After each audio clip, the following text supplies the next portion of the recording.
Chapter 1876. What did he mean? Xia Jinyuan narrowed his eyes and looked at Principal Chen.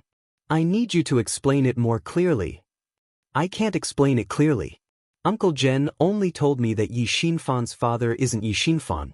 If you have time, go back to Shuka village.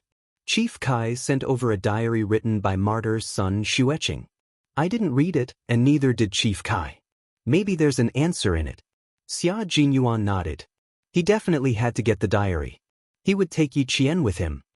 If you want to investigate Yi Xinfan's mother, I can give you the contact of a person. Before Principal Chen could finish his sentence, Xia Jinyuan suddenly stood up. Principal Chen realized something and immediately turned to look at the door of the ward. He saw Yi Qian. Yi Jian seemed to have not woken up yet. She stared at Headmaster Chen, who was leaning against the bed, with her dark eyes. Her look made Headmaster Chen very worried.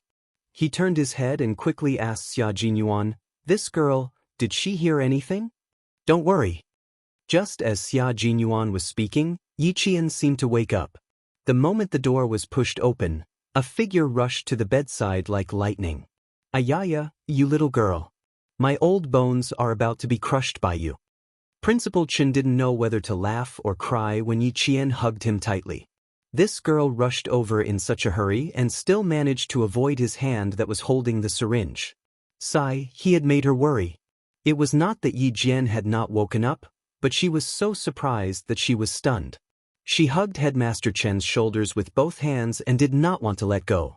She said in a muffled voice, "You're so skinny that only your bones are left. At that time, you promised me that you would take good care of yourself, but now, you see. Uncle Chen, you went back on your words." She didn't cry because she knew that her family didn't like to see her cry. She didn't feel sad because she was afraid that her emotions would affect Principal Chen. It's good to be thinner. Thinner people are more energetic and healthy when they get older. You, on the other hand, have lost a lot of weight. You've lost so much weight that there isn't much flesh on your face. Principal Chen gently patted Yi Qian, who was trembling slightly. This child was so obedient that it made one's heart ache. She knew that he didn't like her and would cry at the slightest thing, but she had been holding it in, afraid that she would make him unhappy. He couldn't understand why someone would want to make things difficult for such a well-behaved and obedient child who had no parents. Xia Jinyuan moved a chair to the side of the ward, put his arm around Yi Qian's shoulder and asked her to sit down. "Uncle Chen just woke up. Stay here and chat with him. I'll go get breakfast." His original plan was to return to the military base after sending Yi Qian back to school, but now he had to change his plan. He had to go to Shuka village first, so Yi Qian could only go back to school alone. The 4-day break was a little rushed. If he went to Shuka village, he wouldn't be able to go to the National University of Science and Technology of China. Xia Jinyuan, who had rebooked his plane ticket, came up with a bowl of plain porridge. He happened to see the doctor doing his rounds. After the doctor finished writing the medical record, he smiled and said, "I didn't expect you to be able to understand these medications. I almost thought that you were a military doctor." He then said to Principal Chen, "Your child is really smart. She can even teach herself medicine." Yi Qian was changing Principal Chen's 4-drip. She had inserted too many needles recently, and there were countless needle holes on Principal Chen's arms. There were also many bruises left behind from the needles. The nurse came over and inserted 2 needles, but there was no blood flow back. Yi Qian disinfected her hands and asked the nurse to go to the side. She then inserted the needles into Principal Chen's arms with familiarity.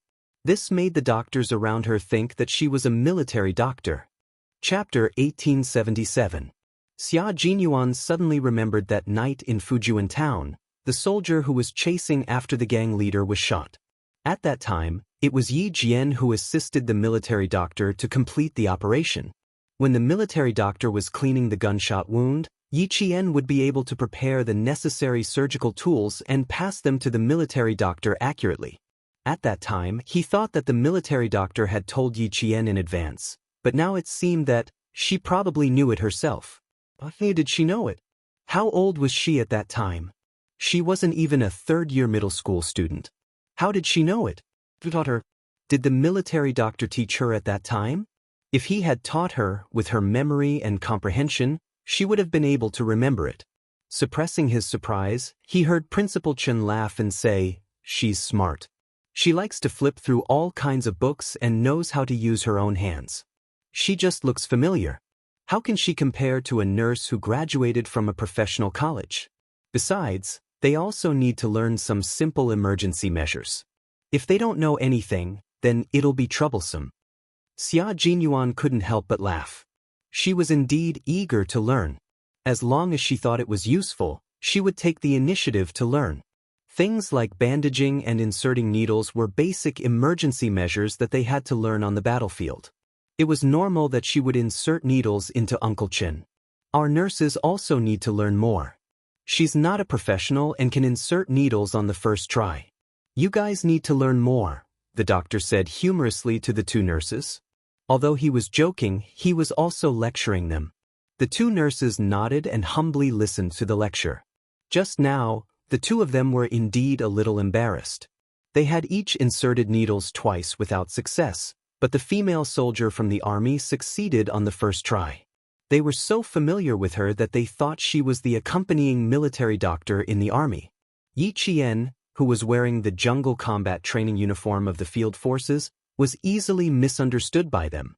After adjusting the speed of the drip, Yi Qian stood up straight and said with a smile, "I was a little impatient. Please forgive me, Professor." This child sure knows how to be polite. The doctor saw that Yi Qian was very polite and mature. He smiled and said, "Then you have to take good care of the old class leader. He can eat some meat now, but it should be light. He can't eat spicy food." The military was extremely meticulous when it came to living arrangements. Previously, there were caretakers to take care of him, especially when it came to food.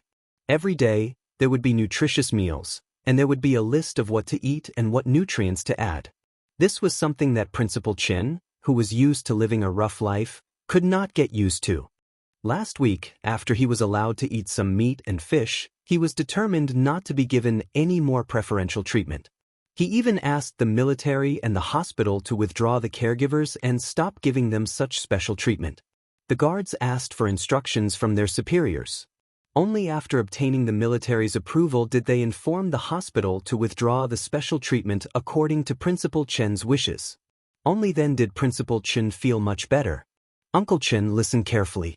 In the future, you have to quit drinking alcohol and spicy food." Although there were no caretakers, Yi Qian could supervise him better. Hearing this, Yi Qian immediately asked the doctor what he could and could not eat. He asked so carefully that Principal Chen could only feel helpless. When the doctor left, he even joked, "Looks like your nemesis is here. Our nurses will have an easier time in the future." The old class leader was very cooperative in other aspects, but he was not cooperative when it came to his daily life. He was afraid that the hospital would give him special treatment. Every time the caretakers delivered food, they would explain it in detail. Sometimes they would even ask the nurses. This caused everyone in the department to collectively tell them that the food was from the cafeteria every day. Chapter 1878. To Principal Chen, the food in the cafeteria was more than enough. He did not need to be served like an empress dowager. To him, the food in the cafeteria was more delicious and appetizing. Abstaining from alcohol and spicy food is not a problem. Just don't arrange for any caregivers. I already feel that it's too troublesome to arrange 3 shifts of guards to watch over me. I feel like I'm going to become a useless person if you arrange for more. Principal Chen, who was drinking millet porridge, said earnestly, "You've already caused a lot of trouble for the military. You can't be so meticulous about everything. Little Yi, remember not to make any requests. Uncle Chen, I'm just seriously ill. I'm not crippled. I don't need anyone to take care of me. Don't treat me like a useless person. I don't like to be served like this." Yi Qian knew Principal Chen's temper. He had the same temperament as Uncle General. If the military needed them, they would be duty-bound to join the military. But when they returned to their daily lives, they would have to solve any problems on their own. They would never trouble the military. Uncle Chen was a strong-willed person and was once a world-class sniper. How could he accept a life of being taken care of everywhere? This kind of life might be good for others, but for Uncle Chen, It was denying his ability to continue contributing to the military. This was what Uncle Chen could not accept the most. Hearing this, Yi Qian smiled and said, "I'll remember what you said. I won't make any requests to the military." "But when you say return to the military, do you mean your second military service?" Otherwise, Uncle Chen would not say that he would return to the military directly. Instead, he would say that he would visit the military occasionally. Return to the military directly? Xia Jinyuan, who was putting a steamed bun on Yi Qian's plate, could not help but look over. "If you stay in the military all the time, you can. You'll be happier too." According to China's military service law, retired soldiers could not return to the military in principle. However, if the military specially recruited them, they could still return to the military. However, they were not considered veterans. They were only specially recruited.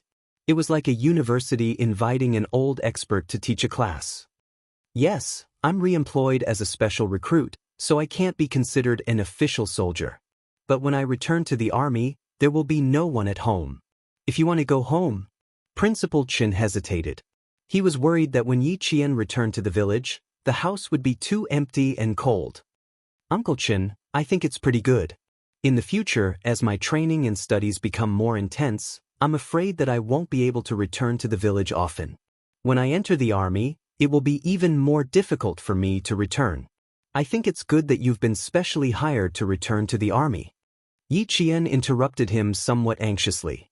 She knew what Principal Chen was thinking, but to put it bluntly, she really didn't have much affection for Shuka village. It was probably because she had been hurt too badly by the rumors and slanders in the village in her previous life, and it was also probably because she had weak feelings for other people other than her family. So much so that even though she had lived 2 lives, she could not bear to part with the village that had raised her.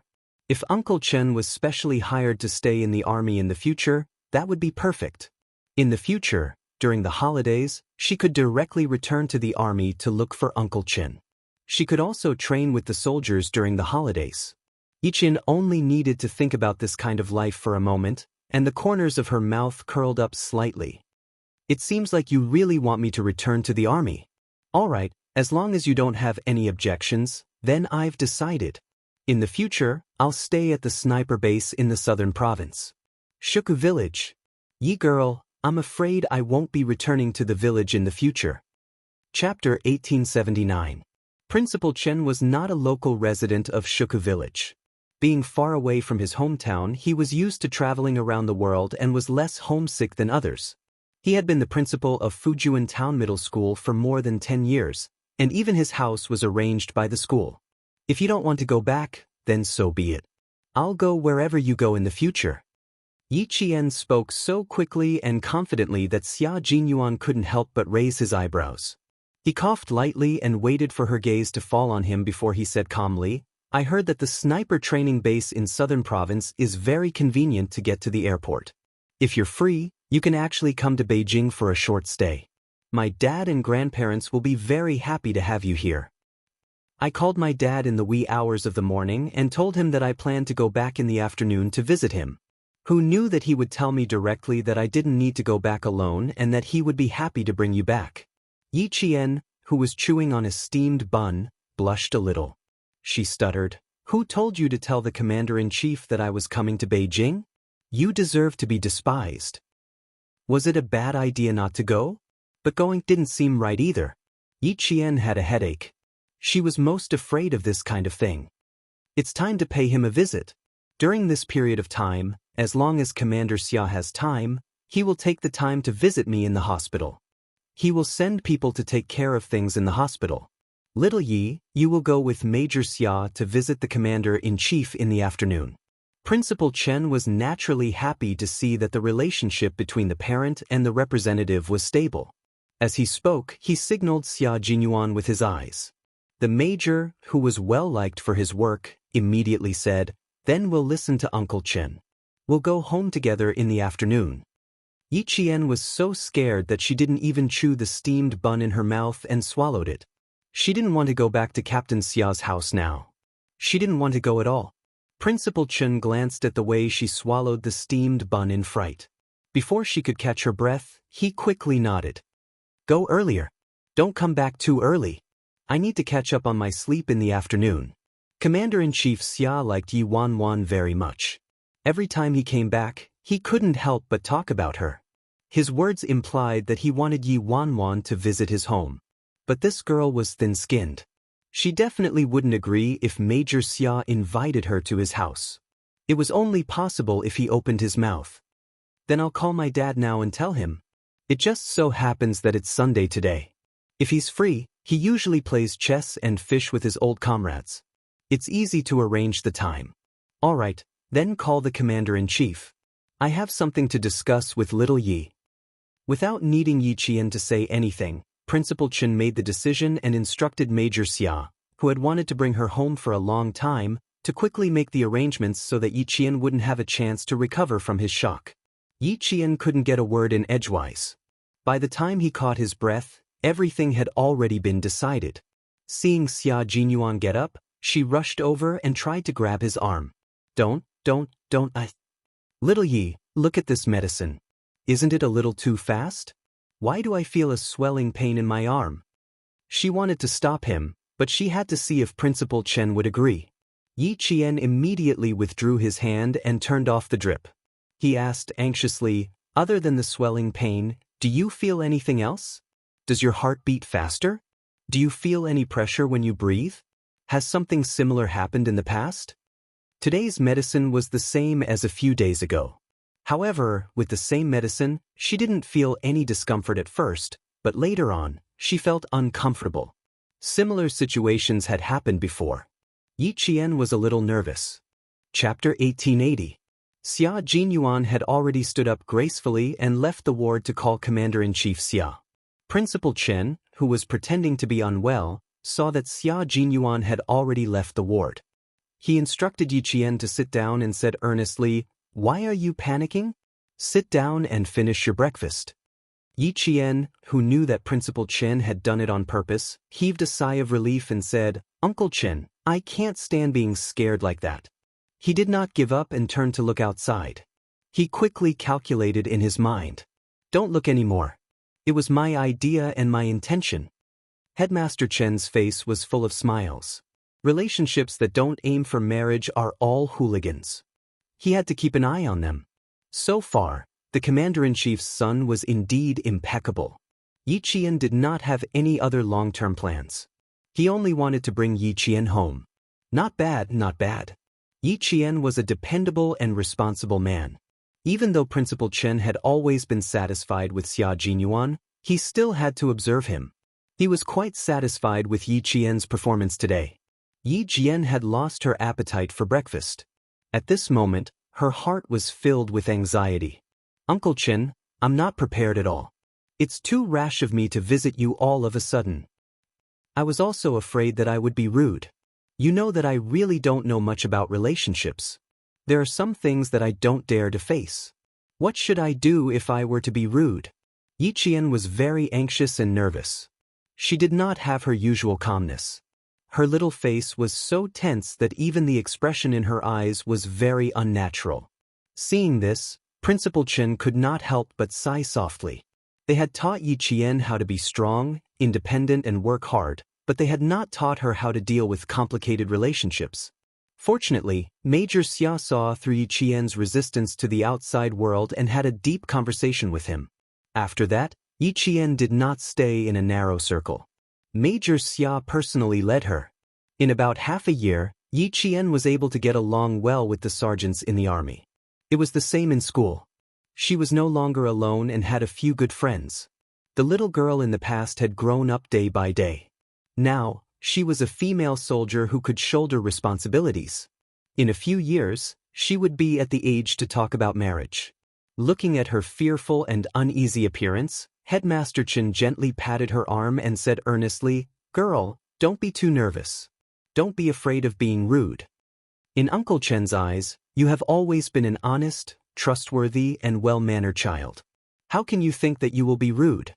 Even if you do something wrong, don't you have Major Xia?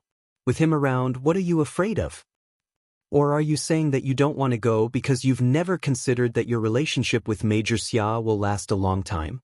No, I just..." I just wasn't prepared. She had lived for 2 lifetimes before encountering something like this, so there was always a sense of fear in her heart. She did not have the confidence and was afraid that she would not do a good job.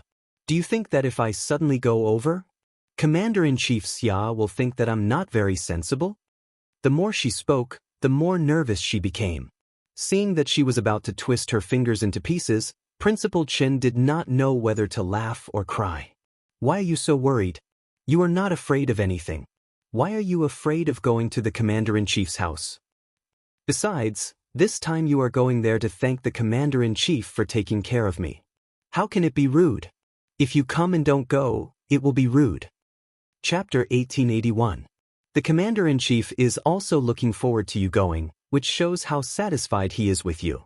Little girl, although you are still young and Uncle Chen has never been married before and doesn't know how to get along with marriage, Uncle Chen is here to tell you that marriage is definitely not a matter between you and Major Xia, but an important matter between 2 families. If the Commander-in-Chief's family is satisfied with you, then that is a true marriage. If he is not satisfied, no matter how good Major Xia is to you, Uncle Chen will never agree to let you be with him. Go over today and thank the Commander-in-Chief for taking care of me.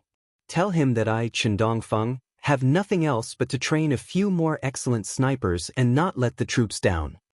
With this heart-to-heart talk, Yi Qian suddenly felt a lot less burdened.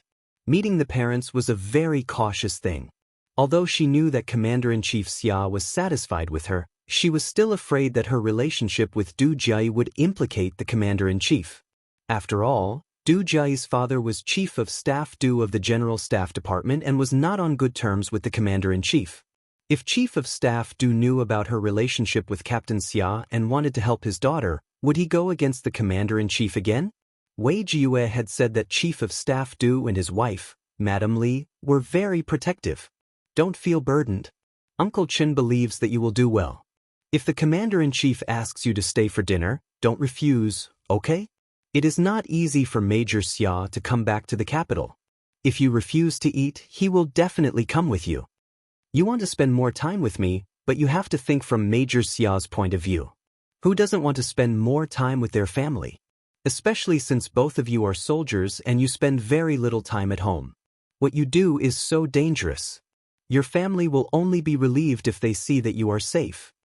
Girl, no matter how nervous you are, you have to go. There were no flowery words or grand principles. Headmaster Chen's words were simple and easy to understand principles of how to deal with people. Yi Qian nodded gently.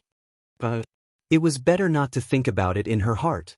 She really couldn't just think that she didn't want to go and not think that if she didn't go, Captain Xia would most likely not go home. Didn't he just say that Commander-in-Chief Xia had said, if he goes home alone, then don't come back either? Although he was very nervous, he didn't care anymore. He gritted his teeth and went ahead. Yi Qian gritted his teeth as he made his way to the entrance of the courtyard. The guard checked their IDs and confirmed that their identities were correct. He saluted the 2 people in the car and immediately let them go. When the car window was rolled up, Yi Qian immediately raised his hand to rub his face, trying to loosen his stiff apple muscles. I'm so nervous, so nervous. I'm even more nervous than the first time I used a gun to kill a target. She rubbed her face, pouted her cheeks, tugged at the corner of her clothes, adjusted her hat. She looked extremely nervous. Xia Jinyuan tried hard to hold back his laughter. He was afraid that his laughter would provoke this little ancestor, so he directly opened the car door and rolled on the ground. He didn't even wait for Xia Jinyuan to stop the car before he left. Is there really only the Commander-in-Chief at home? Was there really no one else? Are there any other leaders? Captain Xia, you have to tell me the truth too. Don't make me confused. Then, before Xia Jinyuan could answer, she said again, if I do anything wrong later, quickly give me a look. I can understand what you mean. If I do something stupid, don't just sit there. You must stand out. Is my bow tie crooked? Is my collar flat? Oh, are my epaulets loose? Chapter 1882. There was no one else who could be this nervous. Without Xia Jinyuan saying anything, Yi Qian, who had been talking to himself, began to tidy up the military academy's winter uniform, afraid that it would be rude. She had spent a long time tidying up the winter uniform in the hospital. Her epaulets, collar, bow tie, and belt were all neatly arranged. Because the clothes had been in her bag all this time and had not been worn before, she had even borrowed an iron from the caregiver to iron them to the point that there were no creases at all. She had already checked them carefully, yet she was still afraid of being rude. It was obvious that she was extremely nervous. After entering the courtyard, Xia Jinyuan slowed down the car. He smiled and looked at her gently. His slender fingers nimbly maneuvered the steering wheel to turn to the left. Everything is fine. There's nothing rude about it. Little fox, you're too nervous. Relax. My dad isn't some evil spirit. Why are you so nervous? Besides, you've already met my dad. It's not like an ugly daughter-in-law meeting her in-laws. My dad was very happy when he heard that you were here. The good news came so suddenly that he wondered if I was deliberately teasing him. He only believed me after confirming it with me. You said you were nervous. Maybe my dad is even more nervous than you are. Yi Qian, who was so nervous that he could not sit still, laughed when he heard this. How can you say that? Why would the commander-in-chief be nervous? After being teased by him, Yi Qian finally felt that he was no longer as nervous as when the car drove into the courtyard. He patted his chest and continued to take deep breaths. Don't be nervous, don't be nervous. If you retract your head, you'll be stabbed.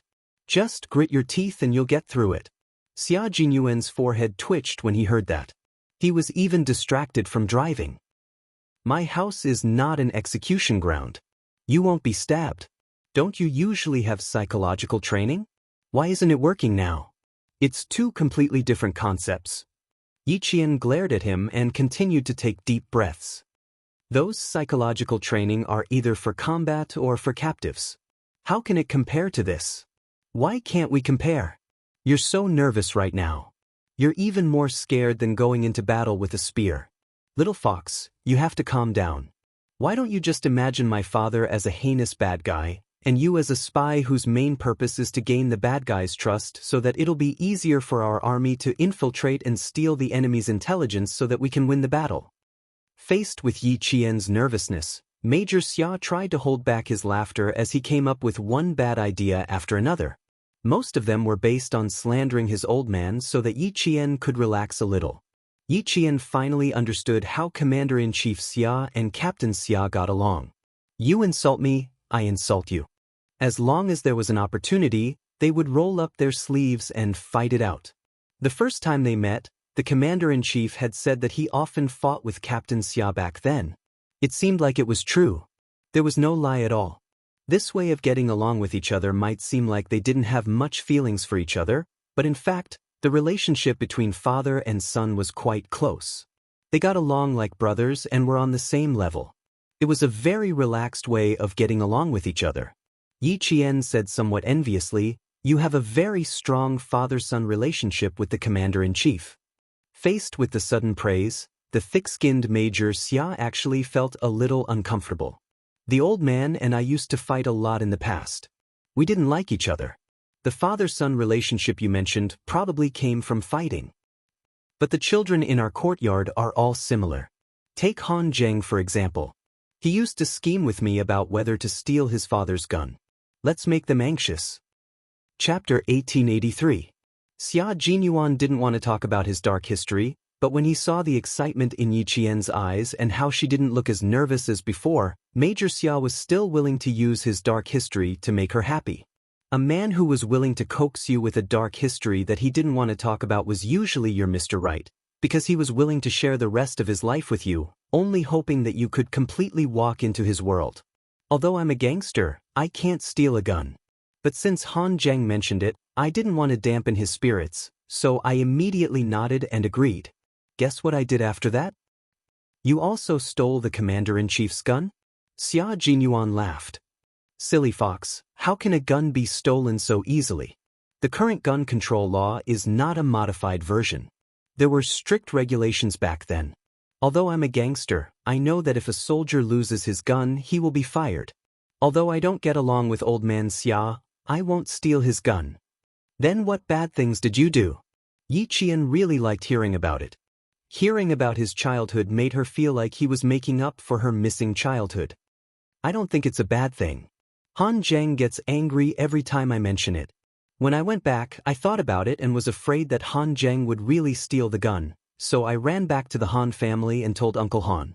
When Han Zheng came back from his calligraphy class, he was greeted with a whip. Han Zheng was beaten until he cried out in pain. Yi Qian couldn't help but laugh out loud. Her laughter was as clear as spring water and was filled with the flavor of sunshine. Han Zheng must be angry. He couldn't make up his mind and specially came to ask you. It wasn't easy for him to make up his mind, but you betrayed him right after he made up his mind. He was beaten up until he cried out in pain before he even did anything bad. It would be strange if he wasn't angry. After Han Zheng was beaten up, he said that it was worth it to be beaten up for doing something bad. He didn't even have time to do anything before he was beaten up. It was a big loss. Speaking of the past, Xia Jinyuan couldn't help but want to laugh. He had done so many horrible things that he couldn't even finish recounting them in 3 days and 3 nights. Uncle Han beat Han Zheng up and even brought some fruits over to thank him. When my dad heard that, he felt that Han Zheng didn't have the guts to do that. I was probably part of it. When Uncle Han took a step forward, I would be beaten until I cried out in pain. Ever since this incident, I've understood one thing. Before doing something bad and snitching on others, you have to consider whether you're important enough. Although Uncle Han came to thank me, he also exposed my involvement. In the future, if you want to do bad things, you must remember that you can't leave a tail behind. You must not casually snitch on others. You must hide yourself well. You must hide your achievements and reputation. Yi Qian was laughing so hard that tears were welling up in the corners of his eyes. Even though Captain Xia did not have a mother by his side during his childhood, he was still very happy with the love of his family. Captain Xia, you're very lucky, she said sincerely. Trust me, little fox, we will always be happy. Her childhood was filled with darkness. He was willing to use his own childhood to fill her with longing for her childhood life. With Xia Jinyuan's childhood memories, Yi Qian's tense heartstrings finally relaxed. When the car drove into an ancient Shanghai courtyard that was even covered with ivy vines outside the red walls, the smile on Yi Qian's face did not disappear. When the security guard saw the car drive into the garage, he immediately went into the room to report. Commander-in-Chief Xia, who had long been prepared for his future daughter-in-law's visit, quickly stood up, straightened his clothes, and personally opened the door to welcome her. At least that guy had some ability. He knew how to coax his wife back. Chapter 1884. The compound arranged by the military for Commander-in-Chief Xia had a large area of vegetation. In front of the old Shanghai-style compound, there was a corridor that looked like a modern sky garden. The corridor was made of red bricks and was not painted. The red bricks and white walls had pots of potted plants on them. Even in the middle of winter, there were small red flowers in the potted plants. Yi Qian took a closer look and realized that they were blooming red plum blossoms. The outer walls were covered with vines. Because it was winter, all the green leaves had withered, leaving only brown vines that looked like spider webs clinging to the walls. Yi Qian shifted her gaze to the second floor.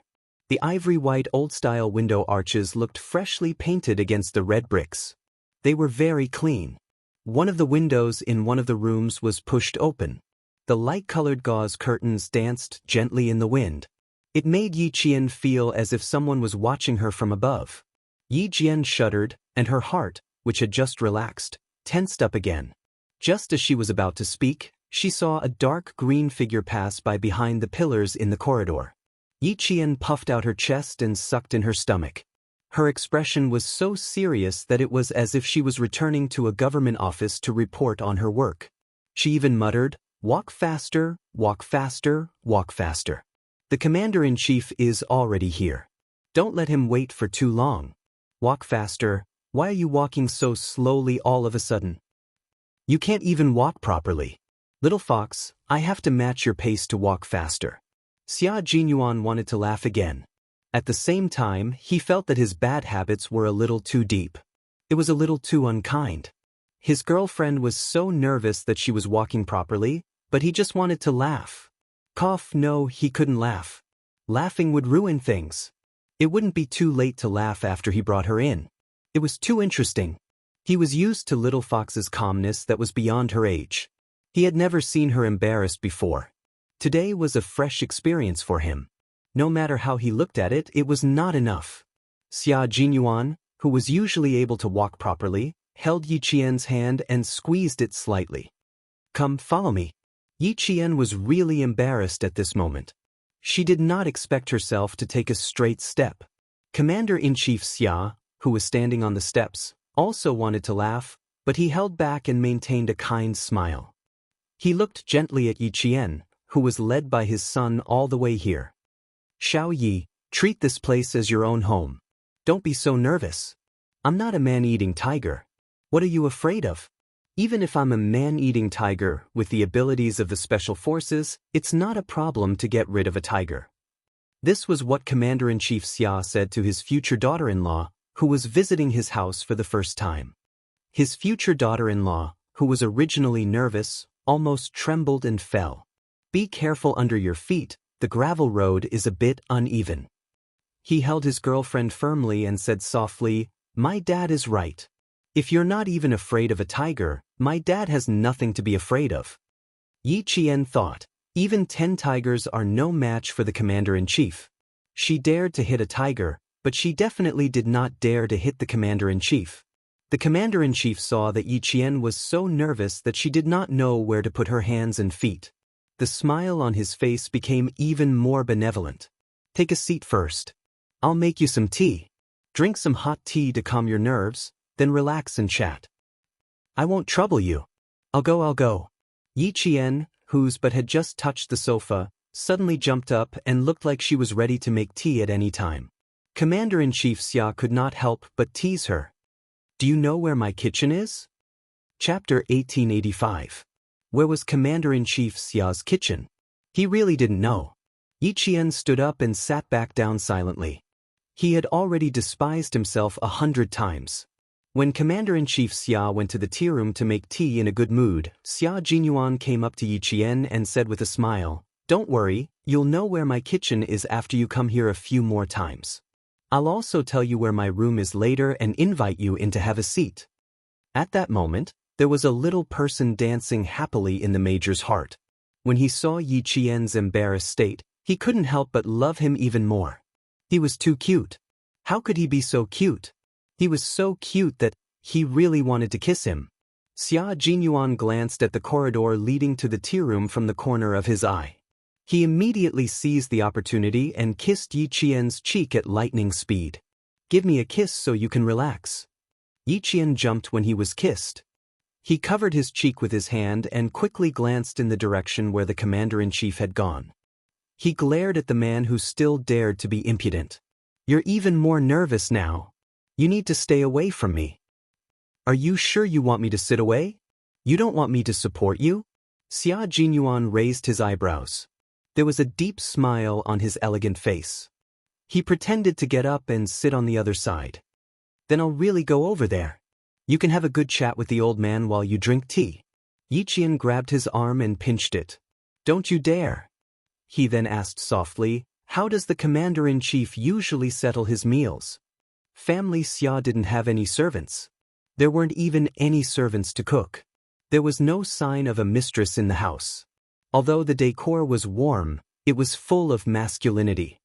"It's easy to settle. I usually settle it at the military headquarters. Occasionally, I'll come back early and call the guards in advance. The guards will take care of the meals." Sometimes, he would go to the North Sea to rest.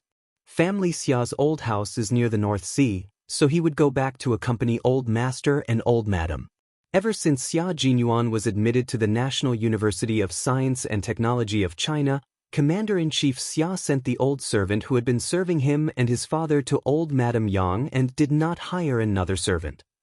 "Then you should spend more time with the Commander-in-Chief when you're resting. You should also go back to the old mansion to visit Grandpa and Grandma often." Her voice was so soft that she had to prick up her ears to hear it clearly. Even so, Yi Jian was still worried that Commander-in-Chief Xia would hear her. Xia Jinyuan gently squeezed her hand and said with a faint smile, "You have to go back to visit Grandpa and Grandma. Are you blaming me for not taking you to visit them?" Why don't we go to the old house tonight? Take a look at the two elders? I didn't mean that. Knowing that he did it on purpose, Yi Qian could only hold it in for the time being. Don't mention going back to the old mansion later. I can say that I'm here to thank the commander-in-chief, but if I visit the two elders, I'll become mute. He knew that she wasn't fully prepared to face his family, so how could he make her feel awkward? Seeing that she was so close, Xia Jinyuan lowered his head and pressed his forehead against hers intimately. He rubbed it a few times before looking up and smiling gently. Okay, I won't scare you anymore. Don't worry. I won't take you back to the old mansion today. You have to be prepared. I have to give you time. But we'll definitely have to go back to the old mansion in the future. You have to be prepared in advance. The earliest is next year. Old Master will be celebrating his 90th birthday next year. If we have time, we have to be there. Chapter 1886. There was still a year to prepare, so Yi Qian felt that he would be fine. He nodded and said, Okay, if I have time, I will definitely accompany you home. Really? Xia Jinyuan raised his eyebrows. There was a deeper meaning in his smile. Yi Qian didn't seem to realize that he had just agreed to something. He nodded and said, Of course, I always keep my word. Okay, I will remember. Major Xia smiled like a cat that had stolen a fish. No matter how you looked at it, there was a deeper meaning behind his smile. Yi Qian didn't know about family Xia's rules.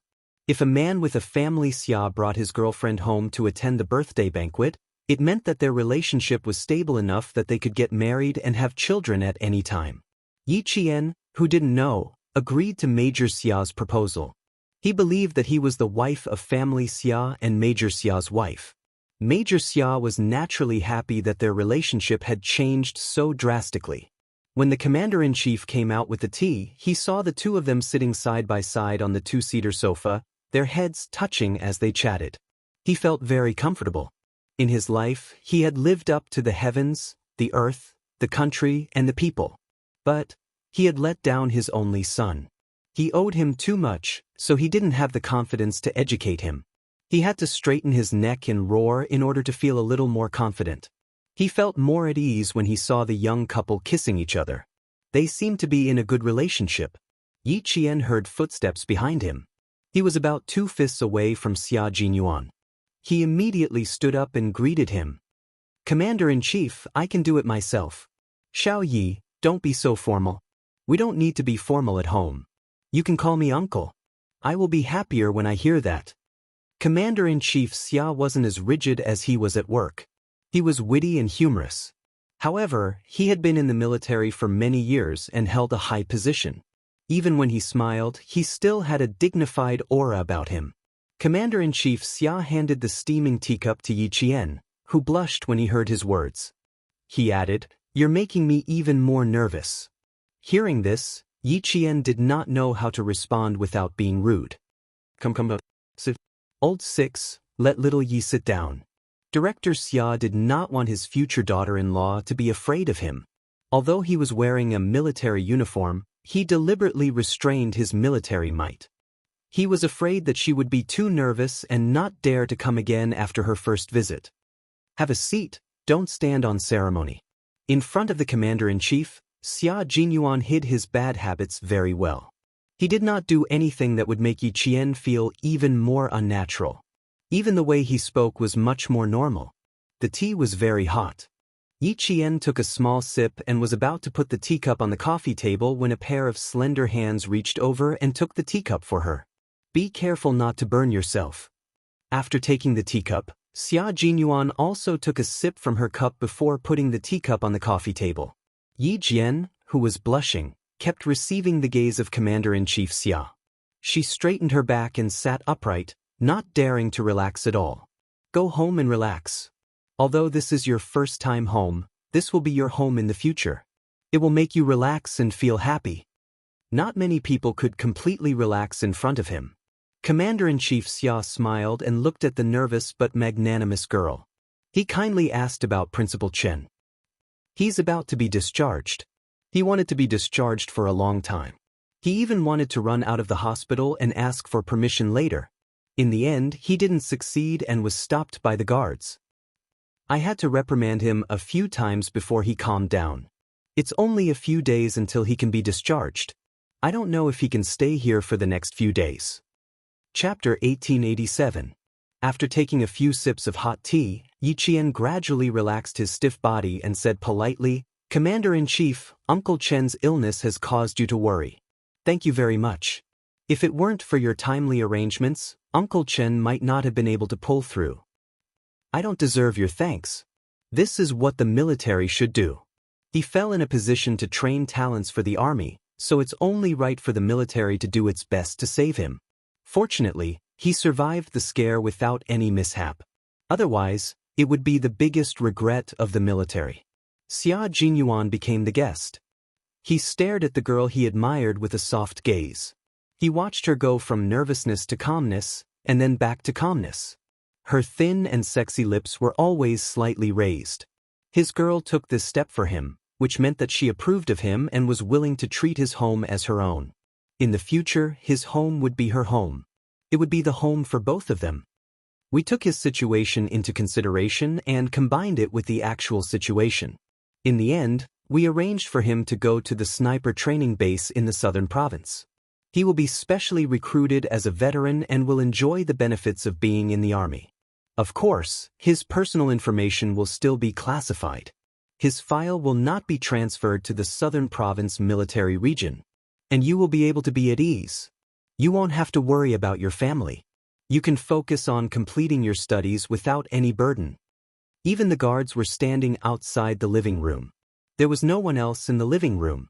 Yi Qian, who had relaxed, calmed down and faced the various questions from the commander-in-chief. After talking about Principal Chen, Commander-in-Chief Xia asked about Yi Qian's studies. "You won't be staying in Beijing for long this time, right? I remember that the midterm exams for the National University of Science and Technology are coming up. How's your revision going? Did you miss your studies because of training?" Commander-in-Chief Xia's intention for Yi Qian to come here this time was to introduce himself to Yi Qian. He didn't have any intention of inspecting Yi Qian. Therefore, he only asked about Yi Qian's current situation. Yi Qian smiled and answered seriously, "My revision is going well. During training, Captain Xia tutored me. I've already finished reviewing the important content. We'll rush back to school tomorrow morning and start the exam the day after tomorrow." She had to leave school on December 12th to start a 45-day training. After that, there were only 3 days left before the school's midterm exams. Calculating the time, it would be the day after tomorrow. Therefore, she had to return to school tomorrow morning. Military academies are different from high schools. Academic results are ranked second, while comprehensive physical fitness results are ranked first. Although you have 45 days to train outside, I believe that with your ability, you can do both at the same time and achieve good results in both your specialization and comprehensive physical fitness. Commander-in-Chief Xia couldn't help but nod when he found out that Xia Jinyuan took time out to tutor Yi Qian every day. It seemed that his little rascal knew how to coax his wife better than he had imagined. Starting from his studies, Yi Qian was able to gradually relax. Commander-in-Chief Xia was like an elder in the family as he made suggestions. At the same time, he was also concerned if Yi Qian had any difficulties. If there were any, he should mention it and so on. More than an hour passed by just like that. Yi Qian arrived at the compound at 3 o'clock. In the blink of an eye, it was already past 4 o'clock. Commander-in-Chief Xia, who didn't realize that time had passed by quickly, was still teaching Yi Qian. "You have a lot of room for improvement. In the future, you have to be as steady and solid as you are now. You don't have to worry about Principal Chen. I had a small meeting with the southern province. He will be specially hired to return to the army and train a group of snipers like you." Chapter 1888. You and sixth brother don't have to worry about family matters.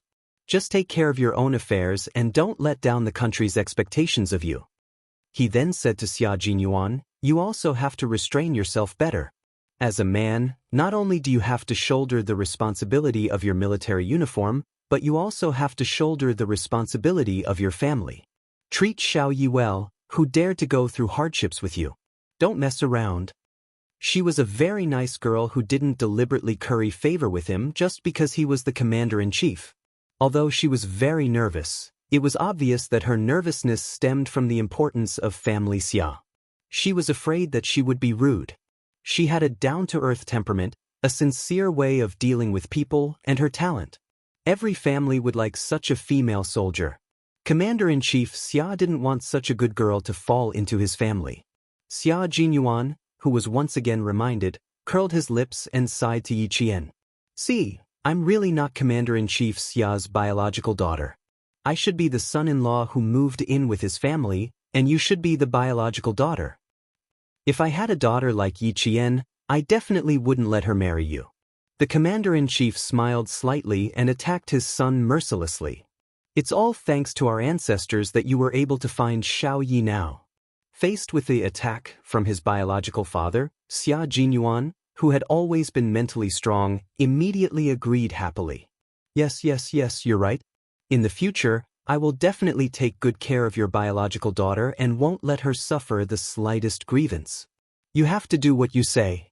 Don't try to make empty promises. Take Xiao Yi around and familiarize her with the environment. I'll take care of some small matters. Seeing the guards coming over, Commander-in-Chief Xia knew that he had something to take care of, so he got up and prepared to go back to the study. Xia Jinyuan looked at the time. It was almost time to prepare dinner. He pulled Yi Qian's hand and stood up together. Yi Qian was caught off guard and was startled by his sudden handshake. "Why are you pulling my hand in front of the Commander-in-Chief?" She naturally wanted to pull her hand back, but Xia Jinyuan did not let go. Instead, he interlocked his fingers with hers, making it impossible for her to break free. The Major's expression did not change as she said, "Dad, it's better to let Uncle Blessing and Aunt Blessing come back in the future. With them around, Yi Qian and I can still eat hot food when we come back. I have to think about it. I won't be having dinner at home tonight. I've booked a table outside. We'll go to the hospital together. You guys go ahead, I'll be quick." Commander-in-Chief Xia looked at Yi Qian with a gentle gaze as if he didn't notice their little actions. "Just take a look around. You don't need sixth brother when you come back in the future. You can go home on your own." In the morning, when Commander-in-Chief Xia heard that Yi Qian was coming to visit, he planned to invite Uncle Blessing and Aunt Blessing back to make dinner. The family of three could even have a drink together. However, Xia Jinyuan said not to alert the old mansion for the time being, in case the whole family was alarmed and came running to the house. He was afraid that Yi Qian would be so scared that he wouldn't dare to visit again. Now, he's asking Uncle Blessing and Aunt Blessing to come back. Did something happen while he was making tea? "Okay, you go ahead." Yi Qian, whose hand was held and could not break free, bowed slightly. Her ears were slightly hot as she watched the Commander-in-Chief stride away and go to the study. "My dad will like to see the two of us holding hands. Struggling so hard, aren't you afraid of dislocating your wrist?" Their fingers were intertwined. Xia Jinyuan looked at her red ears and bent down to get closer to her. "Why are you still so shy? It's just holding hands." Chapter 1889. There's nothing to be shy about holding hands with, but in front of the Commander-in-Chief. But shouldn't you be more reserved? Being around him was really a good way to train one's psychological tolerance. Yi Qian looked at their interlocked fingers and decided there was no need to shake them off. However, he still had to make things clear. "I was shocked by you. I'm not used to holding hands in front of elders." She wasn't angry, but she was indeed not used to it. Xia Jinyuan kissed the back of her hand. "Everything requires a process of getting used to it. I'll only hold hands and won't do anything else. How about that?" He was so shy that he needed to practice. "Are you sure?" Yi Qian didn't believe him. He had already experienced Xia Jinyuan's insatiable nature. Xia Jinyuan immediately changed the topic. "Let's go. I'll take you around. The old man is right. In the future, when I'm not at home, you can go home alone." Before they left, Yi Qian suddenly heard the sound of something slamming on the floor upstairs. Xia Jinyuan looked up. The sound didn't come from the study, but from the bedroom. Xia Jinyuan was a little worried. He frowned and said softly, "Wait a minute. I'll go ask the guard." Yi Qian, who was nervous again, quickly nodded and gestured for him to go take a look. He was angry. Something big must have happened. He thought he would have to wait for a long time. Who knew that the man who left in less than 3 minutes would return to the living room? This was bad. Even Xia Jinyuan, who had been smiling the whole time, looked a little gloomy. Yi Qian became more and more uneasy, but he knew it wasn't because of her. When Yi Qian walked out, he realized why his face was gloomy. It turned out that Commander-in-Chief Xia's ex-wife, Madame Xiao, came to the villa complex a few days ago but was rejected. This afternoon, she went directly to the family Xia's old mansion to disturb Madame Zhao's peace. Every time she comes back, there are a lot of things to do. She makes everyone unhappy, and then she leaves without taking any responsibility, just like before. After Xia Jinyuan said coldly, he looked calm again. Let's not talk about her. Let's go. I'll take you to the place where I used to go when I was young. One is the sports field, where the punishment is the most severe. The other is the banyan forest, where a group of people play a game of good guy and bad guy. He didn't mention Madame Xiao again, and Yi Qian didn't ask about it either. She smiled and asked a few more questions as she listened to his childhood. Soon, the man beside her was the handsome, smiling and elegant young master again. Most of the senior officials and heads of state in Jing City lived in the compound. Most of them were senior generals in the army. Xia Jinyuan didn't take her too far. Because it was a Sunday, they met a few people who knew Xia Jinyuan. Fortunately, the two of them did not hold hands and only chatted as they walked. When they met someone they knew, Xia Jinyuan said that she was his junior from school and came to Beijing for an internship. He did not directly introduce Yi Qian as his girlfriend. Military school students should abide by the rules. They could be more presumptuous at home, but when they were outside, Xia Jinyuan was very careful about Yi Qian's reputation. He didn't want her to be criticized again. I'm not free tonight. My junior brothers and sisters from school are coming over, so I have to be a good host. Let's have a drink. I'll definitely look for you when I come back next time. Xia Jinyuan smiled and declined the invitation. After chatting with them for a while, he took Yi Qian back home. The people who asked him out for a drink were all of the same age. Although they weren't as close as Han Zheng, they got along well. They didn't really grow up in the villa complex. Some of them only moved to the villa complex when they were in their teens with their parents. Although they know each other, they aren't very close. Chapter 1890. There aren't many people who are very close to me. Han Zheng, whom you've met before, is one of them. There are a few others who are involved in satellites, research, business, and even overseas. I'll introduce them to you when we return to Beijing. As they grew up, it was inevitable that they would separate from each other. Although they were separated, their bond for doing bad things together did not diminish. Instead, it deepened. They understood each other, and they liked each other. Naturally, they could be brothers for life. Commander-in-Chief Xia was on the phone with the housekeeper of the old mansion. You don't have to let her in next time. I'll have a good chat with her. I'll come back to visit old madam in a few days. He spoke for 3 to 5 minutes before hanging up.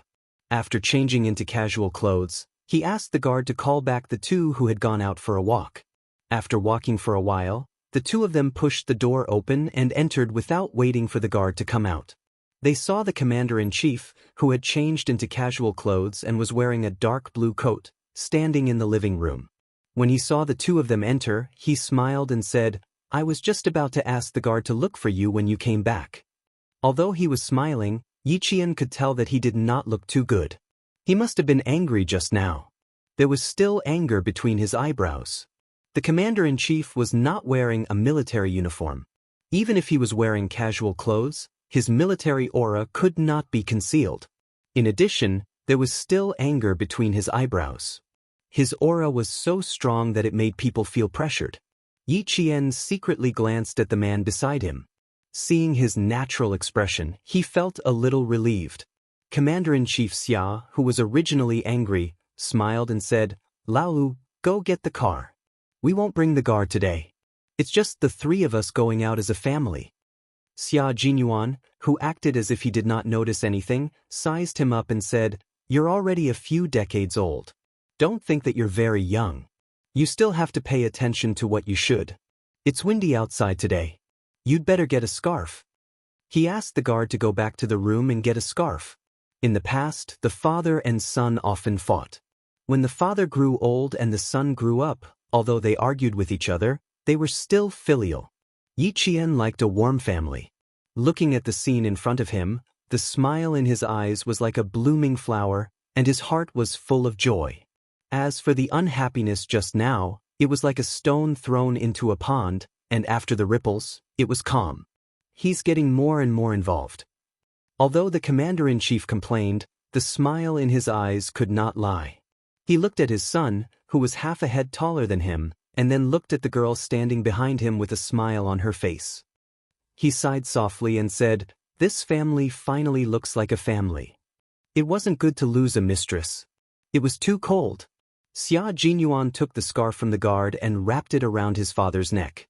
It's always looked like a home. I don't think there's anything different about it. In the future, when you have Yi Qian, you will also have grandchildren. Your home will be livelier and livelier every day. Yi Qian, who was standing behind her, twitched his mouth. The moment he saw the birth date, he was already thinking about having a child. Commander-in-Chief Xia loved to hear this. He was so happy that he patted Xia Jinyuan on the shoulder and said, "Good luck, I'll be waiting for your good news." His ex-wife, Madame Xiao, was a topic that could not be brought up. Forget it, it was better not to mention it. There was no need to dampen his spirits. Both father and son had similarities. Yi Qian finally understood what the similarities between the father and son in front of him were. They were both people who always thought one step ahead of others. Chapter 1891. By the time they left, it was already 5:30 p.m. Xia Jinyuan and Yi Qian, who had not changed into their casual clothes, walked out together with the commander-in-chief in their neat military uniforms. Their laughter was light, and the atmosphere was very harmonious. The restaurant was not in a crowded area, but in the depths of Hudong Alley near Huangqing. They drove all the way to the entrance of a courtyard house. This used to be the residence of a high-ranking official, but now it was a private restaurant where ordinary people could not book a table even if they wanted to. There were 2 pairs of doors in front of Ruishi Townhouse, and there were already customers coming and going. In the twilight, it was obvious that they were all wealthy and respectable guests. The private room was antique, and the interior design was very typical of the Ming and Qing dynasties. Even the big chairs were made of high-quality yellow pear wood. There were small ornaments like jade bottles in the baguette. Although they were handicrafts, they were still expensive. Xia Jinyuan carefully pulled out a chair for Yi Jian and took over Commander-in-Chief Xia's coat. He didn't let the waiter help him hang it up himself. It's a private restaurant opened by an acquaintance. The chefs hired are all top chefs, and every one of them has their own specialty. We just came back from training and ordered a few light dishes. Next time, I'll bring you here to try the heavy dishes. Xia Jinyuan opened the menu. There was no greasy smell, and the fragrance of red sandalwood greeted him. Yi Qian realized that the menu was made of red sandalwood and made of paper. It did not look like a menu, but more like a piece of art. While waiting for the dishes to be served, the 3 of them chatted about some interesting things in life.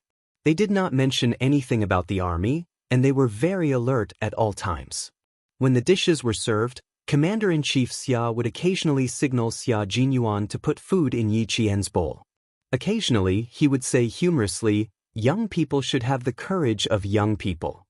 He would also say, "When we were young, but when we were old, those were just memories. Little Yi, sometimes you should ask him to do more work. You should train him first." Every time Commander-in-Chief Xia said something like this, Yi Qian humbly listened to his advice. Xia Jinyuan said, "Your experience is purely misleading. Teach us less and we will figure it out ourselves. Or perhaps, you're trying to take revenge, aren't you? Why do you keep remembering what I did to you when I was young and ignorant? As a person, you have to look forward." Whenever the father and son met, Yi Qian would choose to sit on the mountain and watch the tigers fight. He would just watch with a smile and not say anything. When Commander-in-Chief Xia saw that Yi Qian had stopped talking, he immediately turned his head and said, "Xiao Yi, do you know why I'm thinking about you?" He really didn't know. Yi Qian poured a cup of hot tea and asked with a gentle smile, "I really don't know." He did not expect the commander-in-chief to be so calm in private. She did not feel nervous at all. Don't you remember? The old man couldn't win against the young man. I'll never forget this for the rest of my life. Commander-in-Chief Xia laughed heartily. This should be considered a dark history. He caused trouble outside, and I wanted to throw him directly into the juvenile detention center to discipline him. He was very capable, so he proposed to make a bet with me. Yi Qian accidentally heard a part of Commander-in-Chief Xia's dark history. This was the dark history of the top leader of the army, and she heard it without any preparation.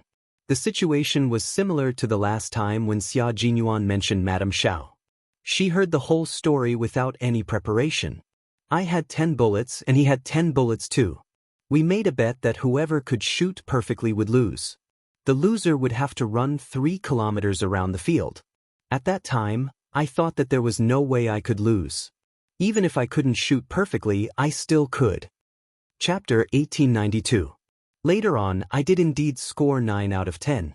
Compared to a kid who had never seriously practiced shooting, I thought that I would definitely win. What I didn't expect was that he would pick up the gun and shoot straight down. It was a perfect score. When Xia Jinyuan was 12 years old, the fights between father and son became technical. They would either do push-ups or hang on the horizontal bar.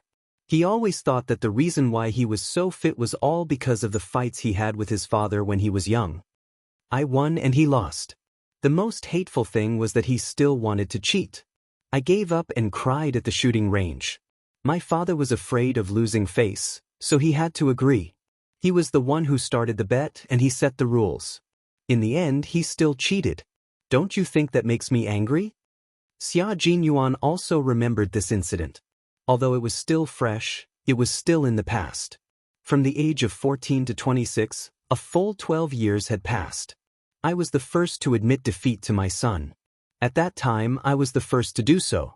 No matter how I think about it, it's still embarrassing. In the end, I had to agree to his ridiculous demands. It's even more infuriating. After he finished talking about his dark history, Commander-in-Chief Xia used tea as wine and raised his glass to Xia Jinyuan. Don't be too proud. I'll wait for a grandson who is even more shameless than you to come and teach you a lesson. Yi Qian, who always trembled in fear when she heard about Xia Jinyuan's dark history, silently picked up her food. Her scalp tingled just thinking about a grandson who was even more shameless than Captain Xia. Don't worry. With a powerful father here, he won't have that chance. Also, if I can't win, there's still his mother. 1 against 2, he's definitely going to lose. Commander-in-Chief Xia finished his tea in 1 gulp. He didn't want to talk to Major Xia anymore. What a killjoy. Come, Xiao Yi, drink a cup of tea in place of wine with your uncle as a farewell. I still have a meeting tomorrow, so I won't be sending you to the airport. After changing out of his military uniform and into casual clothes, Commander Xia, who had returned to his normal life, was no longer the commander-in-chief who was respected by the generals of the 3 armies. Instead, he was a kind and humorous elder. One could feel his care and concern in every word he said.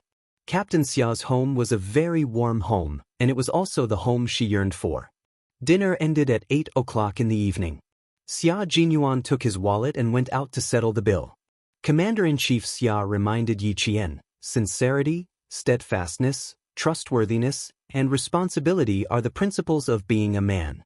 As a soldier, you must not only fulfill these 4 principles, but you also need to know how to be tolerant. Xiao Yi, be more tolerant so that your life won't be too bad. But if someone bullies you and you don't fight back, that's not tolerance, but weakness. Remember what I said. As long as you're right, I'll be there when something happens. You don't have to be afraid of anything, understand? For some reason, Yi Qian sensed a deeper meaning behind his words. He said uncertainly, Do you know that I had a little conflict with Chief of Staff Du's daughter? Are you afraid that I'll find out? Or are you afraid that I'll scold you? Commander-in-Chief Xia couldn't help but shake his head and laugh at his panicked expression. You have a point. Even if I know, what's there to be worried about? 6th brother should have told you about the matter between me and Chief of Staff Du had a conflict with his daughter. It happened. It's no big deal. If she dares to do anything, I'll naturally wait for her. You? Suddenly, an exasperated middle-aged woman's voice came from the private room. Xia Xinhui, are you in there? Commander-in-Chief Xia, who hadn't finished speaking, heard this and the smile on his face disappeared. He instantly revealed a majestic aura that no one could look directly at.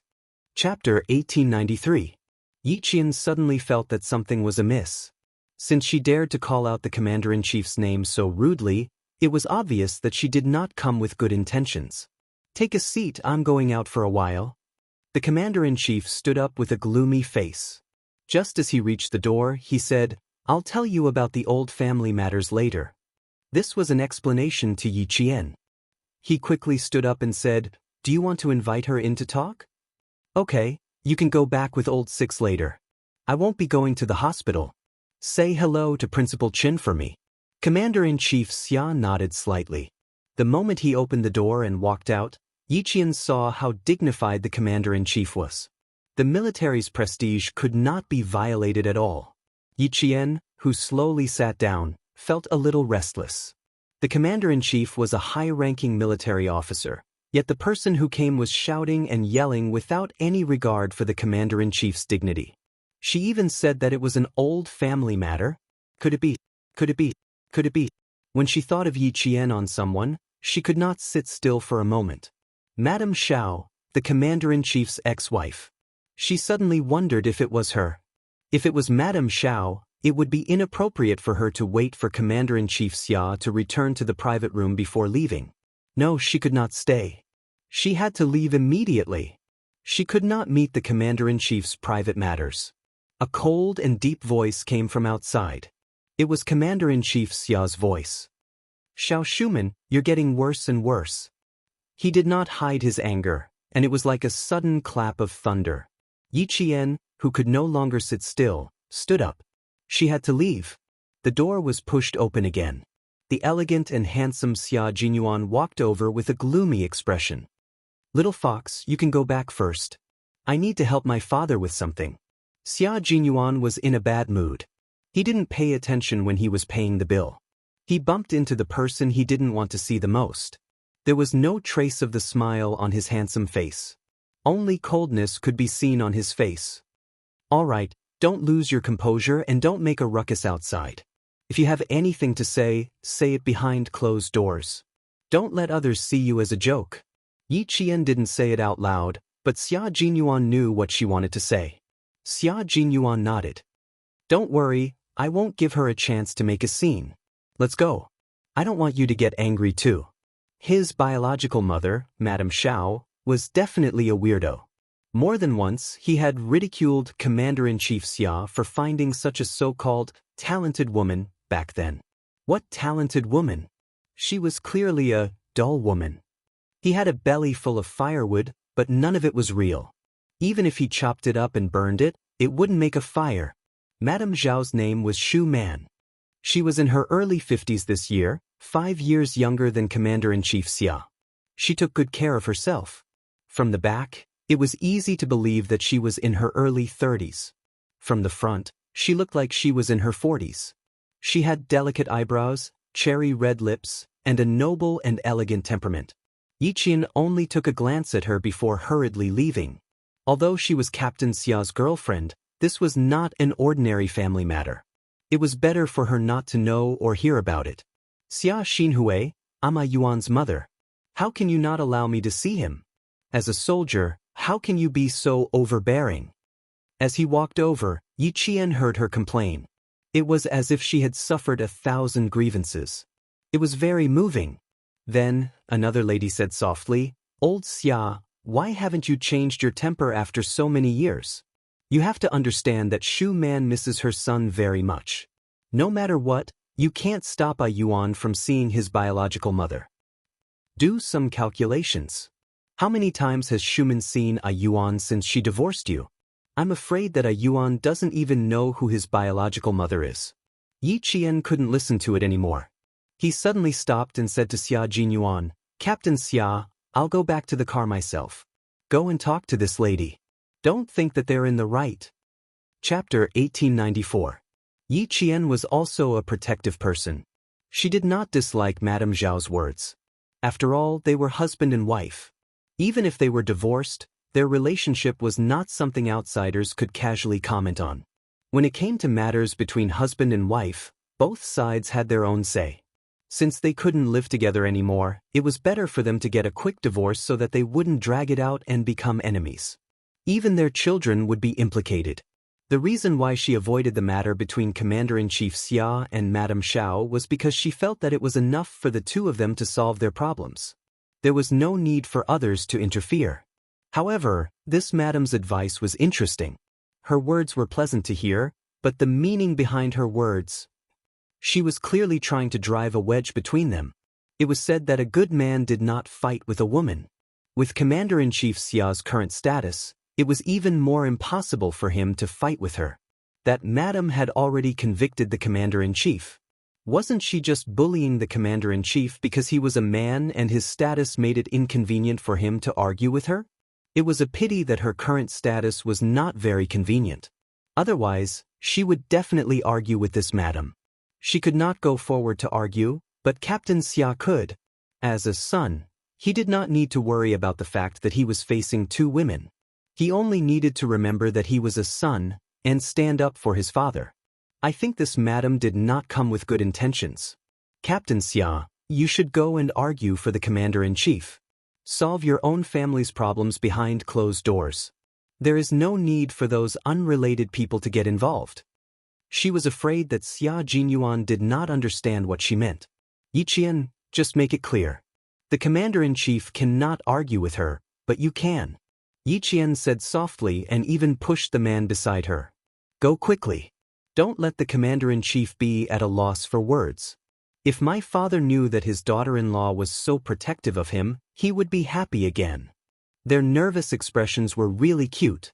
Their faces were tense, and they were worried that the old man would be taken advantage of. Xia Jinyuan directly held her face and kissed her forehead.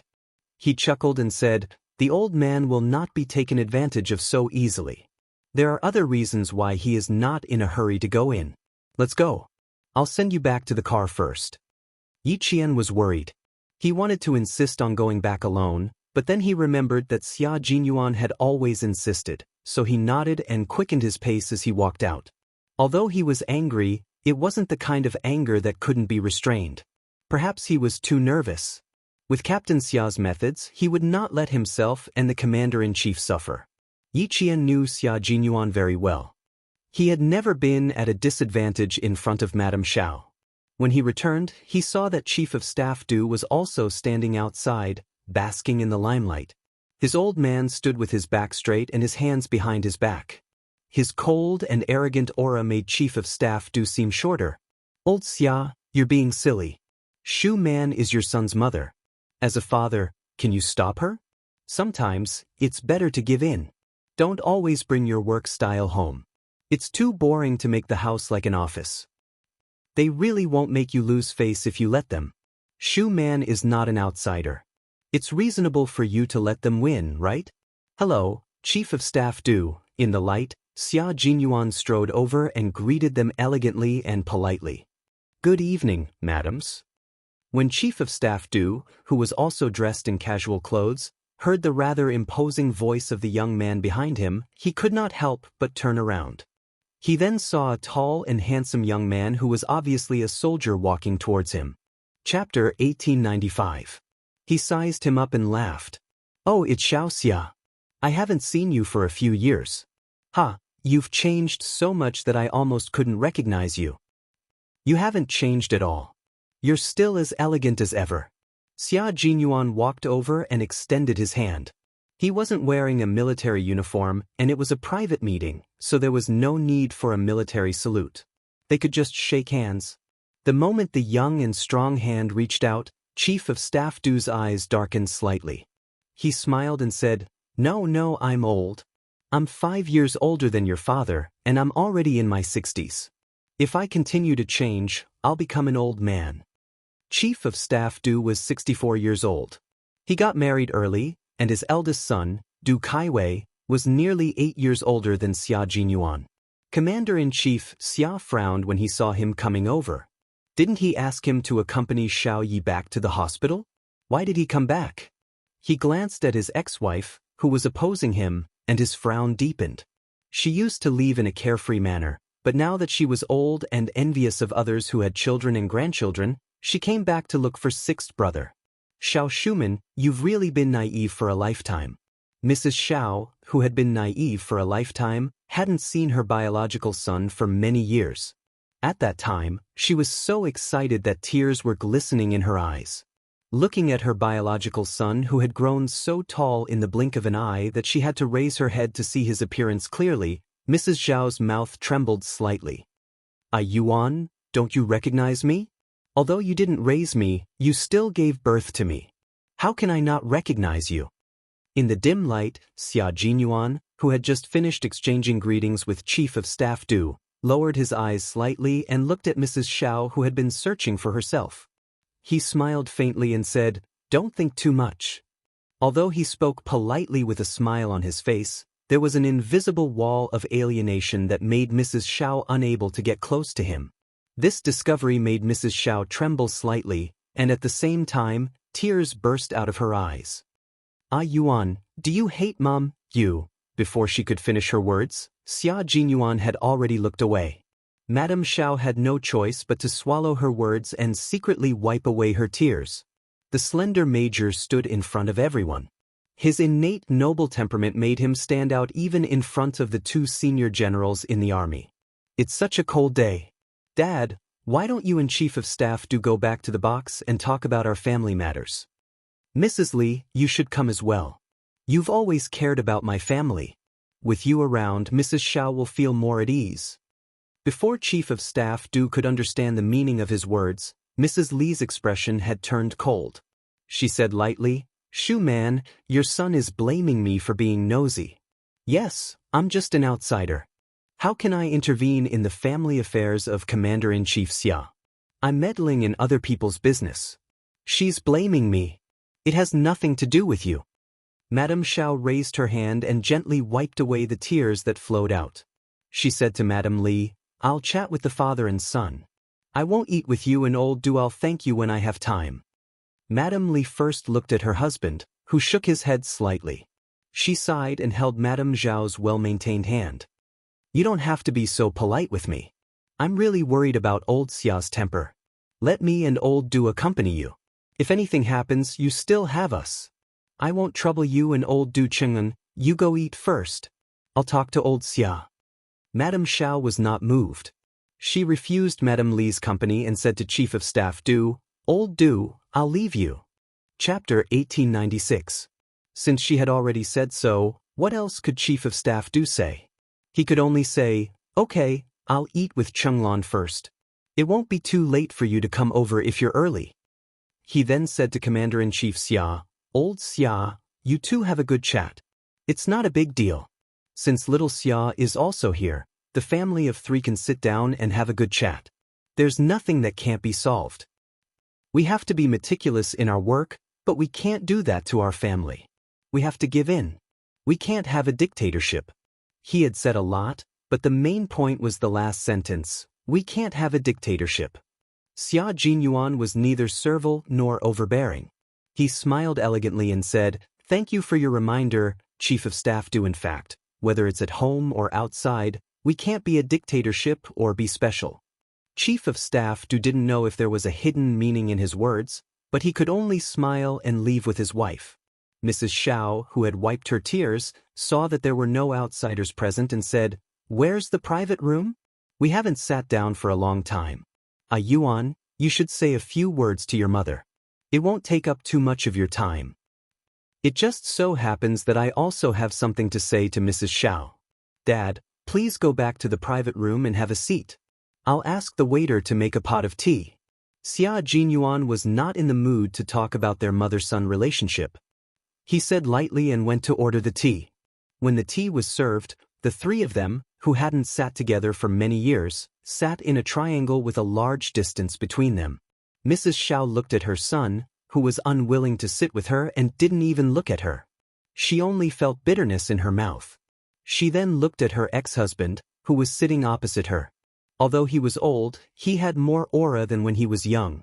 He had stayed in the army all this time and was now a commander-in-chief. She didn't dare to look at him more than a few times. Old, they were all old. Thinking back to the absurdity of their youth, they only felt that it was a dream. Every mistake was a mistake, and they didn't even have a chance to correct it. She didn't speak. Commander-in-Chief Xia was also calm. He sipped the freshly brewed hot tea and let his ex-wife look at him. Old Six often said that he had bad taste when he was young and found a woman who couldn't stand the pressure. In fact, he had good taste when he was young. When she was young, Ms. Xiao was a famous, talented woman. Although her family background was not as good as family Xia's, it was still a scholarly family in the south. Therefore, she had a scholarly temperament that ordinary women did not have. She had beautiful facial features and fair skin. She was proficient in music, chess, calligraphy, and painting. At the end of the 50s, such a woman was usually the target of a boy's crush. He was no exception. Among a group of gray students, he saw his ex-wife at first glance. She was talented, beautiful, gentle, and could speak fluent French and English. In that era, ex-wives were quite popular. He had good taste. However, he had forgotten that the two of them were not suitable to start a family. She was used to being accompanied by her family, but he was destined to be uncertain when he would return home. There was no right or wrong, it was just that they were not suitable for each other. One wanted to escape from a family without a husband, while the other didn't have the heart to make up for it. Divorce was inevitable. However, he did not expect sixth brother to dislike his ex-wife so much. Back then, his ex-wife had just given birth to sixth brother when she asked for a divorce. Later on, he had begged her to wait until sixth brother grew up before they divorced. When he was 3 years old, his ex-wife's patience reached the limit. Du Guiqiang's wife, Li Chenglan, brought back a gigolo. Good boy. The gigolo was none other than his ex-wife's neighbor who lived in France from the age of 12 to 15. Chapter 1897.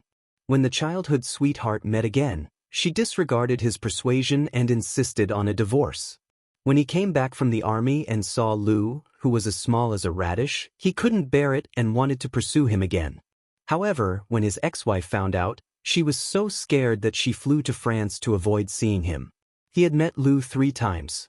Once when he was 10 years old, once when he was 16, and once when he was admitted to the military academy. They had met 3 times, so why did he dislike his ex-wife so much? Commander-in-Chief Xia was also quite puzzled. The room was silent, as if no one wanted to talk to her. Mrs. Xiao, who was over 50 years old, lit a cigarette for herself and slowly took a puff. She smiled bitterly as she blew out a smoke ring. It's fine if you two think I'm being unreasonable, but Xia Xinhui, it's an indisputable fact that I'm A Yuan's mother. It's something that can't be changed. Even if you don't want A Yuan to acknowledge me, the blood relationship between A Yuan and me cannot be changed. It's my fault for going to the old house today to disturb the old lady's peace. Xinhui, how many years has it been since I last saw my son? It's been 10 years since he was 16 and now he's 26. When I contacted you, you avoided talking to me. When I introduced my friend's daughter to A Yuan, you didn't even mention it to A Yuan. You didn't want A Yuan to meet me, so I could only go to the old house to find the old lady and beg her to let me see A Yuan. Xia Jinyuan originally wanted to accompany the guests, but now that he saw that they were obviously here for him, he had to stand up and say a few words. He was elegant and indifferent, and even his voice was flat and monotonous. Sorry to interrupt.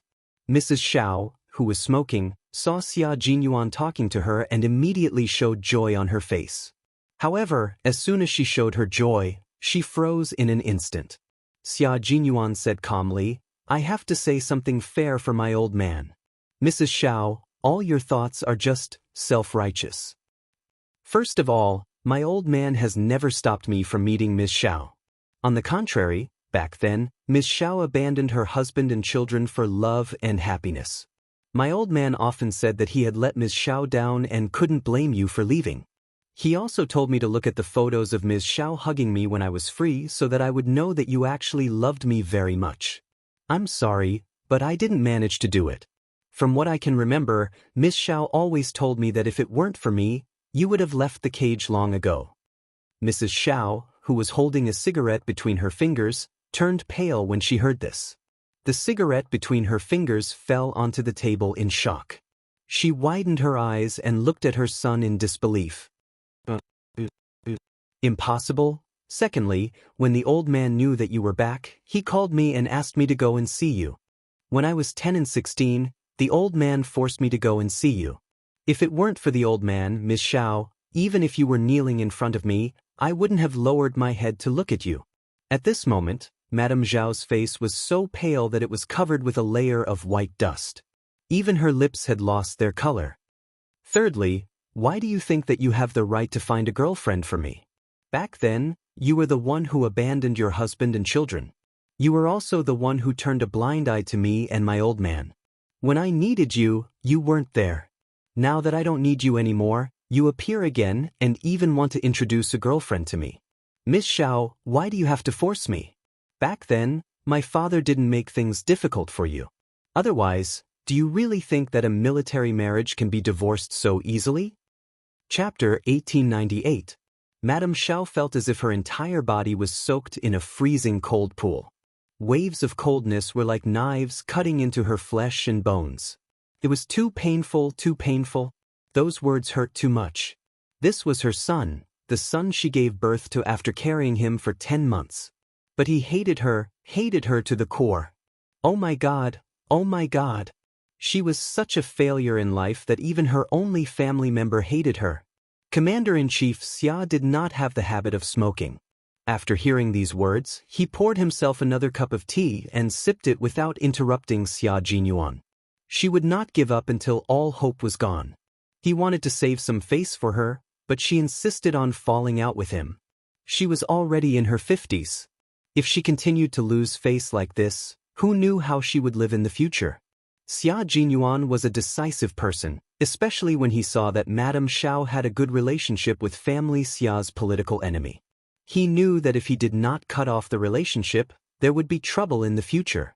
Madame Li was not a kind person.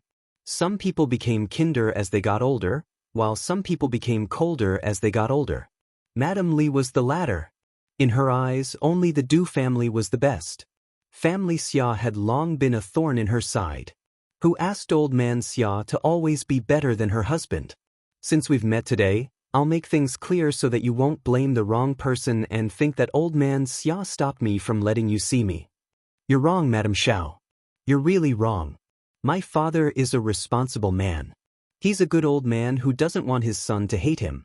I'm the one who doesn't want to see you, not old man Xia. I don't dare to accept the women you introduced to me. I have to avoid all the things that you think are good in your eyes. I don't dare to accept them, and I'm also afraid of accepting them. I'm afraid that I'll accept your kindness. When I get married and have a child, I'll follow in old man Xia's footsteps and become both a father and a mother.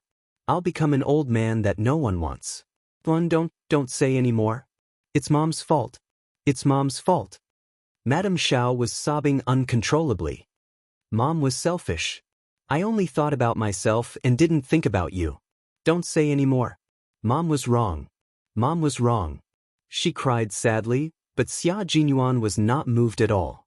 I don't have a mother. I only have an old man who is both a father and a mother. Don't keep calling me mother. I, Xia Jinyuan, have never called you that before, and I won't in the future. It's too late for you to blame yourself now.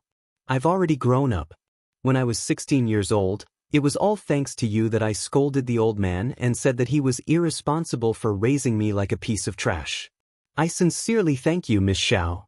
It was all thanks to your scolding that I woke up to today's Xia Jinyuan. Tea in place of wine. Thank you for scolding me back then. If it wasn't for you calling me trash, I think I would have really become a trash instead of joining the army like an old man. Here's a toast to you. Feel free to do as you please. Xia Jinyuan finished the warm tea in one gulp and looked at Madame Xiao, whose makeup was all smudged from crying. He placed the tissue on the table and turned it around. Wipe your face. I'm a cold-hearted person. I won't be moved even if you bleed and cry. Madame Xiao was crying so hard that she couldn't even open her eyes. He hated her so much. She was indeed self-righteous, and thought that as long as they were related by blood, everything would be different. Chapter 1899. Her life had been too smooth. When she was young, she did not suffer the hardships of her peers. Before the age of 12, she lived the life of a rich young lady with servants waiting on her. When she was 12, she went to France. When she was 15, she went to England. When she was 22, she came back to study and met Xia Xinhui, the son of a rich family. He doted on her. When she was 28, she gave birth to a Yuan. When she was 31, she divorced her childhood sweetheart and flew to France to settle down. Until now, she was used to being flattered, chased, and envied by others. She had forgotten. Only those who loved her would do that. Those who did not love her would not let her do as she pleased. His son did not love her, so he would not let her do as she pleased. If he wanted to introduce a girlfriend to his son, he would just say that she was not qualified. He was well-mannered and left himself some dignity. His tears seemed to be unstoppable. Chief Commander Xia winked at his son, who had a calm expression on his face. It was enough that he had said so much. If he continued, he might kill him. He was old and his heart was not in good condition. If he got a heart attack because of the brat's provocation, he would be in trouble. Xia Jinyuan, who still had a lot to say, saw that the old man kept winking at him. He even reminded Yi Jian, in the end. Only then did he swallow back the words he had yet to say. Seeing that it was getting late, Major Xia, who thought that he had made himself clear, got up gracefully and politely said goodbye. It's getting late. I have something to do. Excuse me, Miss Xiao. Have a good night. Goodbye. The old man had already given him a look. Fine, for the old man's sake, he would not say anything. He would leave Miss Xiao, who was over 50 years old, with some dignity. However, if she was still stubborn, she could not blame him for being ruthless. Yi Qian, who had been waiting in the car for half an hour, saw a familiar figure walking out of the courtyard with high walls. His hands were in his trouser pockets, and his slender legs were walking step by step. His posture was relaxed, as if he was taking a leisurely stroll after a meal. There was not a trace of gloominess on his face. Yi Qian, who had his hand on the door handle, retracted it. It seemed that his mood was not affected. Not only was it not affected, but his steps were also much more relaxed than before he left. It seemed that Ms. Zhao's appearance did not have any impact. Yi Qian, who was sitting in the front passenger seat, stared at the tall figure walking over. She had to observe carefully.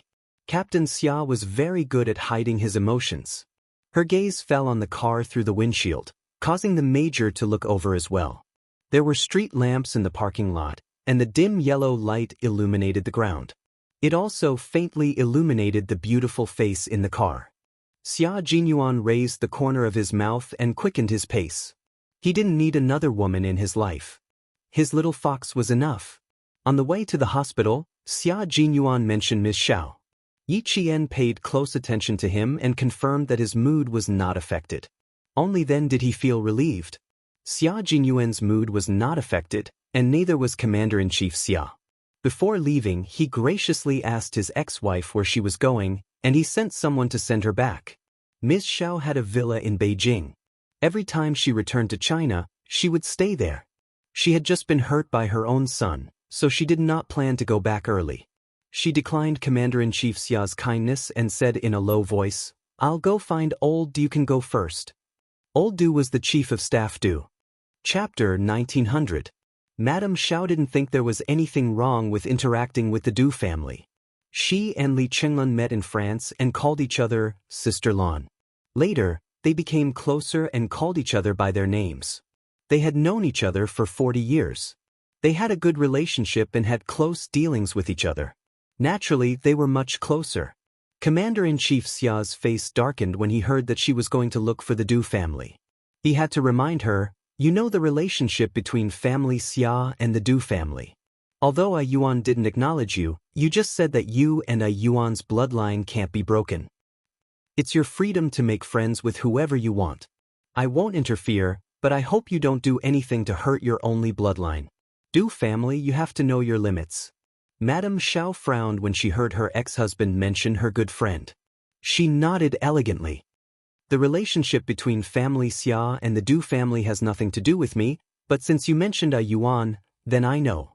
Although I didn't raise him, I gave birth to him after 10 months of pregnancy. When I was young, I said something that hurt his heart. He remembers and resents me. This is retribution from God, telling me that I can't be too presumptuous. The cycle of reincarnation will not forgive anyone. I swallowed the bitter fruit that I sowed. No matter how a Yuan treats me, I asked for it. But if anyone wants to hurt a Yuan, I won't sit idly by. You can rest assured about this. At the end, Madame Xiao mocked herself deeply. Her reddened eyes were faintly glistening with tears. Although she was over 50 years old, time was kind to her. She didn't worry, didn't ask about things, and was good at maintaining her appearance. It was possible to say that she was no more than 40 years old. The coquettishness of her youth had accumulated for most of her life and became calm elegance. She had black hair and gentle eyebrows. Although she lived selfishly, she lived with understanding. She always knew what she wanted and always knew that she wouldn't hurt herself.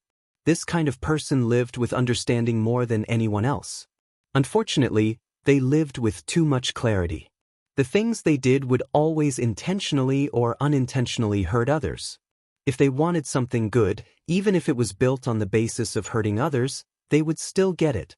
It was rare to see such people who lived with clarity. His ex-wife, Xiao Shuman, belonged to this type of person.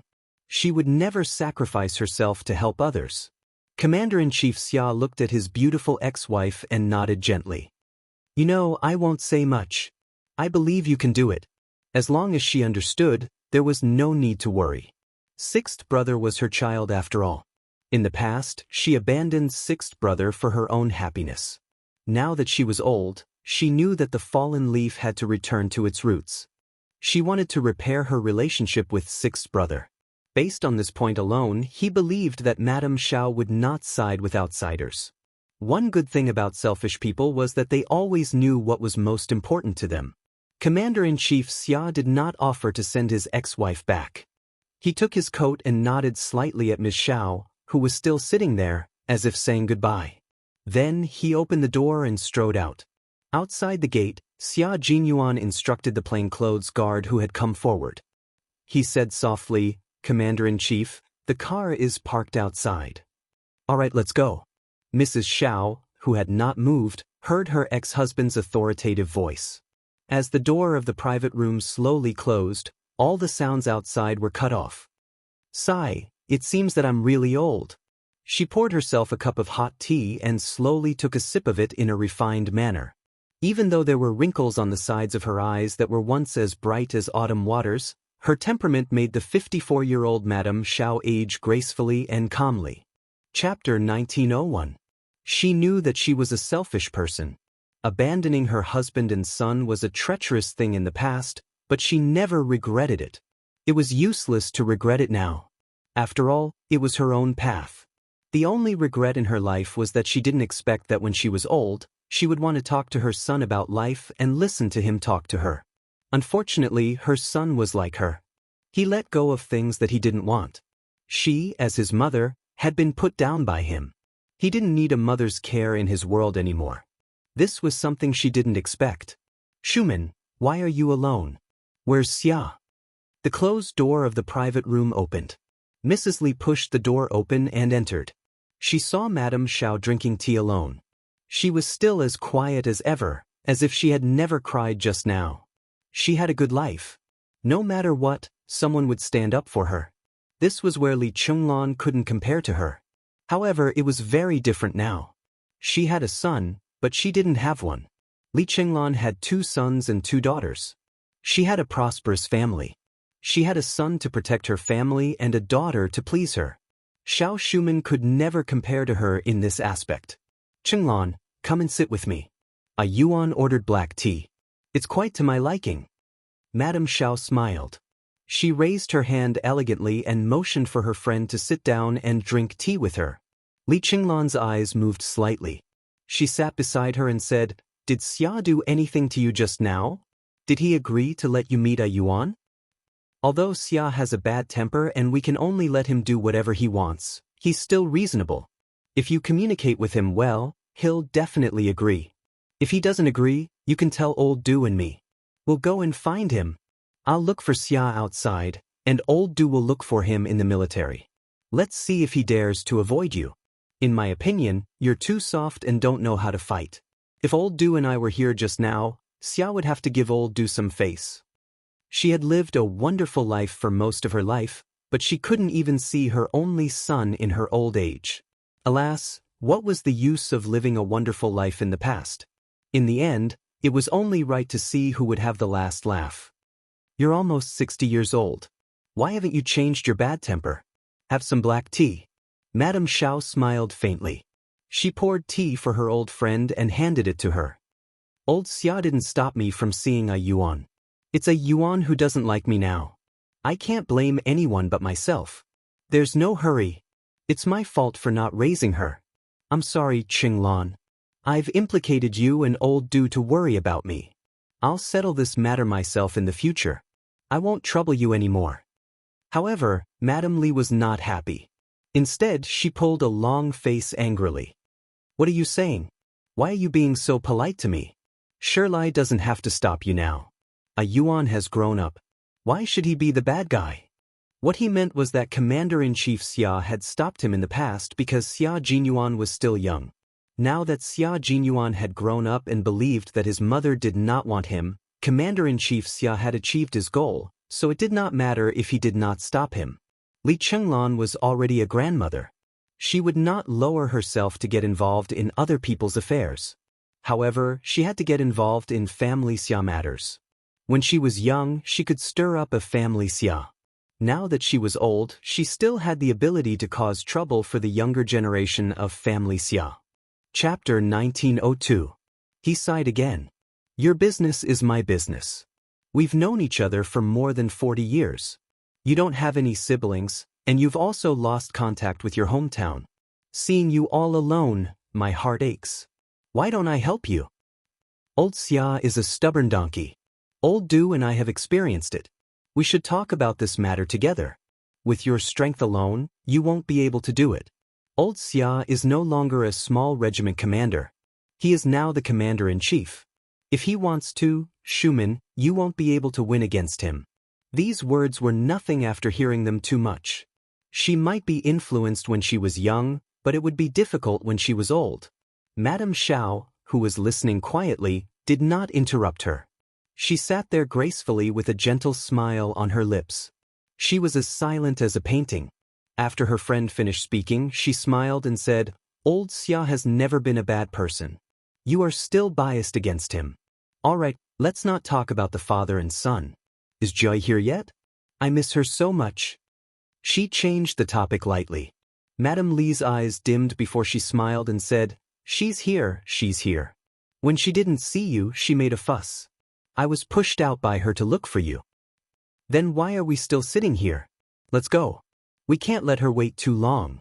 Madame Xiao stood up happily and said, Daughters are still the best. Daughters are their mother's intimate little jackets. Tun, you are so blessed. Who didn't like their children being praised?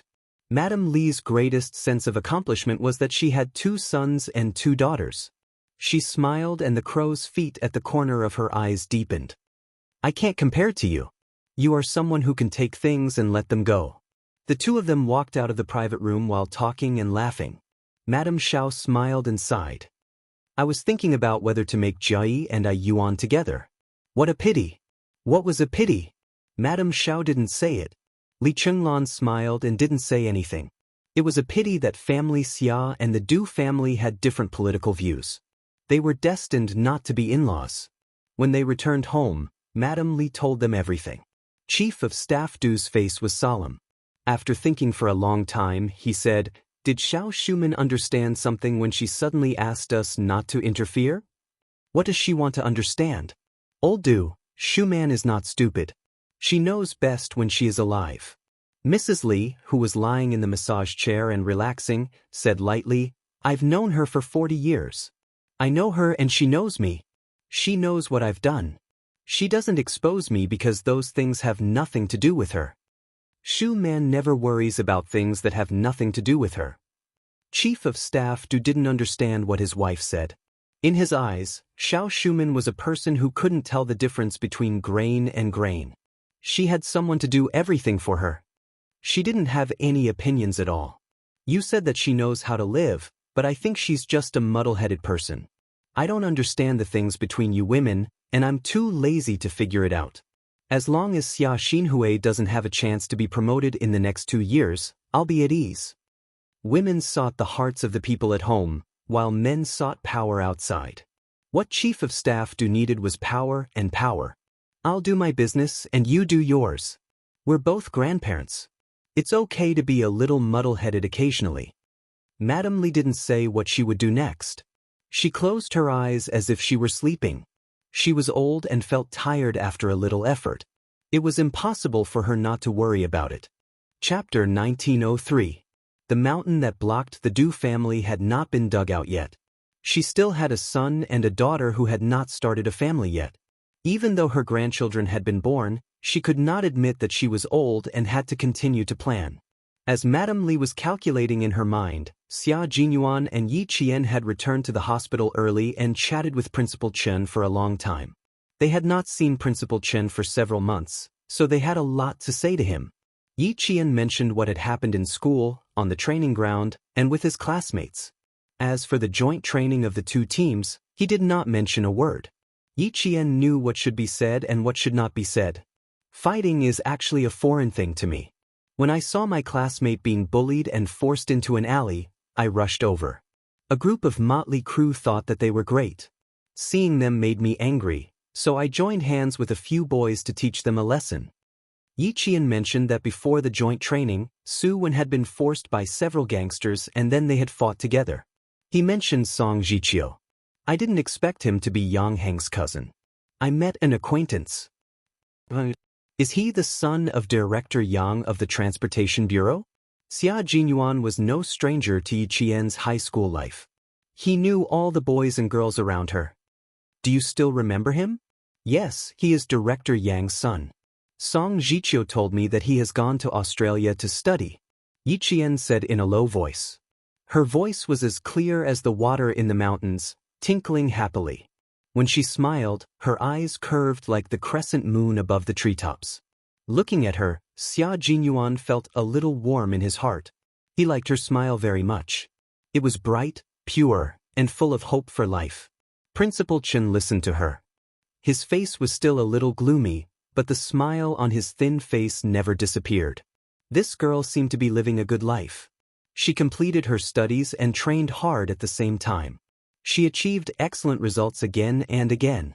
As Commander-in-Chief Xia said, she could shine by herself without any support. Talents were hard to come by, and an all-round talent like little Yi was even harder to come by.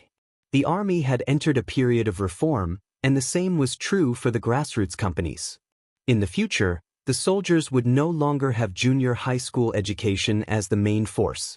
They would gradually develop towards high school and university education. Improving the quality of the entire army was part of the reform.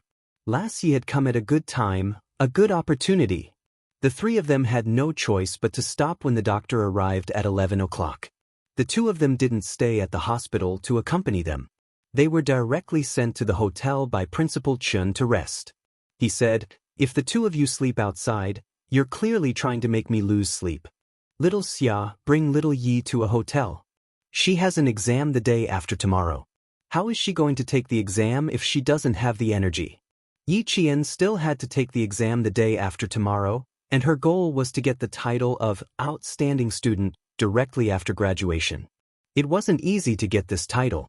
Her exam results and physical fitness scores had to be at the top. If she made a mistake, she would miss the opportunity. Xia Jinyuan moved 2 folding beds over and planned to stay with Yi Qian. Principal Chen obviously wouldn't agree. His face darkened, and he said to Xia Jinyuan, "Little Xia, if she's unreasonable and doesn't listen to advice in the future, just come back and tell me. I'll talk to her. She needs to be taught a lesson sometimes. She can only do as she pleases. How can she? You can't just go along with everything she does. You have to persist in what you have to." Chapter 1904. Yi Qian was dumbfounded. He instantly thought that Xia Jinyuan would have someone to rely on in the future. Principal Chen's words tonight were definitely a big gain for Xia Jinyuan. He raised his eyebrows at Yi Qian, looking quite proud of himself. Seeing his proud expression, Yi Qian secretly clenched his fists. Uncle Chen, you don't know how thick-skinned the guy in front of you is, and he has a lot of hands and feet. You're asking me to sleep in a hotel? You're sending me to the tiger's den. He was too embarrassed to say it out loud, so he could only scream silently in his heart. The doctor asked them to leave as soon as possible, but Principal Chen waved his hand to chase them away. Yi Qian had no choice but to take his luggage and go to the hotel. The hotels near the General Military Hospital were all busy, and the affordable rooms were already fully booked. As Major Xia had requested, they booked a luxurious suite that most people wouldn't be willing to spend money on. There was a bedroom, a living room, a kitchen, and a balcony with a view. Even though the hotel receptionist said that their rooms were very good, Yi Qian didn't give up and asked again, "Are you sure you don't have a standard room?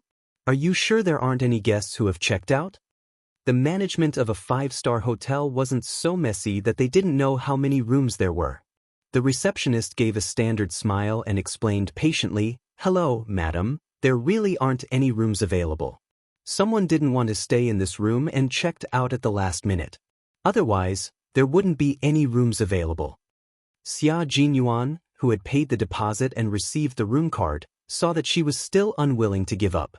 His thin lips curled up a few times, and he carried her luggage towards the elevator. "If you came early, you could still book 2 rooms.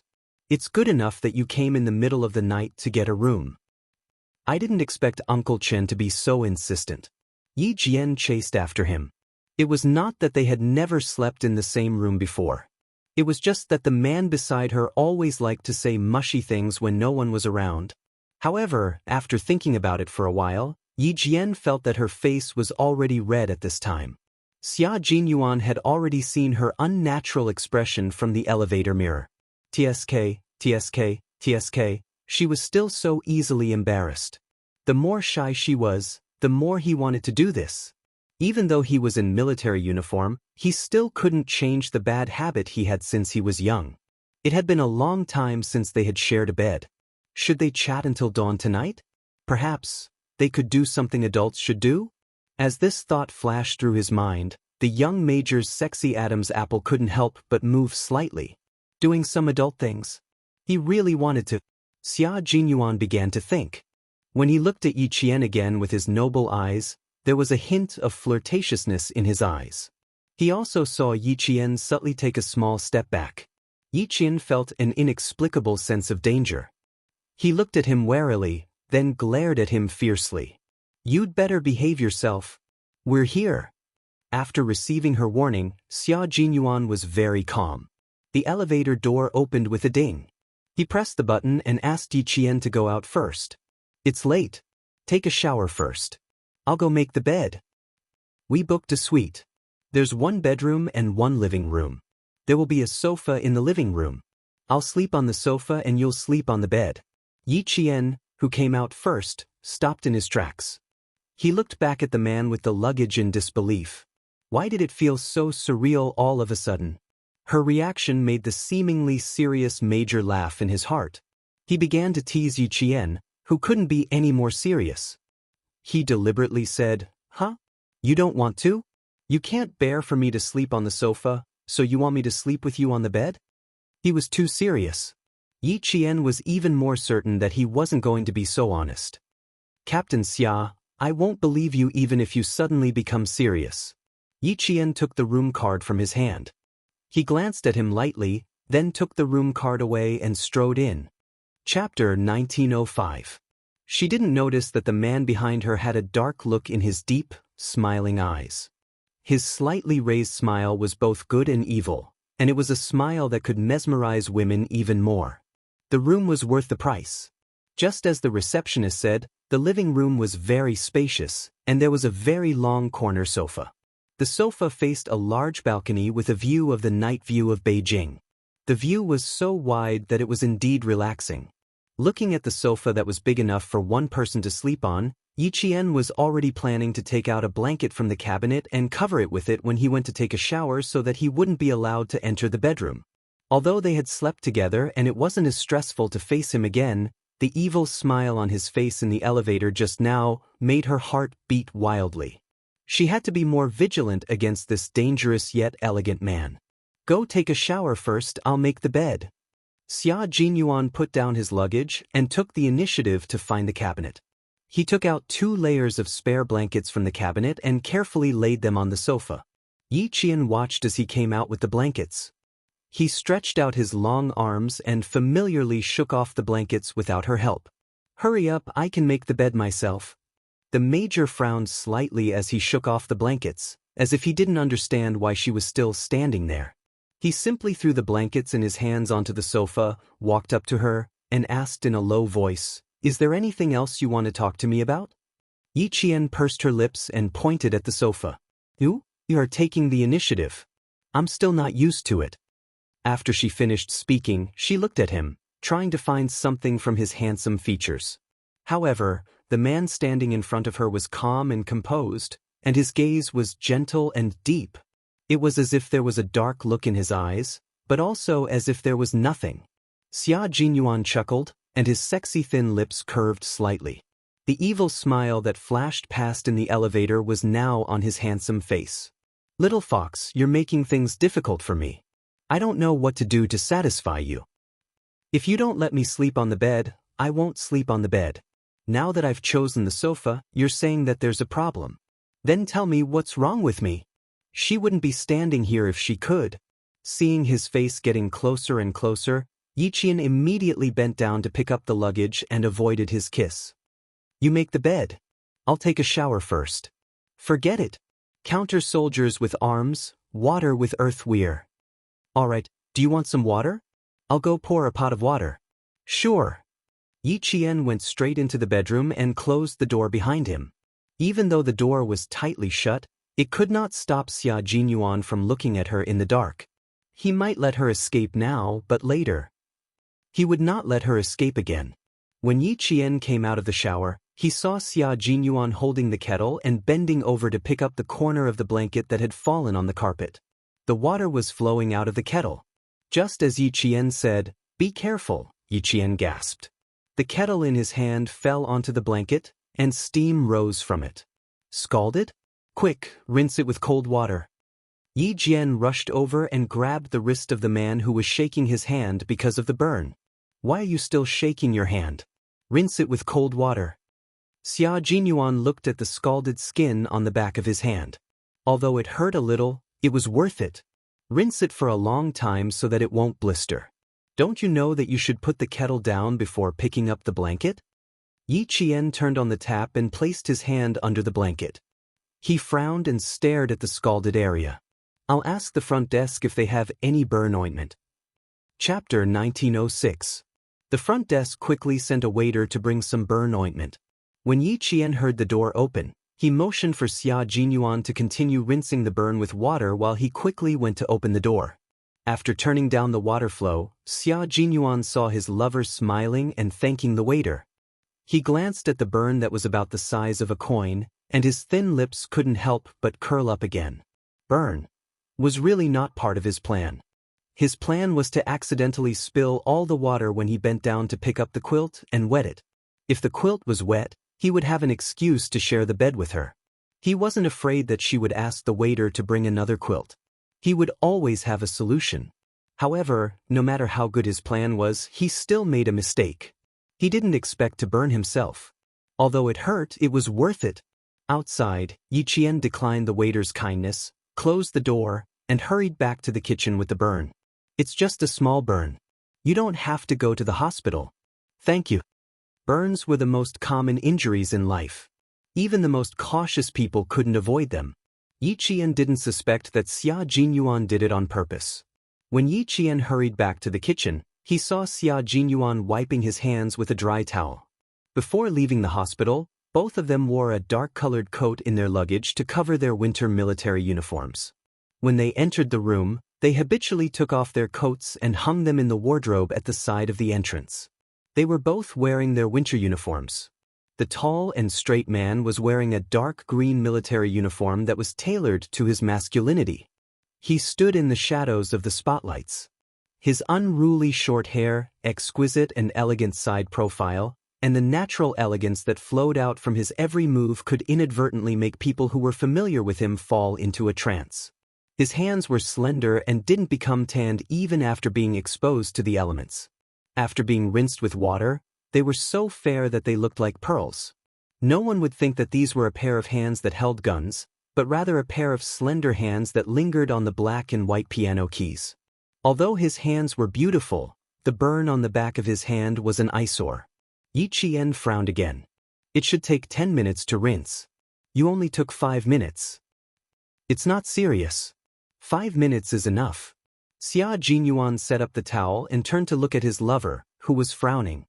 He laughed and said, "Don't look like that. It's not a big deal. It's just a small burn." Yi Qian retracted her gaze from his handsome face and took a deep breath. She calmed herself down before approaching him.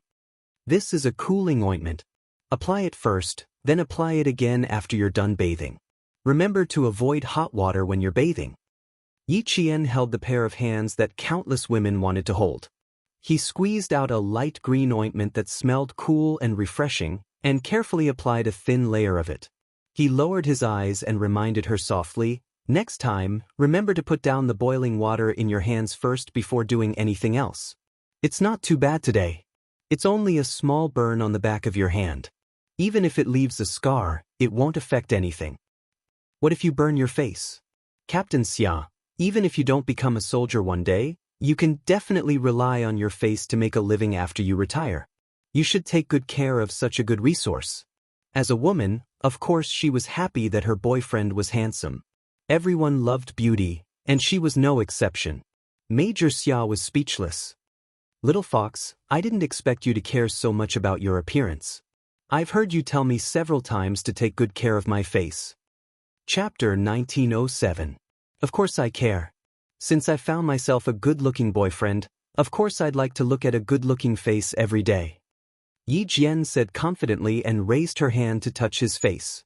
"Your face was born to make women commit crimes. Now I'm taking the risk of being stabbed by other women to take down the owner of this face. If you don't protect it well, you'll be letting me down." It felt good to be taken advantage of by his girlfriend. Even if it was because of his face, Major Xia thought it was because of his charm. His face was his, so naturally he was charming. "Looks like I'll have to take good care of you. I'm afraid that if my face gets disfigured one day, my little fox will abandon me because of that." Yi Qian nodded seriously and said responsibly, "That's right. In the future, we'll have to look at your face. If your face gets disfigured while I'm still as beautiful as a flower, wouldn't you feel inferior?" Good Lord, she's getting bolder. She's making fun of me so skillfully. She was already smiling like a flower. She glanced at him from the corner of her eyes. Under the hazy white light of the spotlights, the girl with the fragrance of a bath really looked like a fox demon. She was so charming that she could hook people's hearts. Xia Jinyuan gradually stopped smiling. His dark eyes turned deep, like an unfathomable ancient well that locked the person who was reflecting the water. He suddenly took a step closer to her. His sudden action startled Yi Qian. She instinctively dodged to the side and pressed her butt against the counter. She looked at the approaching man warily. "What are you doing?" "I'm just telling the truth. Could it be that you're angry?" There were too many unfathomable dark colors flowing in his eyes, and there were even specks of starlight flashing through them. The young major who had been so noble and outstanding just a moment ago was now filled with danger from head to toe. It wasn't the danger of pure darkness, but the danger of temptation. The dangerous major and the elegant man made her a little flustered. Xia Jinyuan calmly looked at Yi Qian, who had nowhere to run. His thin lips curved slightly as he took a step forward and instantly pulled her into his arms. His chest was very broad, firm, and gave off a sense of security. Yi Qian actually bumped into his own chest when he was suddenly pulled by him, and it hurt a little. Yi Qian raised his head and stared unblinkingly at the handsome, domineering face in front of him. He swallowed with some difficulty. This kind of Xia Jinyuan, although dangerous, still made her heart race. She had to admit that the reason she had agreed to him on impulse in her third year of high school had a lot to do with this elegant face in front of her. Even though they had known each other for 5 or 6 years now, every time she looked at his facial features, her heart would race uncontrollably. Fortunately, she had good self-control. Otherwise, she suspected that she would have pounced on him in advance and made the first move to gain the upper hand. For a moment, Yiqian was lost in thought as he stared at the Major's handsome face. "Do you like my face that much? Would it be more convenient for you to look at it if I stood closer?" He lowered his head and leaned over. His deep voice sounded, and there was a deep affection for her in his sexiness, as well as the indulgence of a man towards a woman. "Wouldn't it be more convenient if I looked at it like this? Or should we look at it while touching it?" He held Yiqian's hand and pressed it against his cheek. He asked her in a low voice, "Wouldn't it be more enjoyable?" The palm of her hand pressed against his cheek, and the warm touch made Yiqian shiver violently. Before she could fully recover from her shock, her heart melted from the adoration in his eyes. Chapter 1908. Yi Jian, who thought that she could face him calmly, could not resist such a gentle attack. She wanted to resist, but what she got in return was his indulgence. "I'm born with a pretty face. Can I only let you look at it? I won't show it to anyone else. Other than you, I won't show it to another woman, okay? HM? Answer me, okay? Captain Xia, where did you learn all these sweet nothings? It used to be mushy, but now it was even more mushy." Her ears felt like they were on fire just from hearing it. Yi Jian knew that she couldn't hold on any longer. His handsome face was getting closer and closer. His breath had completely surrounded her. There was no way she could escape. Slightly, "What's wrong? Don't you want to have me all to yourself?" He pressed her hand down and let her palm caress his handsome face, interrupting her words. "Slightly what? Do you still need to think about it?" His thin lips slowly curved into an unrestrained flirtatious smile. A clean face. Little fox, don't you want to have me all to yourself? I only belong to you, and I'm only willing to show it to you. Are you not willing?" Willing. 10 million willing. Yi Qian nodded frantically. Something was wrong. Captain Xia was very strange tonight. His words were too profound. He was handsome, said sweet nothings, and looked at her with such deep affection. This was great. Even her legs were starting to turn to jelly. Yi Qian touched his face with her right hand and blocked his body with her left hand. She was trying to calm herself down. She pursed her lips and said softly, "You can say whatever you want, but you're too close. I can't see it clearly. Why don't you back away a little more? You don't have to back away too far. Just 2 or 3 steps will do." Her face was red, her heart was in a mess, and even her legs started to tremble. The Major skills were improving day by day. Even if she chased after him, in the end, she still could not win. Xia Jinyuan did not believe it. Once this cunning fox in front of him realized there was danger, her first reaction would be to run. She wanted to run? Sorry, he didn't want to see her escape at all. The more she escaped, the more he wanted to make her stay. Let's see where else she could escape to. The kitchen is only so big. I can't retreat too far. The distance is just right. The Major, who had begun to reveal his hunter's nature, leisurely circled around his beloved prey. His waist bent a little more, forcing Yiqian to stand on his tiptoes and lean back against the counter. It's hard to see clearly in this position, right? Why don't we change to another position to look at it? At 26 or 27 years old, he was so clean that no one would believe him. Tonight's main course won't be served, let's have a side dish. Young people were full of vigor. Being alone in a room with their beloved, it would be too abnormal for a single man and woman to not do anything. Yi Qian was extremely regretful right now. She clearly knew that the man in front of her was a dangerous man. She didn't have a high level of cultivation, but she still dared to flirt with him first. She brought this upon herself. What's more, changing a position. Although she was a little dizzy now, it was not to the point where she lost her rationality and her heart. Washing his hands in the kitchen or applying medicine, he could do all sorts of things.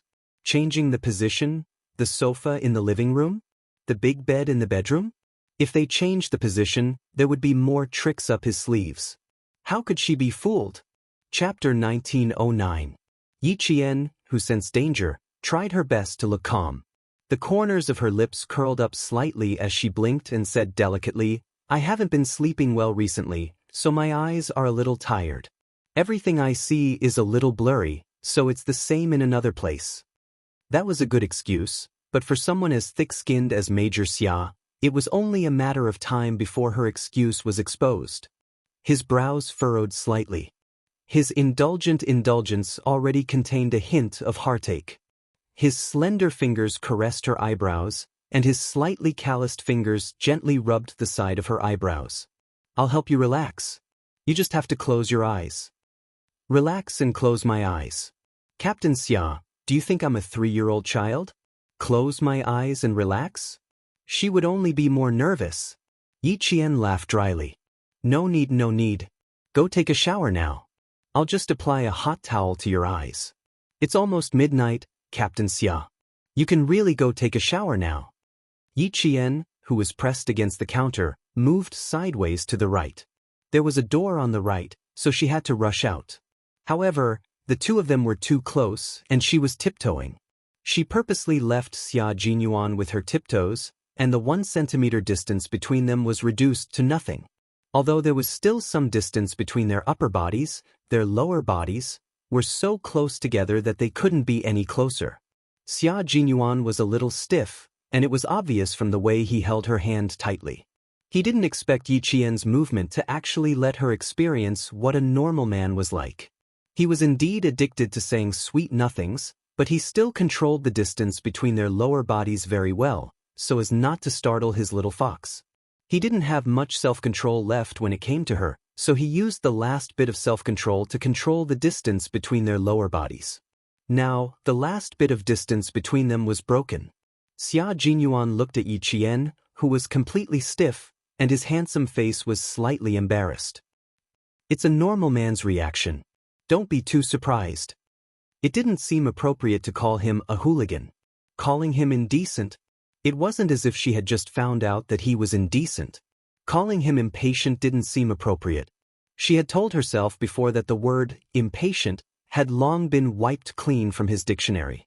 With the relationship between the two of them, it would be too pretentious to scold her. Yi Qian's brain spun as he used the hand that could still move to push against his chest.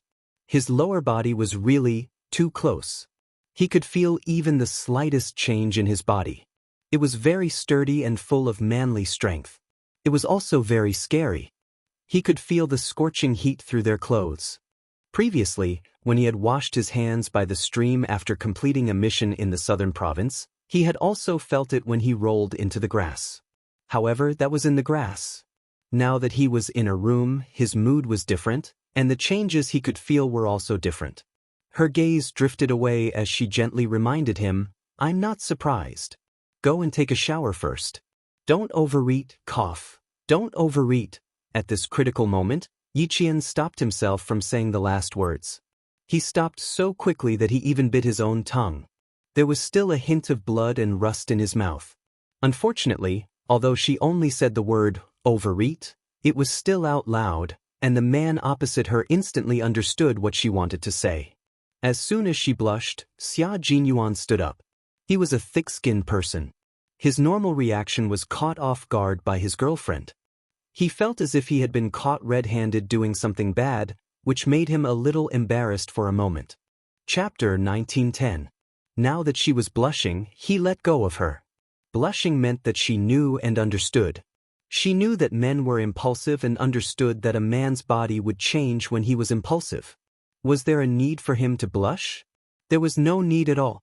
However, Major Xia did not continue to press against her.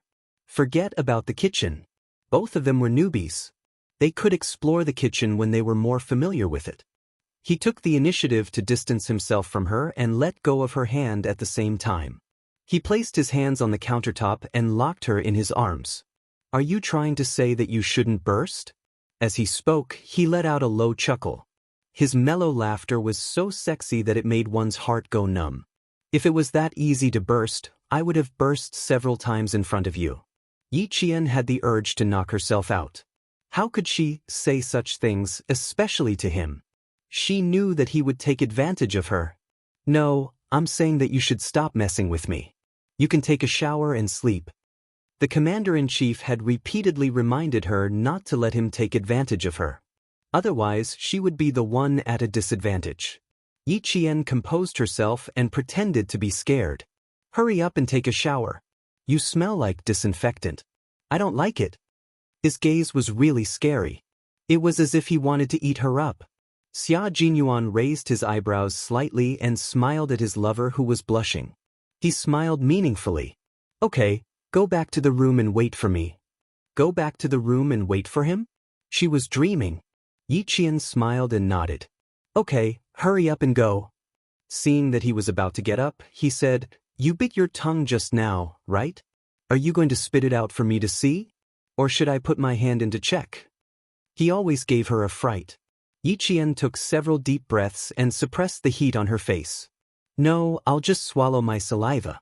I don't need to trouble you. Whether he spat it out or did something else, the result would be the same. Rejecting him was the best choice.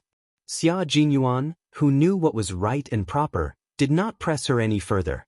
His little fox could not be pushed too hard. If he pushed her too hard, she might escape to the hospital to look after Uncle Chin. He would wait until he took a shower and went into the room before slowly grinding with her. He would leave the main dishes aside for the time being, but he would have to try the side dishes. That's good. You check if the bite is serious. I'm going to take a shower. Finally, Major Xia Jinyuan withdrew his hands and stood up straight. Naturally, he also straightened his back. Yi Qian lowered his gaze and accidentally glanced at his most spectacular part. His heart skipped a few beats. He cleared his throat guiltily and turned to face the door. I got it. Go do what you need to do. I know what to do. Usually, she really couldn't see anything different, but now that she saw it, even her vision was severely impacted. It was simply too spectacular. Xia Jinyuan had always been satisfied with his figure and was quite confident in his masculine features. Looking at Yi Qian, whose neck had turned red, he took a deep breath. Although her gaze was insubstantial, he could feel the tenderness that brushed past him. It made him tremble slightly. She was really a torturer. Yi Qian did not know that he was a torturer. As soon as he stepped into the bathroom, she went back to her room and immediately locked the door. Yi Qian, whose back was against the door, was breathing heavily. There was danger tonight. She had to be on guard. Chapter 1911. How could she prevent that? That was a big problem. Yi Qian looked around the bedroom, then finally fixed his gaze on the two bedside cabinets. Picking locks was a piece of cake for Captain Xia, and he could do it easily. She couldn't prevent him from picking the door, but she had to prevent him from opening the door immediately even if he picked the lock. Yi Qian picked up one of the bedside cabinets and placed it behind the door. After confirming that the cabinets were firmly behind the door, Yi Qian clapped his hands in satisfaction. In this way, even if Xia Jinyuan picked the lock, it would be difficult for him to open the door immediately. Yi Qian only went into the bathroom to dry his hair after making sure that she could detect him in time and avoid him. Xia Jinyuan, who was also doing something, didn't expect Yi Qian to guard against him as if he was a thief. He blocked the water pipe with a towel and tightened the pipe. Xia Jinyuan, who was covered in foam, opened the pipe cage. Great, not a single drop of water flowed out. He didn't want to do something like picking locks that would ruin his image. He just blocked the water pipe while he was taking a shower and knocked on the bedroom door with only a towel wrapped around his lower body. Are you asleep? There's a problem in the bathroom outside. There's no water in the shower. Help me check if there's any water in there. Compared to picking locks to break into a room, openly knocking on the door was much more upright. Even if he wanted to use tricks, he had to be more advanced. He couldn't use tricks that could be easily seen through. In particular, he needed to outwit an extremely intelligent fox. She could see through the tricks of a lowly person with just a glance. If he didn't put in some effort, if she saw through it, not only would he lose face, he would also be despised by her. In order to protect his face and maintain his image, Major Xia felt that it was necessary for him to scheme once. Advanced tricks were not called tricks. For example, He used a towel to block the water pipe. Although it was a small matter, it required a lot of skill. Therefore, it should be called a strategy to achieve great things. Why was it said that thieves with many tricks would never achieve great things? It referred to petty cleverness. After deceiving people once, they wouldn't be able to deceive them a second time. Those who achieved great things also needed to use methods to achieve great things. Their methods were high in number and high in technical content. When they made a move, they would be able to shake the world and cause a storm. This was not a method but a strategy. When Xia Jinyuan was young, he had done bad things and told lies as a spy. Master Xia had seen it all and only asked him if he wanted to be a thief or a great talent. He knew why the two of them had completely different reputations even though they used the same methods. From then on, he no longer disdained to use self-righteous little tricks. Either he didn't do anything, or if he did, he would do it without anyone knowing. Even if others knew that he had done something bad, they wouldn't have any evidence. At that time, Commander-in-Chief Xia didn't know that at such a young age, he already knew how to strategize, so he suffered countless losses. Fortunately, Master Xia did not know that his grandson was using strategy to achieve what he wanted to do. Otherwise, he would be so angry that he would whip him. Now, Major Xia, who was thinking about how to get a few side dishes, blocked the water pipe and calmly knocked on the door. He said, "Little fox, I'm covered in bubbles now. Open the door and let me in to take a look." There was no sound inside. Xia Jinyuan knocked again, but there was still no response. Asleep? Even if she was asleep, she should have been woken up by his knocking. Asleep? Or don't want to open the door? Are you afraid that I'll do something to you? He knocked again, but there was still no response. Chapter 1912. With one hand on his waist, the Major narrowed his eyes dangerously. She shouldn't have not heard him knocking on the door. Did she really pretend not to hear him and refuse to open the door for him? Yi Qian, who was drying his hair, vaguely heard the knocking on the door. He turned off the hairdryer and leaned out. There's no water in the bathroom outside. Check if there's any water in the bathroom inside. There's no water in the bathroom outside? She paused for a moment before hearing him say, "I'm covered in bubbles right now. Little fox, you're not pretending to ignore me, right?" Yi Qian wanted to laugh. He turned on the tap and water flowed out happily. That's not right.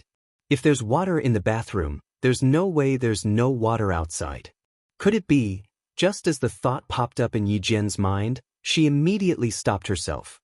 She even slapped herself on the mouth and muttered to herself, "You're thinking too much, thinking too much. Although it was quite scary just now, there's no need for you to come here with foam on your body." After knocking on the door for about 3 minutes, Xia Jinyuan finally heard Yi Qian's response. He heard footsteps in the room again. It sounded like something heavy was being moved out from behind the door. Major Xia couldn't help but raise his hand and rub his forehead. A few appetizers? It's really not easy to taste. Blocking the door and locking it from the inside. Xia Jinyuan looked at Yi Qian, who opened the door, and frowned. He asked deliberately, "What were you moving behind the door just now?" Yi Qian, who felt a little guilty, lowered his head and opened the door. When he heard the question, he thought to himself, "I moved so softly. Did he hear me?" He immediately looked up to explain. Who knew that the first thing he saw was a naked man. His unruly black hair was completely wet. The ends of his hair were mixed with shampoo, dripping drop by drop onto his smooth and sexy chest muscles. His chest muscles rose and fell with his breathing. They were thick, muscular, and filled with a man's sexiness. Yi Qian's gaze slid from his chest to his lower body. She was startled. She thought he was naked, but it turned out that there was only a towel wrapped around his waist. It hung loosely on his muscular waist, as if it would fall off at any moment. She was probably not wearing anything under the towel.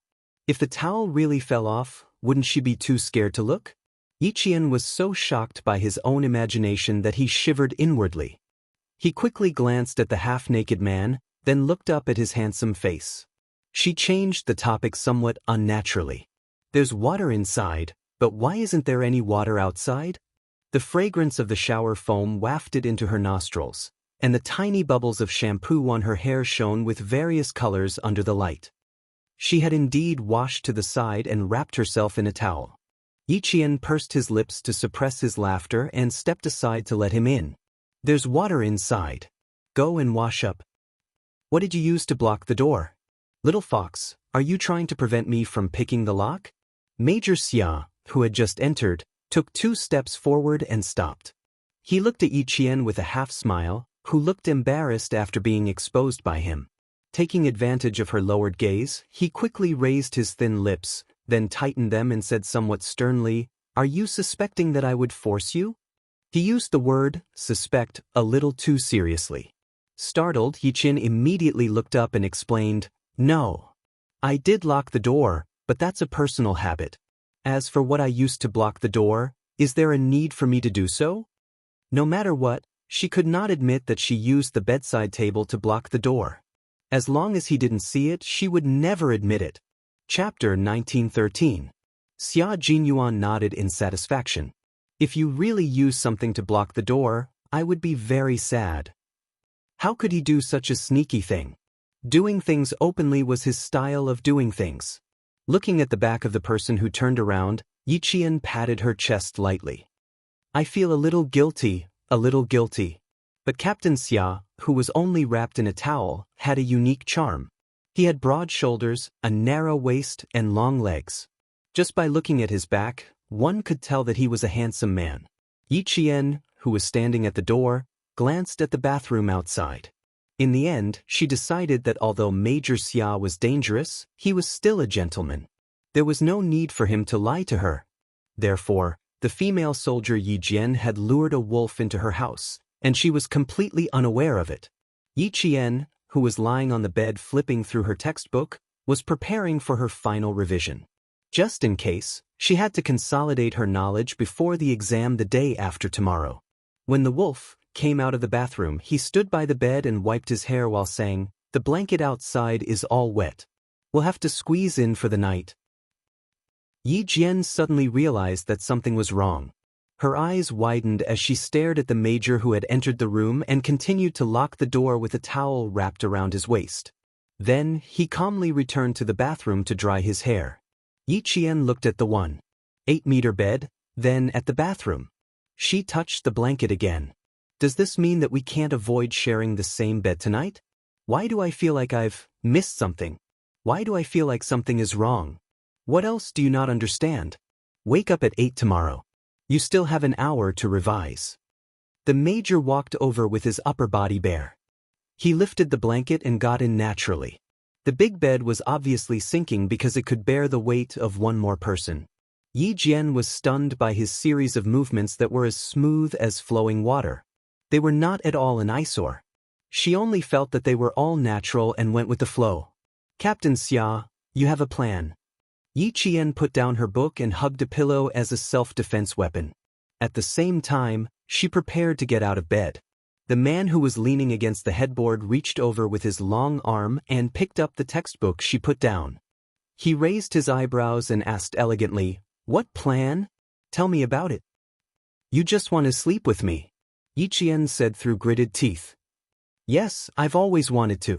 The major, who had successfully climbed onto the bed, curved his thin lips. His calm, dark eyes were smiling as he looked at the vigilant Yi Qian. He said leisurely, "It's not just lying down and chatting, it's..." Yi Qian did not wait for him to finish. He rushed out of bed at lightning speed. However, the man beside her was not an ordinary man. He was a man who had walked through the smoke of war. He was a skilled Special Forces soldier and an all-around soldier who had the entire Snowfield Brigade obeying him. No matter how skilled Yi Qian was, she wouldn't be able to gain the upper hand against Soldier King Xia Jinyuan. Xia Jinyuan grabbed her wrist with one hand. The world spun and she was lying on top of him. It was impossible for Yi Qian to accept it. Knowing that he had fallen into a trap, Yi Qian's eyes turned cold and he began to resist. He used his other hand to hit Xia Jinyuan's shoulder.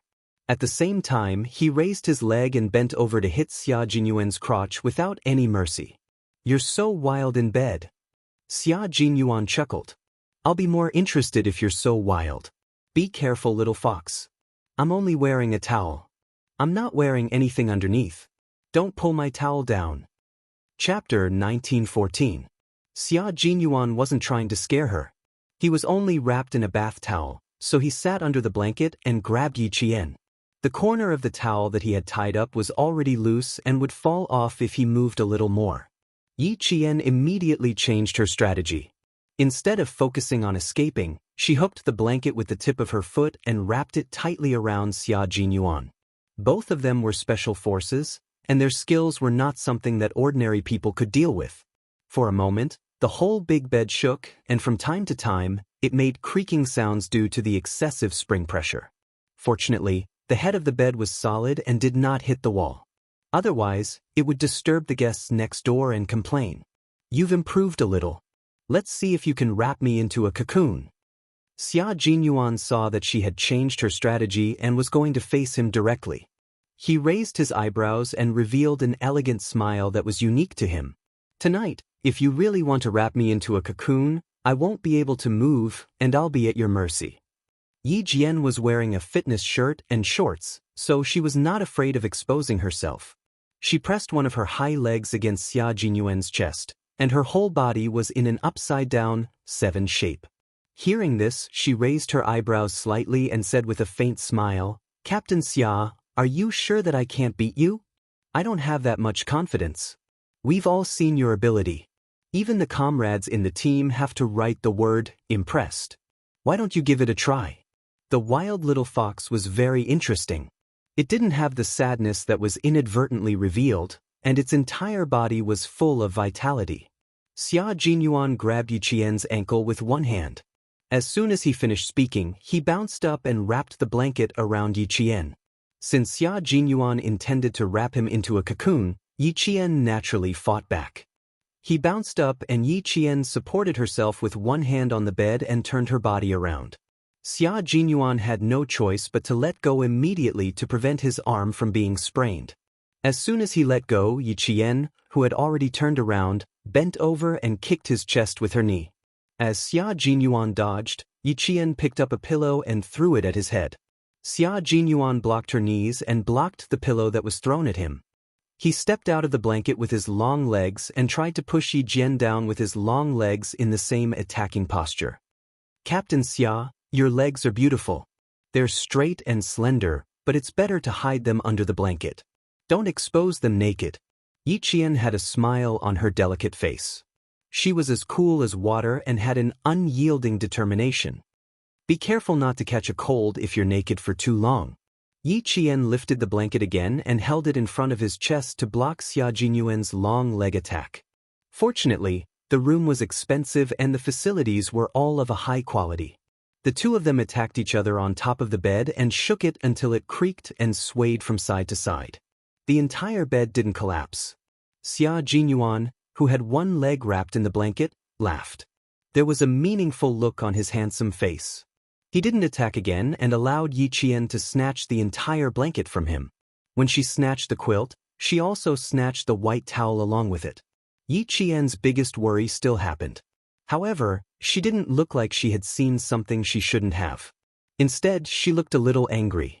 She stared at the pair of gym shorts that were exactly the same as hers and threw the blanket away. She was so angry that she laughed. "Xia Jinyuan, I'm very angry right now." The consequences of being angry were very serious.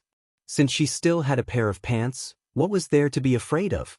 Now that she was angry, she could even rip his pants off. Let's see if he could still tease her then. Chapter 1915. She definitely couldn't strip him. If she did, it would be exactly what he wanted. If she couldn't strip him, then she'd hit him. Xia Jinyuan didn't try to grab the blanket again. He wanted her to know that he was actually wearing pants and wasn't naked. Unexpectedly, the result angered Yi Qian. Just now, she was afraid that she would see something she shouldn't see, so she grabbed the blanket and showed her sharp claws. She attacked him from all sides. Yi Jian used the bed as a battlefield. She lifted her leg and slashed sideways, sideways, sideways, sideways, sideways, sideways, sideways. Only the sound of flesh hitting flesh could be heard. Combined with the strength of her fists, She looked like she wanted to beat Xia Jinyuan until even Commander-in-Chief Xia couldn't recognize him. It wasn't their first time fighting, so they had a certain understanding of each other's strength. When Xia Jinyuan saw her fighting style, he knew that she was going to fight for real. He also knew that she was really angry. At this moment, Major Xia was a little uneasy. He had made his girlfriend angry, so he should shrink his neck and admit his mistake immediately. After a few rounds, he only defended and didn't dare to attack. He was afraid of adding fuel to the fire. After all, not long ago, during training he hit his girlfriend until she was hospitalized. Yi Qian didn't care whether he was defending or not. He only knew that if he didn't give him a good beating today, he would really tease her from time to time in the future. If he wasn't wearing pants, then so be it. He was obviously wearing pants, but he deliberately put on a bath towel to pretend that he wasn't wearing pants. That was how he teased her. How fun? Then I'll play with him for real. Yi Qian was going to fight for real. Xia Jinyuan's heart skipped a beat when he saw her standing on the bouncy bed. Xia Jinyuan, who was afraid that she would step on air, blocked the incoming punches while getting off the bed. Yi Qian's eyes were fierce. He said coldly, "Don't you dare get off the bed?" Xia Jinyuan, whose feet were on the ground, quickly jumped back onto the bed. I don't dare. Ha, there's nothing that Captain Xia doesn't dare to do. Yi Qian's fists were not aimed anywhere else, but at that handsome face that sometimes made him lose himself in thought. There was a fierce battle in the bedroom. Two waiters hurried over from the corridor outside. After confirming the room number, they pressed the doorbell. When Yi Qian heard the sound, she hurriedly threw the pillow to the side. She hadn't used her fists up until now. She picked up a pillow and started hitting him. She threw the pillow to the side and glared at the major who had been obediently getting hit the entire time. Her chest heaved up and down, and sweat dripped down her delicate face. Let's call a truce. I'll go take a look. Xia Jinyuan hurriedly made a shoo gesture and got up from the messy bed in his gym shorts. Calm down, I'll go out and take a look. Yi Qian stared at his back as he strode out, then looked at the messy bed. He was angry, but at the same time he looked at the open bedroom door with a subtle expression. The commotion just now seemed a little loud. Could it be that he was here to complain? The bed was unusually messy. The sheets were crumpled into a ball, the 4 pillows were thrown out, and they were scattered all over the room. The quilt looked like it had just been fished out from the washing machine. It was unbelievably crumpled. She was partly to blame for the mess. She was angry because he had put on pants, but deliberately said that he didn't wear anything. It made her nervous. But Yi Qian patted his forehead in pain. But why was she angry that he didn't wear pants? Angry that he didn't wear pants? Angry that he had to wear pants? She was angry that he wore pants, but wouldn't she be angry if he didn't wear pants? What kind of logic was this? Chapter 1916. Wearing pants or not wasn't the source of her anger. She was angry because he was deliberately teasing her. Now that she had hit and kicked him, the anger in her heart dissipated. Yi Qian began to think of ways to teach Xia Jinyuan a lesson so that he wouldn't dare to tease her so easily in the future. But since he knew she was angry, she had to continue pretending. He teased her, so she had to tease him back. Give him a taste of his own medicine. Outside the door, the young hotel waiter looked at the shirtless man apologizing in front of him and immediately felt a sense of inferiority. They were both men. Xia Jinyuan's figure was so good that other men would be envious. After saying a few words, "The guest downstairs has insomnia, please understand," the waiter hurriedly left.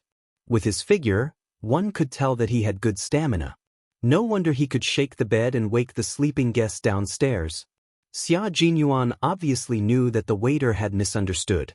But it was a sweet misunderstanding. He didn't do anything but fight with his girlfriend on the bed. After locking the door and returning to the room, he saw the girl who had just fought with him and changed her face when she saw that he was actually wearing a pair of gym shorts, bending over to pick up a pillow. His gaze shifted to the bed and paused for a few seconds before he couldn't help but gently touch his forehead. It did look like a physical exercise between a man and a woman. He gently closed the bedroom door and picked up the pillow that was thrown under the bed.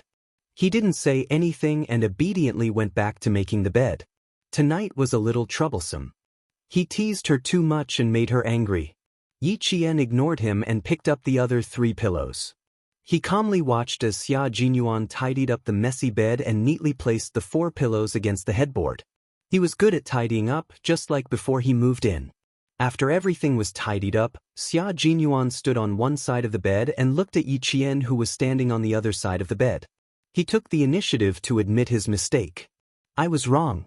I shouldn't have teased you. I don't dare to ask Captain Xia to apologize. Yi Qian softly said, His originally calm little face suddenly showed some grievance because of his apology. Xia Jinyuan could accept being hit or scolded, but Yi Qian was not doing anything. His little face was full of grievance, and he was really panicking. He, who had been standing on the other side of the bed, propped himself up with one hand and jumped over the 1.8-meter-wide bed in an instant, standing in front of Yi Qian. His actions made the corners of Yi Qian's mouth twitch a few times. Having a boyfriend who was a Special Forces soldier was really something to look at. It's my fault. I shouldn't have lied to you that I wasn't wearing pants. I didn't really intend to lie to you. I just wanted to tease you before I took the towel away. Who would have thought that she would be so shy that her eyes would wander all over the place? She would glance at his crotch and then look away with a guilty conscience. His bad habits would resurface. Now she was so angry that she felt wronged. It was all his fault. Xia Jinyuan had never coaxed a girl before, so he had no experience in coaxing her. However, when coaxing Yi Qian, he used his heart to coax her. He hugged her and gently patted her back. His low voice was so gentle that it could drip water. You have the final say on how to punish me. Don't be angry. You want to wrap me up in a blanket, but you don't have to do it yourself. I'll do it myself. How about that? It's my fault for making you feel wronged. Be good, don't make yourself sad. You'd rather make me feel bad than make yourself sad. He was really being honest. Yi Qian, who was nestled in his arms, smiled. No matter how he apologized or coaxed her, she did not say a word. I can't let him take advantage of me. I must always remember what the Commander-in-Chief said. Chapter 1917. Yi Qian did not say a word, but the Major was so anxious that his brows were furrowed.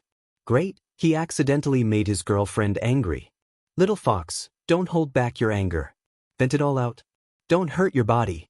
It's easy for us to hurt our bodies, so we have to take care of ourselves when we're resting.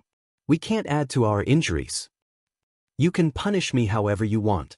I definitely won't have any objections.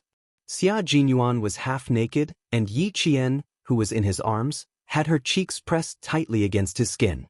Every time he said a word, his chest would tremble slightly. Yi Qian was not only blushing, but also her neck. She did not dare to open her eyes, because if she did, she would see his powerful and sexy chest muscles. The corners of her mouth curved for a moment, but she immediately suppressed it. She closed her eyes and listened to him say nice things. Although her face was red, her heart was calm, and she was quietly calculating the time he would apologize. Although Yi Qian wanted to let Xia Jinyuan know that she also had a temper, she was not a pretentious person. Listening to him made her heart beat faster. She wanted to solve the problem on the spot, so she lifted her head from his arms and said coldly, "You won't have any objections if I punish you? Really? Really?" Xia Jinyuan finally spoke. He let out a long sigh of relief and said sincerely, "I made you angry. You have to take responsibility." "Okay, I won't punish you. Ask the waiter to bring 2 quilts over. Go sleep in the living room. You're not allowed to stay in the room and try to sleep with me." Since he wanted to sleep in the same bed as her so much, she would punish him by not allowing him to sleep with her. Xia Jinyuan felt as if he had been struck by lightning. He had put in so much effort to climb into the bed, but now he was being punished to sleep on the sofa tonight. "Let's talk about it. Can we change the punishment?" The Major asked carefully. She pressed her forehead against his and coaxed gently, "It's rare for the 2 of us to be alone. Don't reject me, okay?" His arms began to tighten slightly, hugging her body even more tightly in his embrace. They were so close that they were airtight. "Let's change the method. You told me to sleep on the sofa, and I really tried my best to climb into the bed. It wasn't easy to climb into the bed, so I really want to stay. Yi Qian sneered. Didn't you say I could punish you however I wanted? Did I tell you to sleep outside? No, that's my main goal, so I can't agree. As a man of principle, Xia Jinyuan believed that this was a matter of principle and could not be easily let go. They hadn't even started, yet she was already planning to kick him out to sleep. How could that work? Worried that she would be angry, Xia Jinyuan said softly, "Little fox, let's change the punishment. It can't be so cruel. We have to leave tomorrow, and we don't know when we'll see each other again. It could be a few months at the earliest, or a year and a half at the latest. Every minute is precious when I'm with you. I don't want to waste our precious time. I just want you to sleep on my arm." His voice was so gentle that it sounded like a lullaby. Yi Qian yawned slightly, frowned, and said firmly, "But Captain Xia, if you keep teasing me, I'll get angry too." "I won't tease you anymore. Don't be angry. Be good." Xia Jinyuan did not hear any trace of softening in her voice. He only felt that his heart was hanging. "I was wrong. I was really wrong this time." Chapter 1918. Yi Jian, who was no longer angry, slowly reached out her hand and gently hugged the strong waist of the man who kept coaxing her. She closed her eyes and said softly, "Sometimes when you are naughty, I really have the impulse to beat you up. Captain Xia, you're so naughty, you really need to be taught a lesson." "I do need to be taught a lesson, so if you don't like it, you must not spoil me." She wrapped her arms around his waist, and Xia Jinyuan's heart slowly relaxed. Yi Qian was moved by his words. He said what was on her mind. Because of their identities, every second they spent together was extremely precious. She was very angry tonight, but she didn't have to be angry all night. She could tell from his behavior that he was really afraid this time. She didn't want their relationship to be strained, she just wanted him to know that once he made her angry, it wouldn't be easy to clean up the mess. He would be so scared that he would break out in a cold sweat. Since she had achieved the effect she wanted, Yi Qian knew when to stop and didn't keep him in suspense. She felt uneasy. "I'm not someone who gets angry easily. When it comes to relationships, I'm not very proactive. It seems like I've been pushed by you all the way, and you've always had to put up with me. But Captain Xia, do you know that before I met you, I never thought of finding a man to spend the rest of my life with? Meeting you is my fortune. It's the fortune of my life." Hearing this, Xia Jinyuan really breathed a sigh of relief. He remembered this lesson well. Being too presumptuous would make him seem frivolous. "Do you know why I'm angry?" the person in his arms asked him softly. Her voice was soft and she still felt wronged. Xia Jinyuan felt so sorry for her that he kissed her hair. "I know. Being too presumptuous would make me seem frivolous. What happened just now was my fault. I didn't consider your feelings. I'm sorry, little fox. Please forgive me. What happened just now? I'm not that angry. I'm just afraid." Yi Qian didn't always try to control him. There was no need to use each other's faults as a weapon. Leaning against his broad chest, Yi Qian said softly with his eyes closed, "In the elevator and in the kitchen, you looked at me like you wanted to eat me. It made me a little scared. You came out wrapped in a towel and deliberately said that you weren't wearing anything underneath.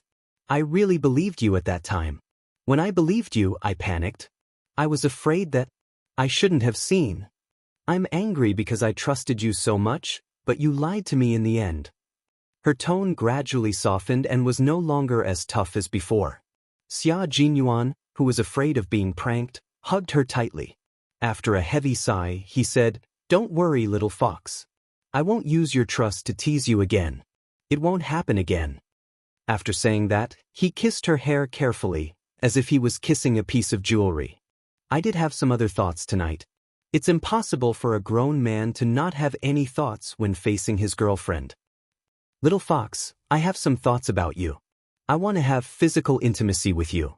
Yi Qian knew what he wanted. When she heard him say it out loud, her heart trembled slightly and her ears burned. Physical intimacy with him? Is this the idea of skin-to-skin contact? She happened to be hugging his waist, so Yi Jian pinched his waist directly. Is Captain Xia satisfied with this kind of skin contact? Xia Jinyuan, who knew that the sky had cleared up after the storm, laughed deeply. I'm not satisfied. The kind of physical intimacy I want requires honesty. I don't need all of it, I just need. He leaned over and whispered in her ear. Without waiting for Yi Qian to reply, he lifted Yi Qian and they fell onto the soft bed together.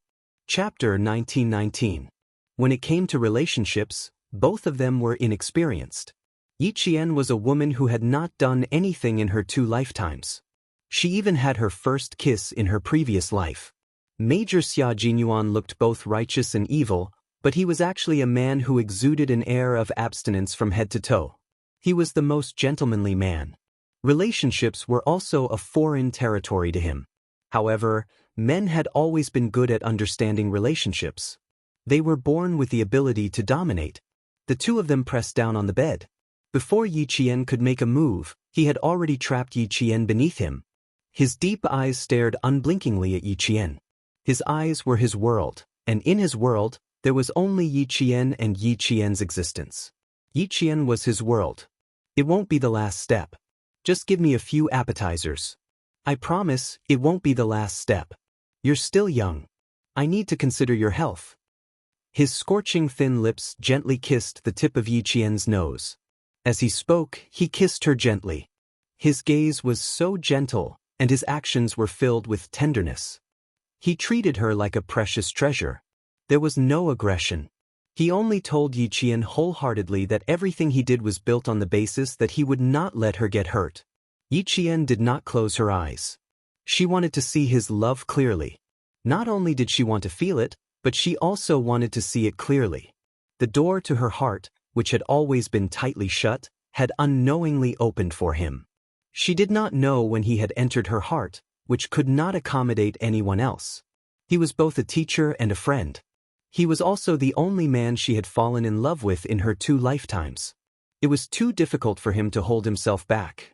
Even his handsome forehead was slightly sweaty. His increasingly heavy breathing spilled onto her face. This was the refreshing scent that belonged to him. She did not reject his scent at all. Yi Jian raised her hands that hadn't moved all this while and coiled them around his neck. Yi Jian smiled. Her clear black eyes were no longer cold and indifferent. Instead, they were like flowers blooming enchantingly. What are your appetizers? She asked him with a smile. Men took the lead in love affairs, but women were born to seduce men. That was why there was such a relationship. Yi Jian was a strong woman. She would not let Xia Jinyuan do whatever he wanted, as if he was molding clay figurines. The man in front of her was really attractive. He had elegant eyebrows, sexy thin lips, and a strong chest that rose and fell as he breathed. Every muscle line flowed to the point that it was almost perfect. She couldn't help but praise him when she looked at him. Let's start with an appetizer, like this. Xia Jinyuan said softly as he covered Yi Qian with the quilt. He lowered his body slightly and supported his weight with one elbow. When his thin lips kissed her delicate lips, his slender fingers slid into Yi Qian's clothes like fish. He sucked on her lips and gently rubbed and sucked.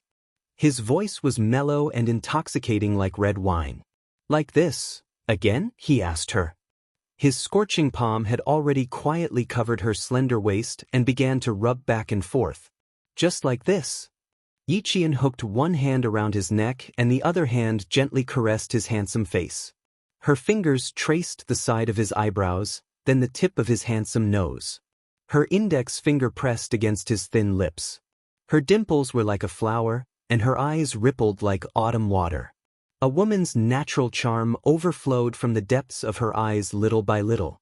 She smiled faintly and said, Captain Xia, your appetizer can't be so simple and plain, right? Chapter 1920. Of course not. I still want to be like this. His fingers slowly caressed her slender waist, and then all the way up, slowly crawling. He didn't immediately climb to the top of the mountain. Instead, he went back and forth between the ravines, as if he was considering which peak to climb first and which to fully enjoy the scenery. Xia Jinyuan wasn't in a hurry to be lustful. Instead, he allowed her to slowly get used to him. Sometimes they kissed, sometimes they whispered, trying to achieve a high standard in one go. As a major who was strict with himself, he also had strict requirements when it came to matters of the heart. He didn't want to leave a bad impression on Yi Qian and cause her to lose interest in him in the future.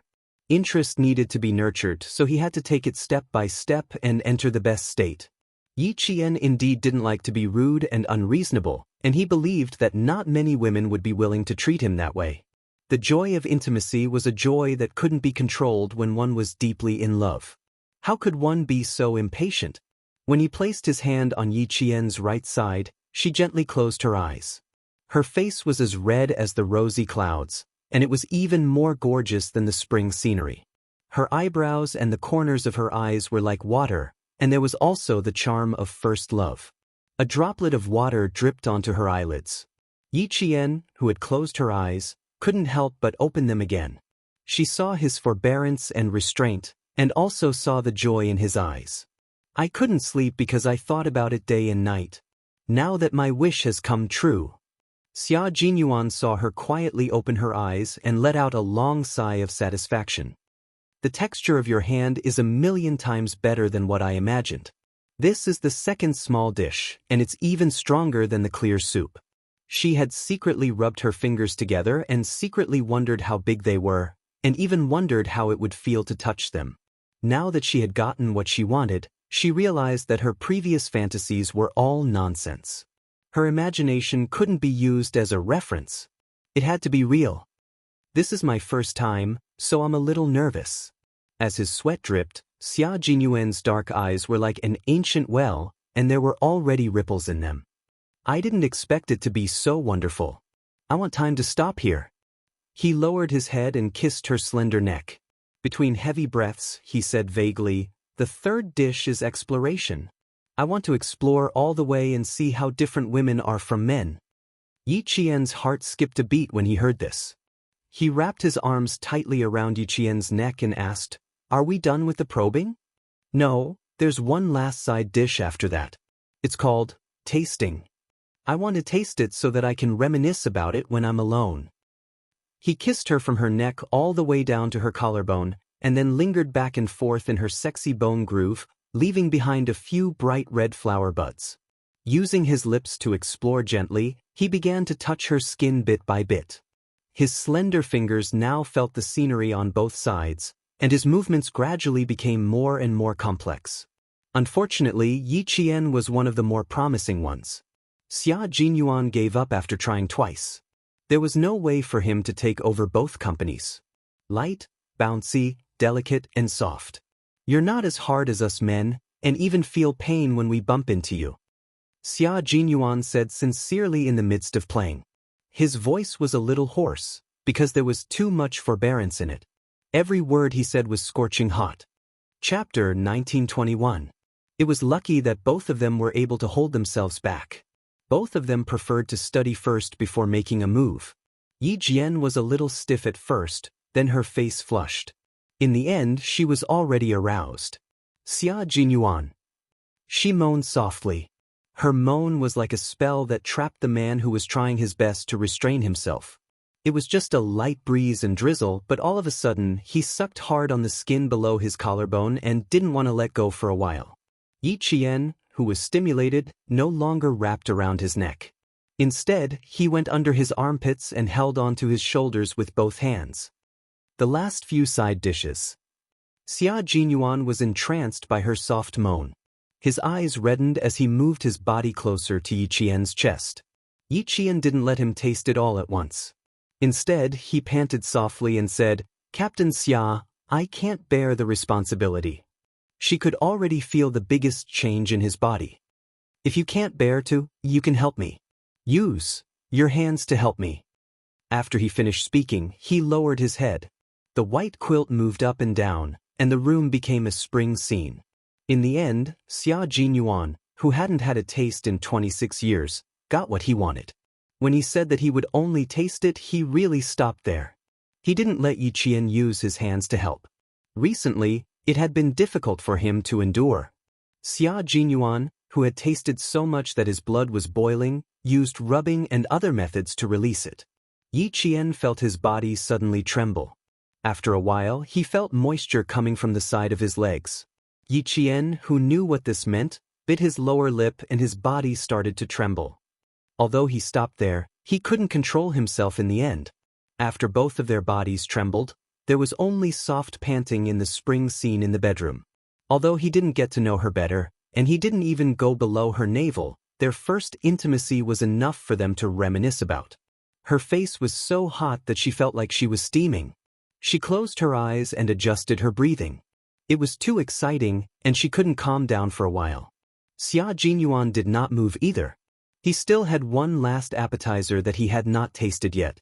He had failed to live up to his expectations. The little fox had only bitten the side of his Adam's apple, and it was over in a flash. Was he that sensitive? Or could it not last long enough? Thinking of this, Major Xia, whose forehead was still sweating, couldn't help but narrow his black eyes. Wasn't it too fast? Was there an hour? An hour was just right. After all, it was his first time being intimate with Little Fox, and his first time being intimate with a woman. He had read relevant books before. For a man like him who had never had his first time, it would usually end very quickly. It was normal for him to last around 10 minutes. Then, it would be even more normal for him to last an hour. Like all men, Xia Jinyuan was no exception when it came to power. What he wanted was to last, and he didn't want his lover to think that it was too short. After a full 5 minutes, Yi Qian, who was sweating profusely, gently poked the man lying motionless on his stomach and said softly, "Aren't you going to get up and change your pants?" Xia Jinyuan, whose handsome face had yet to dissipate, did not move. He just lay there, looking particularly languid. After waiting for a while, he still did not move. Yi Qian poked his shoulder again. "I'm sweaty all over. I want to go and wash up. Even if you don't want to move, you should let me." Chapter 1922. Yi Qian didn't expect the man lying motionless on the bed to be thinking about two things. First, how long did he last? Not bad? Second, he was annoyed at himself for failing to live up to expectations. His last appetizer was to get Yi Qian's five-fingered lady to come out of seclusion, but in the end, he solved it himself, and it became the regret of the night. When Yi Qian poked his shoulder for the third time, he felt that the area around his leg was getting more and more sensitive, so he had to remind him again, "If you don't get up, the blanket we're using right now will be wet." "You." He bit his lower lip, and his voice got softer and softer. "Don't you feel uncomfortable? I'm wearing a pair of wet pants. I'm going to change first. I don't want to move, and I don't feel uncomfortable." Major Xia continued to lie on the bed, and his voice was low and hoarse. "I want to continue. I want to continue until dawn. I want it." Yi Qian, who was still in the midst of his passion, was shocked by his repeated, "I want to continue." "Don't even think about it. Get up, Xia Jinyuan." Captain Xia stopped shouting and directly called out his name. Even if he raised his voice, it would still make Xia Jinyuan's ears go soft. He wanted to kiss Yi Qian again, but Yi Qian's long legs were already moving. Xia Jinyuan quickly turned over and rolled to the side. He laughed and said, "Little fox, you are turning your back on me. I almost succeeded in my sneak attack." She seemed to realize that something was wrong, so before Yi Qian noticed, she quickly picked up the towel that she had dropped to the side and wrapped it around the wet part of the pants. "I'll go outside to see if there's any water. You can go inside and change." From the side, he could see that her face was blushing at a speed that was visible to the naked eye. They had already met each other frankly, but his little fox was still shy. He was also a little uncomfortable at this moment. The wet part of his body made him uncomfortable. After the incident, Yi Qian was indeed a little unnatural. She was quite proactive in the process. Just now, when he got up, she saw the scratch marks she left on his shoulder. It was because of the scratch marks that she became unnatural. Hearing that he was going outside, Yi Qian heaved a sigh of relief. When Yi Jian arrived at the washroom, she looked at herself in the mirror. She was so shocked by her reflection that her body trembled. Was the person in the mirror her? Was it her? Not only was her face flushed, but there was also a hint of charm in the corners of her eyes. The ripples in her eyes were even more charming, as if there were ripples flowing out from her eyes. His lips were bright red, so fresh that they looked like they were about to drip blood. Together with his face full of spring, Yi Qian almost didn't dare to look at himself in the mirror. She had actually acted like this when she was in love. Where was her usual indifference? Yi Jian took a few deep breaths before she put aside the shyness that she didn't dare to face herself. Then she slowly lifted her clothes.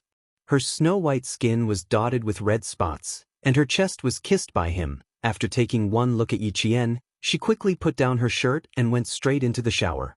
After taking off her shirt and pants, she was too embarrassed to look at her own body. She only raised her head to let the hot water wash her. Outside, Xia Jinyuan unscrewed the water pipe and took out the small square towel used to wipe his hands. He didn't have to pretend that there was no water anymore. He could sleep with her for the next few hours. He also had to wash his gym shorts. After he finished showering and returned to the bedroom, he saw that Yi Qian had already laid down and wrapped himself up tightly. Chapter 1923. He had no intention of letting him sleep on the sofa. It was obvious from the fact that half of the bed was empty. Yi Qian, whose face was still red, was still awake. She heard him enter the room and close the door. She held her breath as he walked to the bed and lay down beside her. "Come sleep in my arms. I'll hug you." After taking a cold shower, his voice was no longer hoarse, but it was still pleasant to the ears. Yi Qian, who was sleeping on her side, did not move. Xia Jinyuan, who was talking, moved. He held her shoulder with one hand and pulled her into his arms, turning her around to face him.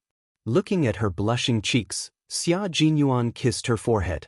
"Practice makes perfect. Next time, I'll last longer. You'll feel better." Yi Qian did not want to listen to this topic at all. She did not want to listen or participate in the discussion. She closed her eyes and ignored him, but her fluttering eyelashes gave her away. Xia Jinyuan's heart was filled with tenderness. He hugged her tightly in his arms and tenderly said, "Your face is so red. Do you want to use cold water to cool it down?" It seemed like he couldn't stop if she didn't speak. "It's okay. I won't blush if you stop talking." Yi Qian, whose eyes were still tightly shut, buried her head in his arms to prevent him from looking at her. "I'm so tired. I want to sleep."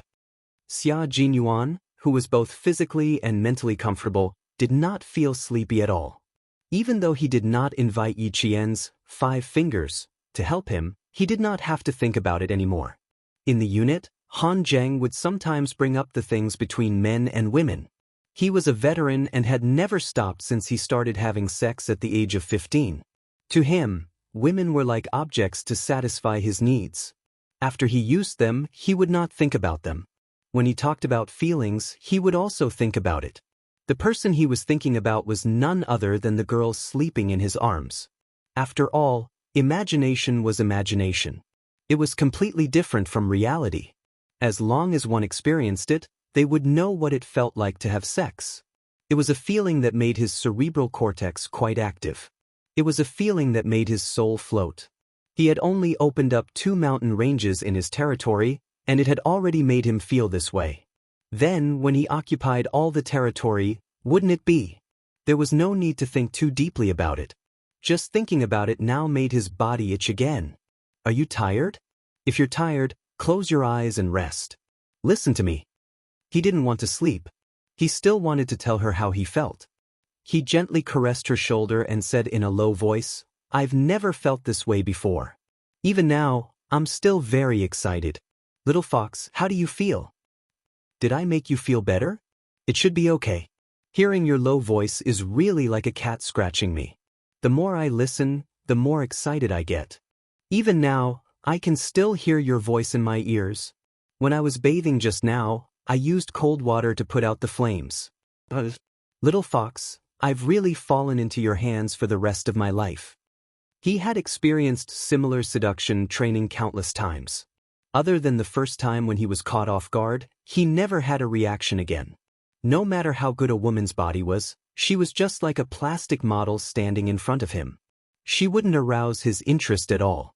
Only she could make every part of his body so sensitive and arouse the most primitive urges in his body. "If you didn't have a flight tomorrow, little fox, I would really torture you until dawn tonight." After saying this, Xia Jinyuan hugged Yi Jian tightly, who seemed to have fallen asleep and slowly closed his eyes. He could sleep now. After he woke up, there were still many things to deal with. Their love life was short-lived. War was their life. Chapter 1924.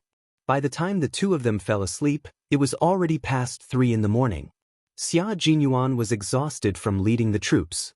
When he finally fell asleep, he woke up to find that Yi Qian, who was supposed to be in his arms, was not there. The emptiness in his arms startled him for a moment. If it weren't for the burning scratches on his shoulder, he would have thought that last night was just a wet dream. There was still half an hour before 8. Yi Qian, who had gone downstairs for a jog and brought porridge, pickles, and bread from the hotel's breakfast room, gently pushed the door open and entered. He had no intention of waking up the exhausted man. Most of the troops that entered the highlands and mountains for training were led by Xia Jinyuan and assisted by Demon King Li. The entire training was high intensity and high risk. As the highest commander of the two troops, Xia Jinyuan shouldered a lot of pressure. It wasn't easy for him to get a good night's sleep. Yi Qian didn't have the heart to wake him up too early. He planned to wake him up at 7:50. For a soldier, 10 minutes was more than enough time to wash up. It wouldn't delay his work. Yi Qian put the breakfast on the coffee table. He was sweaty from his morning jog. He took out his winter clothes from the wardrobe and went into the shower outside. Xia Jinyuan, who was on the phone in the bedroom, had already noticed Yi Qian entering the room. As he put on his clothes, he said in a low voice, "Okay, I'll leave in 10 minutes. We'll talk more when we meet." The Major General of the army called. The Major, who hadn't had a chance to rest, had a new mission. They didn't have any so-called rest time. They were always on standby for a number of days a year. Once they received a mission, they had to rush back immediately, no matter where they were. After ending the call with the Major General, Xia Jinyuan opened the bedroom door and walked out. As he listened to the sound of running water in the shower, the coldness on his handsome face disappeared and was replaced by a gentle smile. "Little fox, I'm coming in." Knocking on the glass bathroom door, the major in military uniform smiled and said, "Draw the curtain inside, so I can't see."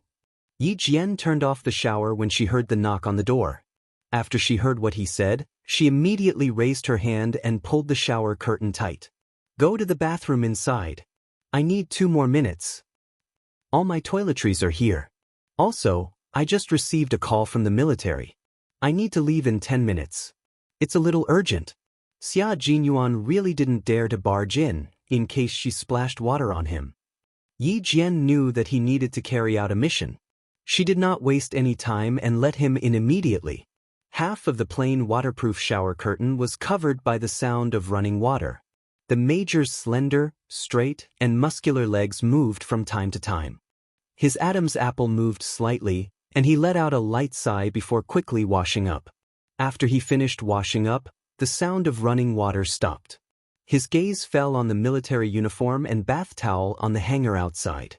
The major's eyes darkened. He took off the bath towel and walked to the shower curtain that was less than 3 steps away from him. He said in a low voice, "Let me help you put on your clothes, okay? I can wear whatever I want you to wear. I can wear it myself. If I let you do it for me, I won't be able to get dressed for the rest of the day." Yi Qian's face burned when he heard that. He was so frightened that he even stuttered. After saying that, he felt a little weak and short of breath. He put on a straight face and said in a deep voice, "Captain Xia, you can go out and have breakfast first. I'll take care of my own business." Chapter 1925. It was not easy to dress someone else, but it was embarrassing to have someone else dress her. Yi Qian would not find another embarrassing thing for herself. Her face was still burning from what happened last night. If she let him dress her again, she would burn until her entire body turned red in broad daylight. Xia Jinyuan, who was holding a bath towel outside, seemed to understand something. He raised his eyebrows and looked at the dark green winter coat, the shirt, underwear, and so on. His little fox seemed to have misunderstood him. He smiled and pulled the curtain open a little. Yi Qian, who was behind the curtain, was shocked again. She thought he was going to lift the curtain and come in. She couldn't help but shout, "Xia Jinyuan, stand still. You're not allowed to." Before she could say, "Come in," A bath towel was handed to her through the curtain. His voice was soft and seductive as he coaxed her softly, "Wrap the towel properly before coming out. I'll take the clothes out and put them on in the room. Last time, you helped me put on the military uniform. This time, I'll help you put it on." Yi Qian, who was silently wrapping the towel tightly around her, finally understood. So when he said, "Put on the clothes," he didn't mean, "Help me put on the clothes one by one." Yi Qian knew she had misunderstood. She wanted to stick herself to the wall covered in water droplets. What nonsense did she say just now? Shameful, too shameful. Dressing your lover was an interesting thing to do. Xia Jinyuan draped one arm over Yi Qian's winter coat. His handsome features contained a gentle smile. He said softly to the person who walked out, "Come here, little fox." Yi Qian, who was only missing the coat, walked up to him and stared at him. "You said something that made me misunderstand again." "You're the one who misunderstood. Don't you know that I'm leaving soon? How can I help you put on the clothes one by one? Just as you said, if I were to dress you one by one, you wouldn't be able to wear any clothes for the rest of the day." Xia Jinyuan laughed. When he went into the bathroom earlier, he did have some thoughts, but he still had a task to do, so he didn't have time to indulge in love. Hugging her gently, he kissed her forehead and said softly, "Sometimes I don't pay attention to what I say. I didn't mean to tease you. It's also my fault for leaving a bad impression on you. I have to change." His embrace was very warm, so warm that she sank into it and did not want to leave. She rubbed her cheek against his. "There's not enough time. When do you plan to dress me up?" He needed to leave, and she also needed to leave. It was time for them to leave, so even if she was reluctant, she had to accept it. This was their choice, and it was a choice that they would never regret. "Very soon, but I'll need your cooperation." He let go of her arm and gestured for her to turn her back to him. He put on the coat as smoothly as he put on his own clothes. He then walked to the front and carefully adjusted his collar. He lowered his eyes slightly to look at the girl who had come for him. His chest suddenly felt warm, and he couldn't help but lower his head again. A gentle kiss landed in front of her eyes. Her long, fluttering eyelashes swept across his lips and also brushed across his heart. "There are still 5 minutes left. I can't accompany you to the hospital to say goodbye to Uncle Chen, and I can't accompany you back to school. Southern province is not as good as the north. It's cold and there's no heater in the room. If the military doesn't have any arrangements for you after you go back, you can go to Beijing to accompany Uncle Chen, or you can go back to the villa complex." Chapter 1926. The clock never stopped ticking, and there were only 3 minutes left of the 10 minutes. Xia Jinyuan did not stop reminding her. Uncle Chen will be discharged in 6 days. After he is discharged, the military will arrange for him to go to the sniper base in the southern province. If you have no problems with your homework, you can accompany Uncle Chen to the sniper base to practice shooting. He buttoned the buttons of her military uniform one by one and said seriously, "Take good care of yourself. My mission here will take a long time, so I will temporarily cut off contact with the country.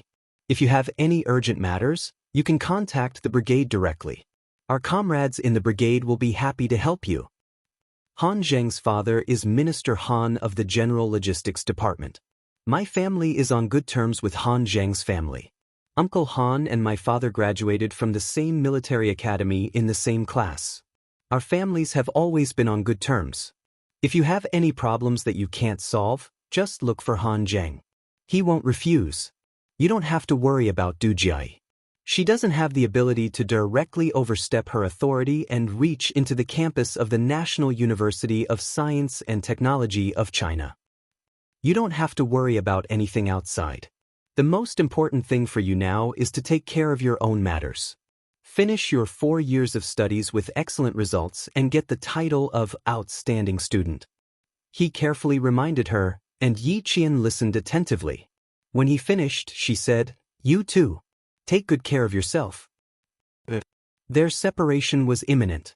After Xia Jinyuan helped her put on the coat, he looked at the beautiful girl with deep eyes. Then he hugged her tightly in his arms and buried his head in her neck. He took a deep breath and said, "I'm leaving now. I'll bring breakfast to the car." The car to pick him up had arrived, so he needed to leave. Yi Qian hugged his waist tightly. When he lifted his head from her neck, she tiptoed and kissed his handsome chin. See you next time, Captain Xia. They let go of each other in the next second.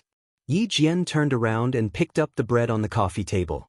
Xia Jinyuan picked up his luggage and took the bread from her. He smiled at her, opened the door and strode away without looking back. Xia Jinyuan did not mention anything about his discussion with Principal Chen until he left. Yi Qian stared blankly at the door that closed behind him after he left. She slowly lowered her head to look at her hands. Just now, she could still feel his warmth on her hands, but now they were empty. Only his breath remained. I've just left and I've already missed you, Captain Xia. She smiled bitterly and murmured softly. After living 2 lives, she finally knew what love was like. Whether it was sour, sweet, bitter, or spicy, she would gladly endure it. At 8 o'clock, Yi Qian left the hotel on time and headed to the hospital. Xia Jinyuan, who was sitting in the car, spoke to Commander-in-Chief Xia.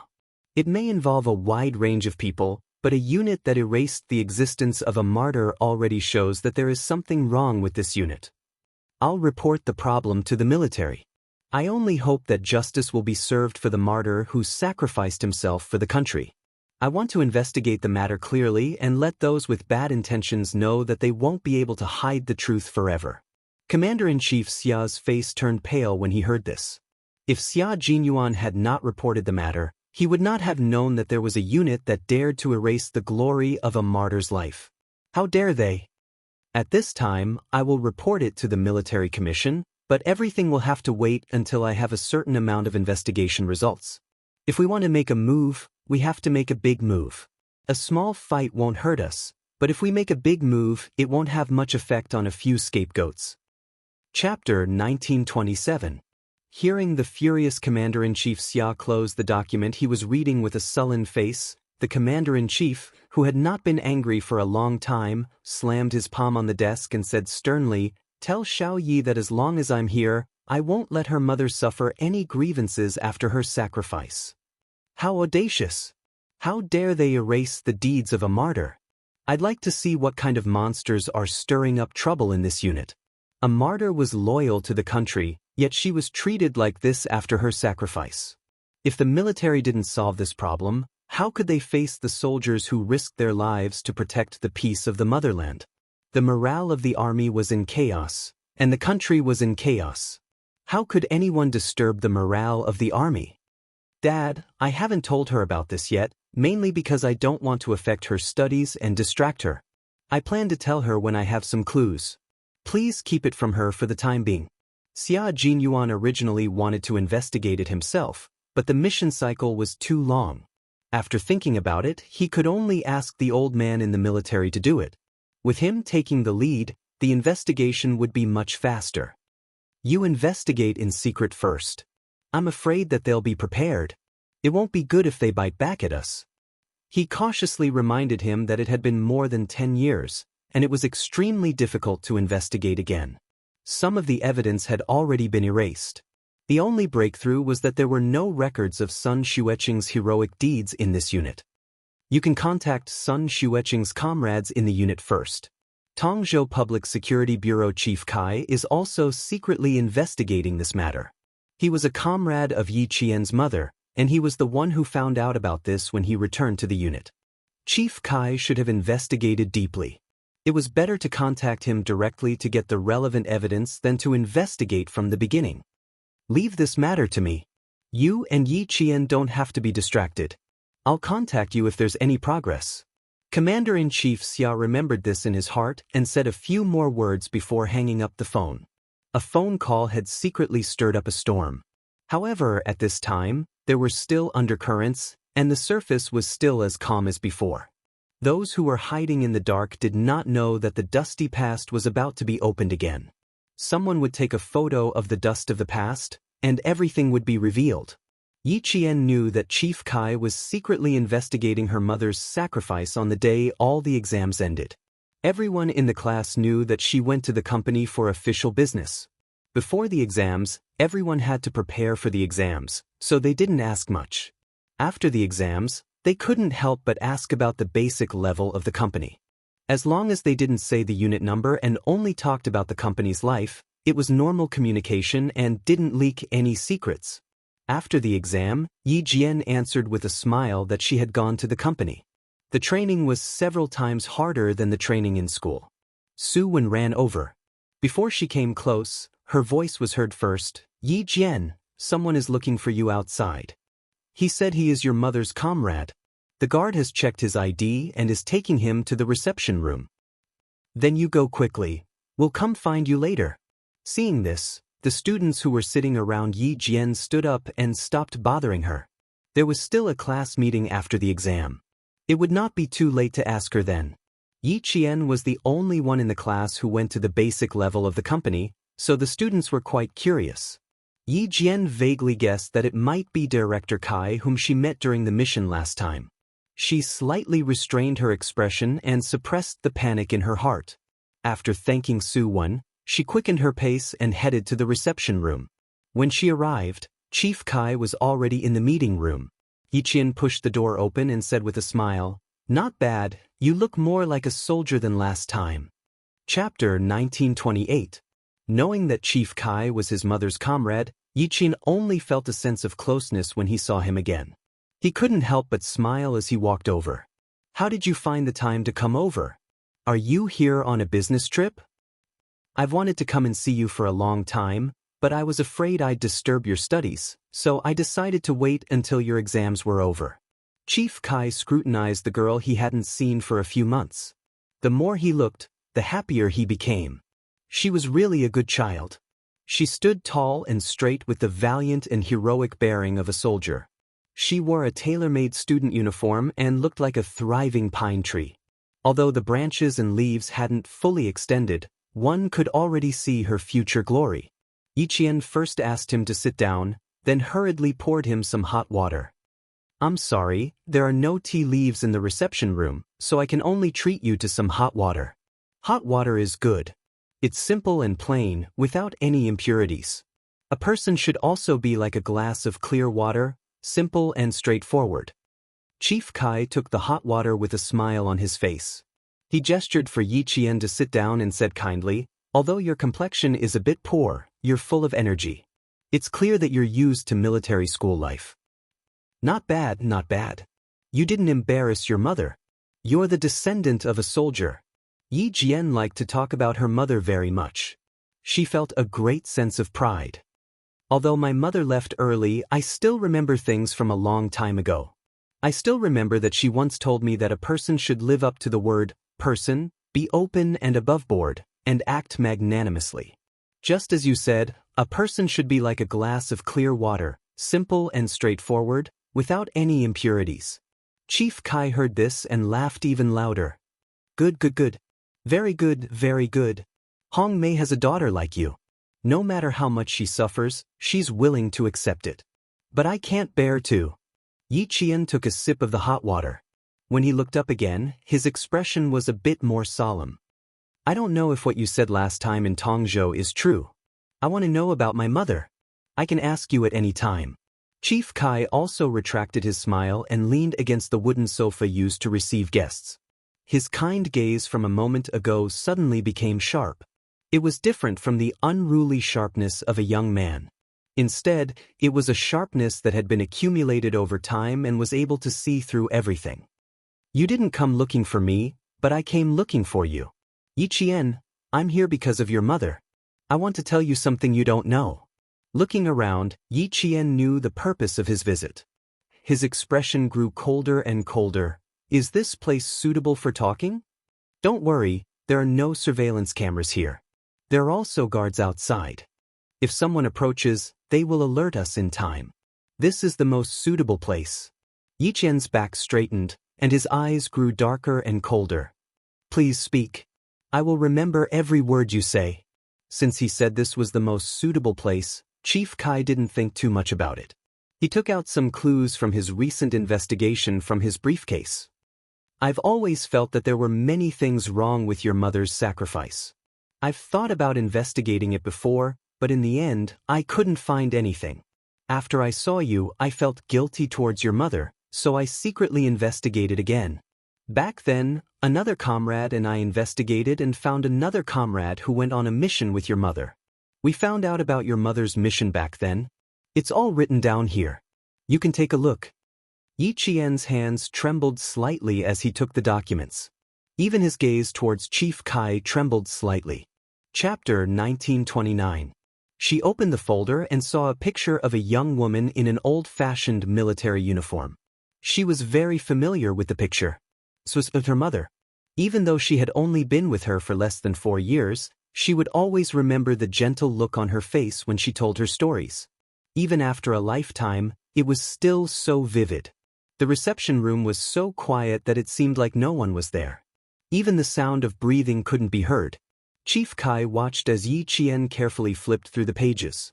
When she flipped to the second page, he said in a low voice, "The mission back then was indeed a one-way trip. Some people used their positions to collude with the underworld. They opened the country's gates for convenience and profited greatly from it. When your mother received the mission, she probably knew that she was doomed. Before she left, she told us that she had a daughter in her hometown. If she didn't come back, we would have to take care of her. Back then, we still can't find out who used their positions to open the country's gates and participate in smuggling and drug trafficking. These people are not people we can find out. Dirty linen should not be aired in public. The same goes for the country's dirty linen. Most of them were executed in secret. That was the era when everything was starting to emerge.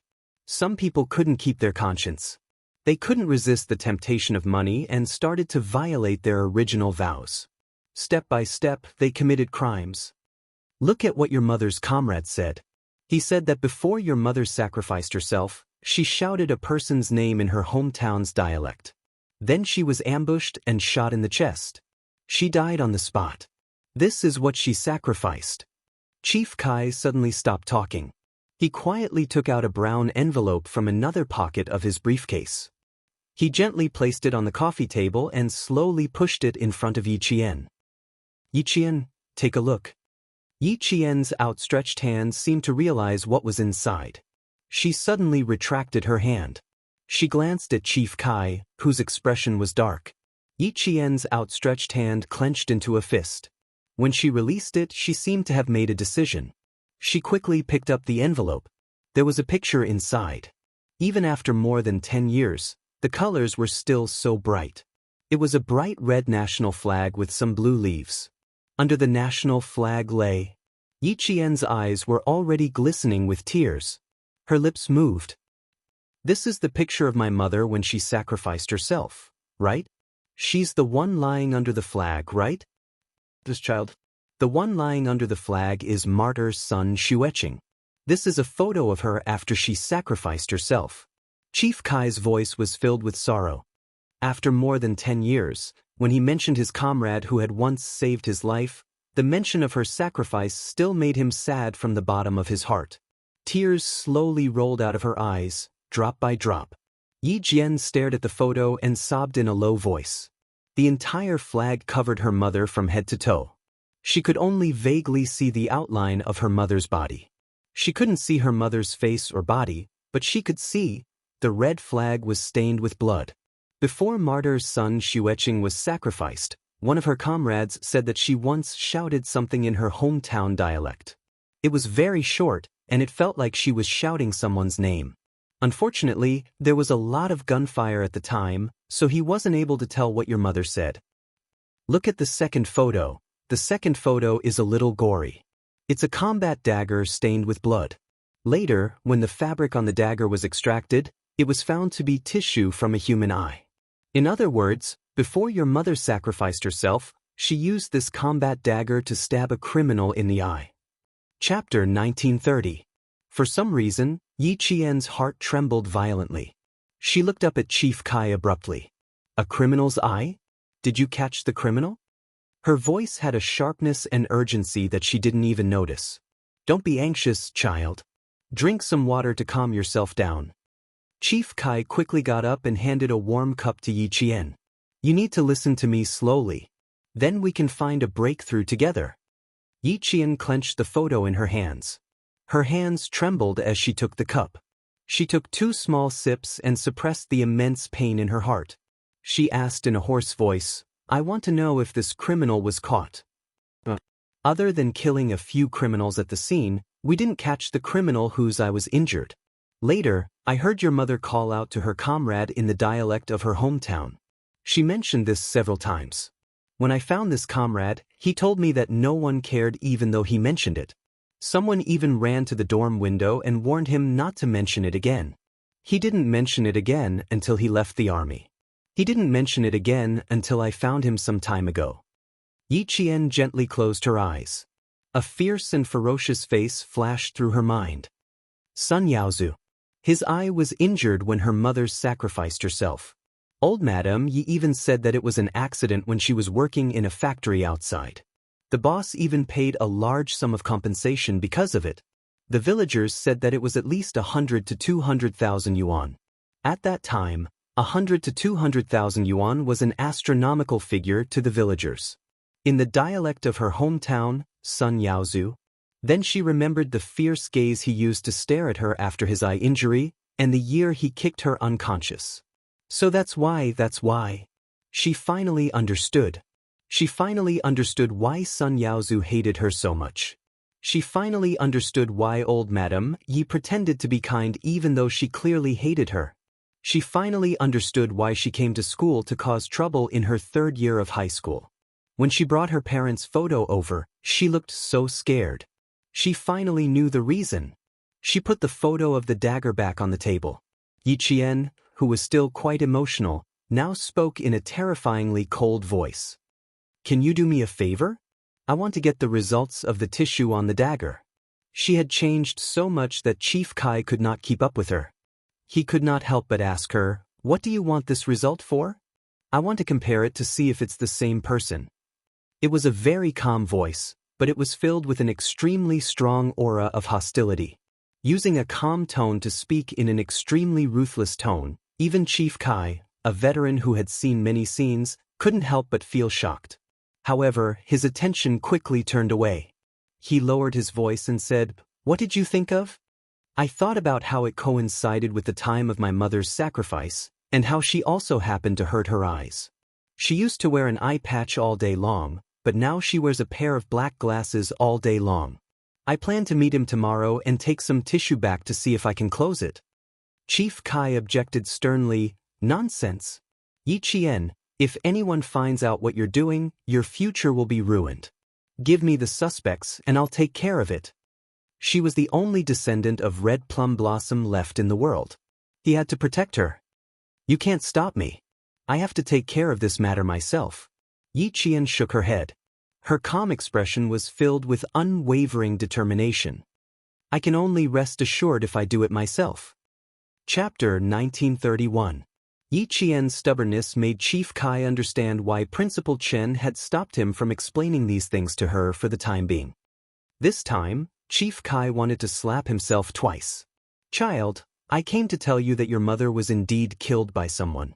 I want you to know that I do not want you to put yourself in danger," Chief Kai said in a serious tone. Chief Kai tried to persuade her very seriously. "You're the only bloodline your mother left behind, and we were once entrusted by your mother to take good care of you. Now, you actually want to put yourself in danger. Yi Qian, I do not agree with this, and I do not approve of it. Even if there is an investigation, you should let us investigate first. Now, you only need to study hard and complete your studies. That is the most important thing for you. Uncle came this time because I was afraid that if something unexpected happened during the investigation, you would not know anything. Even if there were suspicions, we would have to investigate again. You, don't know how deep the waters were back then. Even after more than 10 years, the waters are still very deep. I have been very careful during the investigation, afraid that something big will happen again.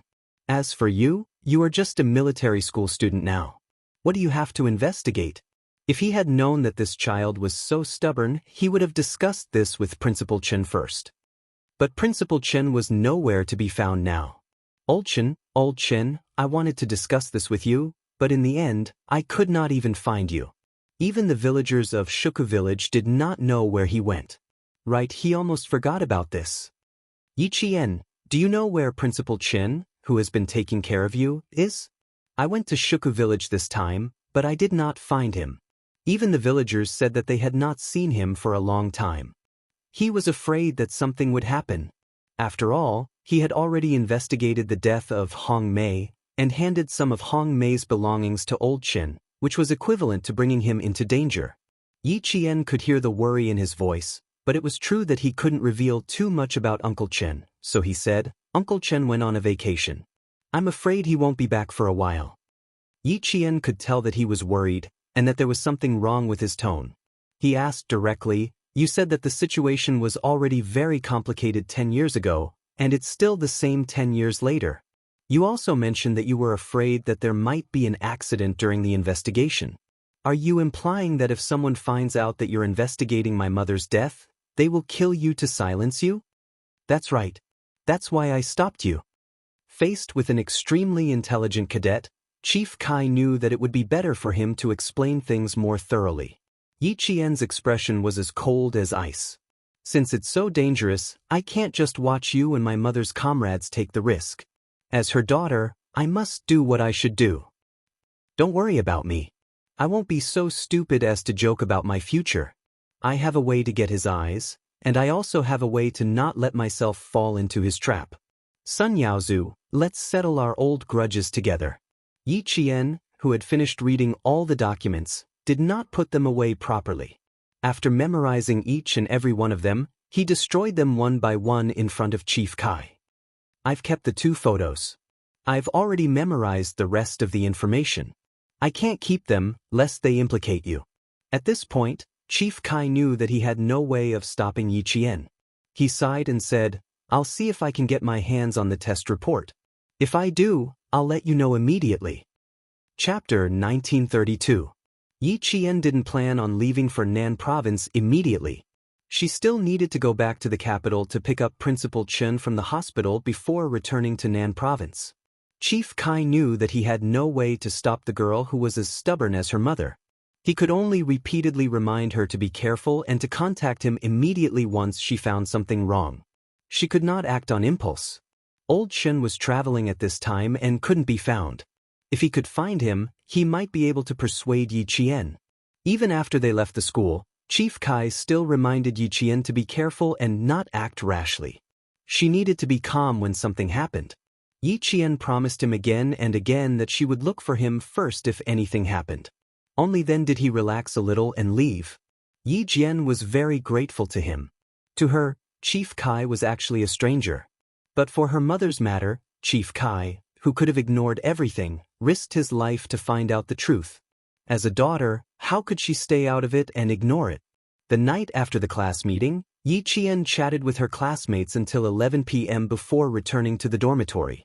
The next day, she and Su Wen took a flight to the capital. There were 4 students in her class who all lived in the capital. Only Su Wen took the same flight as her. The other 3 took the afternoon flight. The other 3 students all came from families with some background. Either their fathers were soldiers, or their mothers were soldiers. Since young, they had been influenced by what they saw and heard. Their families had long planned for them to aim to get into the military academy before joining the army. This involved a promotion, and a promotion was the key to one's development in the military. Why was family education so important? It was because family education had a lifelong impact on an individual. The quality of family education directly determined a person's life.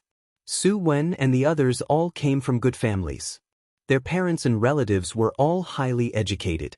They knew the importance of education, knowledge, and qualifications. From the beginning of their children's education, they had a clear plan. They wouldn't let their children go with the flow. Naturally, they were much stricter than the average family. The more Yi Qian interacted with them, the more she understood the importance of family education. After thanking Su Wen for the invitation, Yi Qian took a taxi directly to the military hospital. Now that she had time, she naturally wanted to spend more time with her family. Principal Chen was also very happy to see Yi Qian come over. He knew that she did not have any training plans for the winter break, so he brought Yi Qian back to the sniper base in the southern province to train with the snipers that were being groomed. Yi Qian had never been averse to training. Seeing that Principal Chen was in a good state of mind and that he still exuded a murderous aura when holding a gun, Yi Qian felt more at ease. Political Commissar Yen looked at Principal Chen, who was strictly guiding this group of snipers, and said to Yi Qian helplessly, "Now that he's been specially recruited back to the army, he'll place all his focus on the sniper base in the future. We don't even have the power to restrain him anymore." I didn't expect the military to make such an arrangement.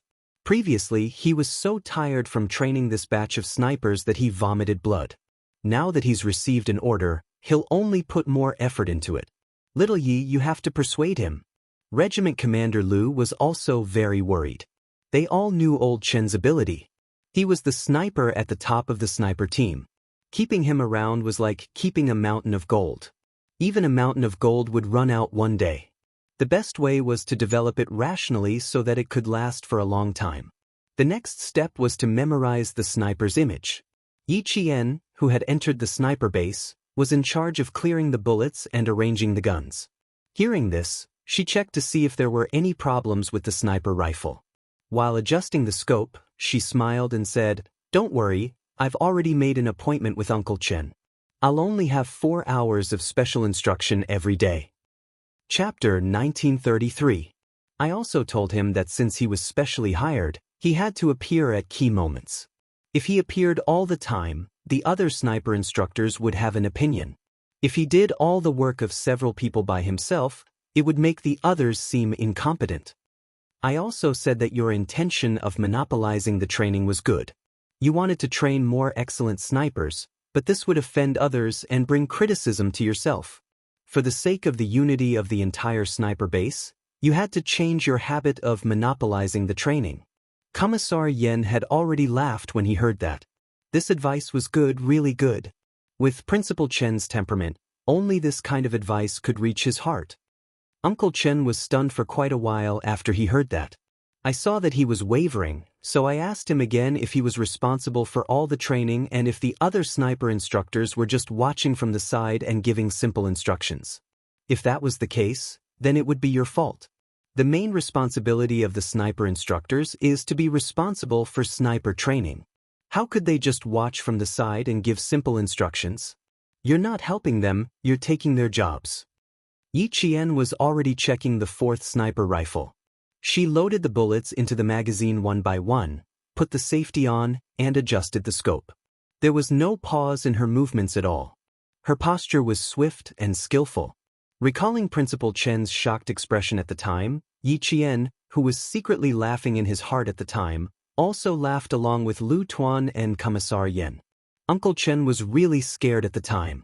He didn't have any intention of taking other people's jobs or taking credit for himself. He just wanted to train a group of snipers. He thought about what I said carefully. After thinking for a while, he finally sighed and answered me. He said that he really didn't think it through. When he returned to the sniper training base, he would correct it to prevent the other sniper instructors from misunderstanding. See, didn't he correct it? He's been back for 5 days now. Principal Chen is now strictly implementing 2 hours of instruction in the morning and 2 hours in the afternoon. The rest of the time, he has to communicate with the other sniper instructors or watch me train. Commissar Yen, who was laughing heartily, gave Yi Qian a thumbs up. "You're still the best, girl." With just a few words, you made him stop working so hard. 4 hours of guidance a day is definitely enough. Some time ago, he stayed at the sniper base almost every day. He followed the soldiers during the day and night, and he also trained with them in the mountains. He stayed as far away as the soldiers could. Both Lu Tuan and I were scared out of our wits. Now, the two of us can rest assured. 4 hours of guidance, plus teaching the sniper instructor, and letting them learn together. In the future, old Chen will have more and more time to rest. Principal Chen, who was strictly training the soldiers, did not pay attention to this side. After finishing the camouflage training, he entered the range estimation image memory training. A sniper soldier ran over to Yi Qian from the other end of the training ground and saluted Commander Liu and Political Commissar Yen. Then he said to Yi Qian, "Yi Qian, the instructor wants you to go over and do a demonstration. You've probably entered range training." The soldiers who entered the training were all soldiers who had excellent results in shooting during recruit training. In June, the Southern Province Military Region received an order from the military headquarters to train a group of excellent snipers for anti-terrorist operations. The Southern Province Sniper Base would select the soldiers. At the same time that the Southern Province Military Region received the order, Principal Chen also received a transfer order from the military headquarters. Principal Chen, who was originally stationed in Shuka Village and only occasionally went to the army, was transferred to the sniper base and began to train the selected soldiers. In the end, he was too tired and got injured. He was so tired that he had gastric bleeding and was hospitalized. Chapter 1934. Yi Qian had been here for 4 days and was already familiar with the newly selected sniper soldiers. Hearing this, he smiled at Lu Tuan and Commissar Yen, who had specially come to visit Principal Chen. "I won't accompany you. I'll go and train first." "Go. We also have something to do and have to go." Lu Tuan smiled and waved his hand, indicating that Yi Qian didn't need to entertain them. "We'll come and visit Old Chen again when we have time. You don't have to worry." The sniper base was directly under the jurisdiction of the Southern Province's provincial military. Lu Tuan and Commissar Yen only had one training base for Zongnanhai's automobile soldiers. They came to take a look and left. They couldn't stay for long. They didn't let Yi Qian send them off. After she left, Lu Tuan smiled and sighed. "From now on, this will be Old Chen's base. I'm afraid the troops in the mountains won't be able to invite him back." "Yes, it's a pity." In the past, Old Chen would occasionally go to the army to guide the soldiers' shooting training. The shooting standards he brought out were quite high. In the future, well, we can only watch. Commissar Yen smiled and patted his partner's shoulder. "We still have to rely on ourselves. Old Chen has already brought out a batch of soldiers for us. Let this batch teach the next batch. Old Chen's efforts won't be in vain if he teaches them batch by batch. After we leave, Old Chen and Little Yi probably won't be able to come back to the army. Let's go, Old Lu. Let's go to the old place for a drink. I wanted to mention something to Little Yi just now, but you kept winking at me. Now you want me to go to the old place for a drink with you. Why don't you ask Little Yi to come along? She's like our child. Now that we're leaving one after the other, I don't know if Little Yi will miss us." Commander Lu said in a low voice. Commissar Yen smiled and said, "What's there to say? I told Old Chen to let Little Yi know. I'm fine, but you..." In the howling cold wind, the two black-green figures talking side by side gradually disappeared into the distance. Yi Qian, who had run to the end of the training ground, turned around and looked at the two figures leaving. He said to Principal Chen, "Uncle Chen, let's go back to Shuka Village if we have time off in the future. I really miss the soldiers there." More importantly, that was the first unit she came into contact with. Before she left Shuka Village, she spent all her holidays in that unit that quietly transported weapons and fuel from the north to the south. Their relationship was so deep that it was even deeper than her relationship with Shueiko Village. It was as if that place was her root. Principal Chen, who was in a good mood, said with a smile, "Sure. As long as you want to go back, you can go back at any time. However, if you want to transfer Regiment Commander Lu and Commissar Yen, it will be a little difficult." "You want to be transferred? Are you sure?" Yi Qian was quite surprised. He also realized that Captain Lu and Political Commissar Yen had been stationed in Fujian Town for many years. He suddenly felt a little uncomfortable. Regiment Commander Lu is transferring, and Commissar Yen is transferring. If they want to go back to the army in the future, we'll talk about it when the time comes. Principal Chen sighed softly and said, "All good things must come to an end. When a certain time comes, everyone will leave. When the transfer order is given, they have to leave even if they don't want to." The bitterness in Yi Jian's heart deepened. Every year, there will be veterans retiring from the army. I still remember when I was in junior high school, there were a few troublesome soldiers from the coastal cities. After a few years, they have all retired and returned to school. I wonder where Regiment Commander Lu will go after his transfer, and where Commissar Yen will be transferred to. Just now, why didn't I ask more? Yi Qian looked at the place where they had stood together just now. His good mood was slightly affected. Chapter 1935. Commissar Yen didn't want to distract you. He didn't even plan to tell me in advance. He wanted to call me when he arrived at a new place. You should visit them more often in the future. After Principal Chen consoled her, Yi Qian's depressed mood improved slightly. The reason she could freely enter and leave the military was because of Platoon Commander Liu and Commissar Yen. When she was in trouble, as long as they knew about it, they would immediately stand up and help her. When she moved her household register out of Yi Jifan's house in junior high, although they didn't show up, they sent the retired company commander Yu over. At the same time, they also brought along documents from the military so that Yi Jifan couldn't forcefully hold onto her household register. In this life, she had met too many people who had helped her. Platoon Commander Liu, Commissar Yen, Company Commander Yu, and those soldiers who had trained with her. It was because of their help that Yi Qian was where she was today. She thought that she would never forget those who had helped her in this lifetime. The soldiers had finished their disguises. Principal Chen didn't give Yi Qian too much time to feel sad. He calmly called out, "Yi Qian, it's your turn." Then he immediately sent her into the training. Under Principal Chen's instructions, a dummy, wearing a training uniform with all kinds of combat equipment, stood 100 yards away from the sniper trainees. The sniper trainees were led by Yi Qian. They held sniper rifles and directly observed the dummy with their naked eyes without using the scope. Remember all the details of the dummy. Remember as much as you see. Remember everything you see with your naked eyes. Later, the sniper instructor will very likely ask for the specific location of a combat equipment on your soldiers. You need to shoot quickly or tell them. Yi Qian reminded the sniper team members around her. They would be anti-terrorist soldiers in the future, so their training would be much stricter than normal soldiers. The requirements for them would also be much harsher. In order to prevent them from resisting the harsh training in the future, it was best to let them adapt to the strictness of the current training from the beginning. Roger.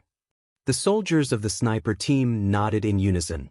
This female soldier had shocked everyone on the first day she came. Regardless of whether it was standing shooting, prone shooting, or continuous shooting, she could directly hit a grand slam. Even the jump suppressive shooting had a 100% hit rate.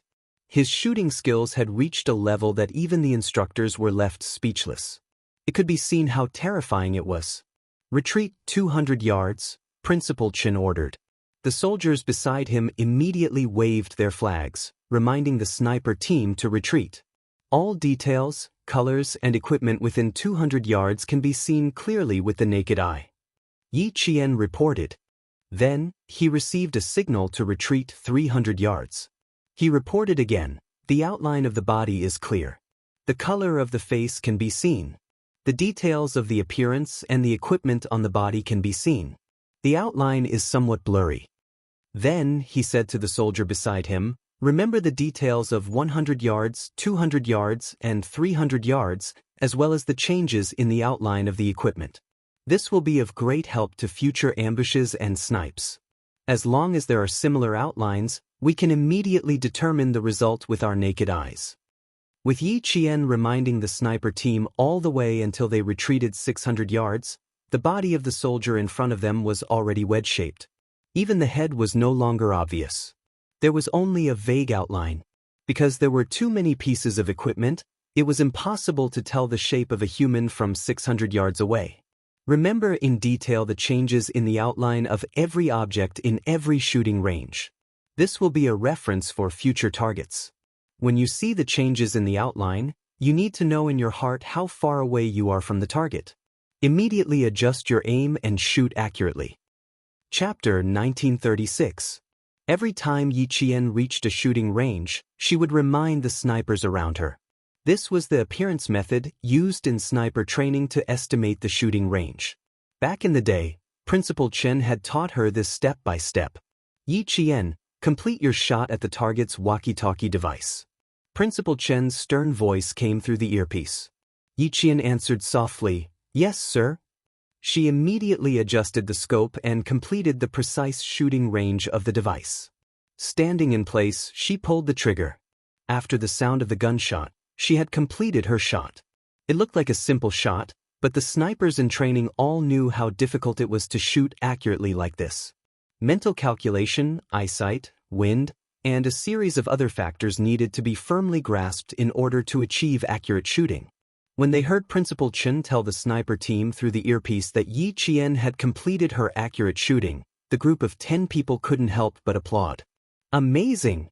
Yi Qian, I was just thinking about how far away the walkie-talkie device must be for the silhouette to be blurry, but you've already completed your shot. I can calculate a rough distance, but I'm still thinking about how to adjust the scope. Faced with their exclamations, Yi Qian smiled and said, "Don't be surprised. I was also trained by the instructor. In the future, all of you will be like me. As long as you know the target, you'll be able to calculate the distance quickly. Yi Qian, get into position. The rest of the soldiers begin firing." Principal Chen waited for Yi Qian to finish speaking before instructing her to get into position. With her around, the male soldiers' morale would always be boosted because no one wanted to be outdone by a female soldier. Next up was the test for the sniper team. Every time Principal Chen named a target, the named soldier would be able to complete his shot as quickly as possible. These soldiers were walking the same path Yi Qian had walked in the past. Even though their talent wasn't as rare as Yi Qian's, hard work could make up for it. After rigorous training, they were all definitely outstanding snipers. Principal Chen had never let his country down, nor had he ever let down the military that entrusted him with this responsibility. There was too much to learn in order to become an outstanding sniper. Even though Yi Qian had already reached a relatively high level, she couldn't stop learning. The only way to never stop was to never be eliminated. With a plan for revenge in mind, Yi Qian remained at the sniper base to complete her daily training with all the soldiers. Occasionally, she would leave the group during training breaks. Not for long, she would return to the group after a few minutes. Because she was a female soldier, the male soldiers could understand why she would leave the group. Even Principal Chen couldn't tell that Yi Qian had something on her mind. When it came to training, Yi Qian had always put her heart and soul into it. In order not to worry Principal Chen, she was even more patient and didn't rush things. She trained with the soldiers every day. It wasn't until a week before the Spring Festival that she finally told Principal Chen that she wanted to leave for about 4 to 5 days. After finishing the snow sniper camouflage training, Yi Qian said to Principal Chen, "Uncle Chen, I want to go to the Cemetery of Martyrs to pay my respects and have a reunion with some of my high school classmates. I'll return to the military on Lunar New Year's Eve." The snow sniper training was held in the forest designated by the military in the southern province. Before they left the mountain, Yi Qian had mentioned that she would go straight to the provincial capital after they left the mountain. Meanwhile, the truck would drive back to the sniper base. Principal Chen didn't suspect anything. In fact, he felt that it was indeed appropriate for her to visit Uncle Zhen and Martyr's son Xueqing, who were in eternal slumber. When they reached the fork in the road, Yi Qian got out of the vehicle. After the sniper team's truck left, she immediately ran towards the other side of the fork in the road. There was a vehicle arranged by Ho Zi waiting for her there. Chapter 1937. However, Yi Qian did not expect that Ho Zi would personally come to pick her up. When she opened the car door and saw Ho Zi sitting in the front passenger seat, Yi Qian was slightly startled and hurriedly called out, "Brother Zi." Ho Zi, who was wearing sunglasses, turned around and looked at Yi Qian, who was sitting in the back seat. Her charming peach blossom eyes revealed a hint of interest. "You recognized me at a glance. It seems that you have a good memory." Until now, Ho Zi still admired Yi Qian's memory. She had never met anyone with such an extraordinary memory like her. "Even if you put on makeup and disguise yourself as someone else, I would still recognize you," Yi Qian replied with a smile. She wanted to look for her in her previous life, but failed. In this life, she did not have such thoughts, but she just happened to meet her. How could she not have a deep impression of her? Ho Zi laughed even louder. "You said the same thing to Sixth Brother. I remember that when he was just a little older, Sixth Brother saw Yi crying when I quarreled with her. He came up and told me that if I dared to bully Yi again, he would not let me go. He also said that if I dared to let Yi down, he would be able to recognize me no matter what I look like. After 12 years, I heard something similar from you again. I say that you and Sixth Brother are really fated." Yi Qian also felt that way. In this life, she was indeed fated to be with Captain Xia. Hou Zi admired Yi Qian. Otherwise, she would not have accepted his call without hesitation. It was precisely because she admired Yi Qian that she would help him even if Xia Jinyuan was not in the middle. Now that I am a law-abiding businessman, I can't deal with you as quickly as I did when you had a fight with a group of hooligans behind my hotel. I will lay out the front for you. You will have to take your time with the rest. But don't worry, if you leave any traces behind, I will still clean it up for you. When she received Yi Qian's call, Hou Zi was also very surprised. When she said that she wanted to take a person's eye tissue, she didn't quite believe it. She didn't ask for the reason. Instead, she asked behind Xia Yiwei's back how she wanted her to cooperate. She learned that all she needed to do was ask Sun Yaozu out to talk about a business deal, and she would take care of the rest. Yi Qian shook his head and smiled. Thank you, Brother Z. I'll take care of the rest myself. I won't leave any loose ends. I'll just create an unexpected disaster. Unexpected disaster? Hou Zi was a little interested. Smart people always did things tactfully, and Lao Lu's future wife was extraordinarily smart. She had a high IQ and knew so much. If she said there was nothing, he would really believe her. Hou Zi, who was interested, also wanted to watch the whole process. Unfortunately, he was now a serious businessman. Although he wanted to join in, he could only endure it. After washing his hands in a golden basin, he would no longer stain his hands with blood. He still had to abide by the rules of the underworld. As the Chinese New Year approached, the southern province was less bustling than before. There was a hint of desolation.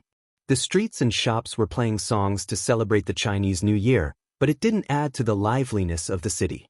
In Yi Qian's eyes, the liveliness and desolation had nothing to do with her. All she wanted was the tissue that hadn't been completely removed from Sun Yaozu's blind eye. It was snowing and the shops were closed by 9 p.m. There weren't many people coming and going on the streets. Everyone shrunk their necks and walked hurriedly with their hands clasped together. The bus stop was even more deserted. There weren't many people taking the buses that passed by. The entire provincial capital was empty as the migrant workers returned to their hometowns for the Chinese New Year. The desolation and emptiness added to the bleakness of the city in winter. Chapter 1938. Yi Qian looked down at her watch for the second time. The phone that Hou Zi had prepared for her beeped with a message notification. With one hand on the steering wheel, Yi Qian opened it and glanced at it. Her tightly pursed lips curled up slightly. Sun Yaozu, it's time to settle the score with you. Tonight, I'll only let you see blood. The next time we meet, I'll take your life. Her hatred had never disappeared. It was just that she hid it better and deeper. She knew that she couldn't do it without a certain level of strength. Now that she had the chance, she would waste her 2 lives if she didn't seize it. She didn't feel guilty. She didn't feel guilty at all.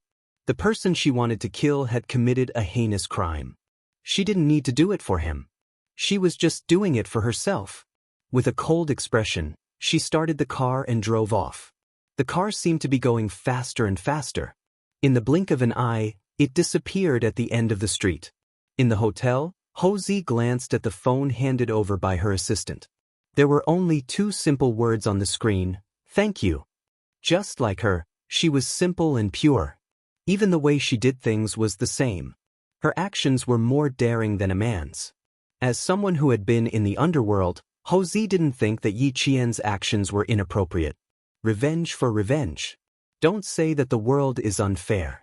As long as you have the ability, you can get justice for the past unfairness. If you don't have the ability to get justice, you can't blame others. Fairness won't come to you for no reason. You have to work hard to know what fairness is. Looking at Yi Qian's resume, Hou Zi admired her. Her starting point was lower than his when he was young, but she climbed step by step to where she was now. She had the ability to take a life whenever she wanted. Oh, that's not right. She wouldn't kill him personally. She would take an effective shortcut to get rid of Sun Yaozu. Tonight was the first step in her plan. As for him, he didn't have to do anything. He just had to wait. Brother Z, you don't have to do anything. You just have to make him walk to your right and face the road when you leave the hotel. Remember, you must make him face the road, because I want him to have his eyes pierced again. Ho Zi walked out of the private room and glanced at the oblivious Cyclops. Yi Qian's words flashed through her mind. She chatted and laughed as she walked out of the hotel. Ho Zi calmly looked at the traffic on the street. After everyone left, he stepped in front of Sun Yaozu and slightly staggered so that Sun Yaozu was facing the road. He stretched out his hand and smiled.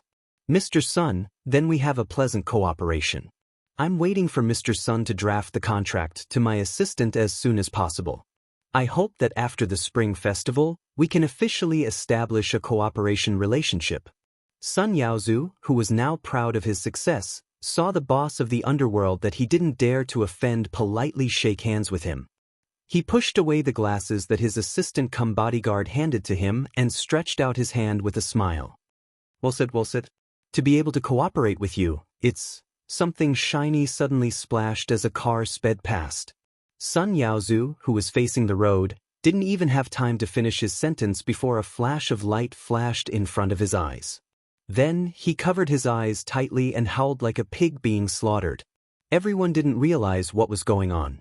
Although Ho Zi knew that something would happen, he didn't expect it to happen so suddenly.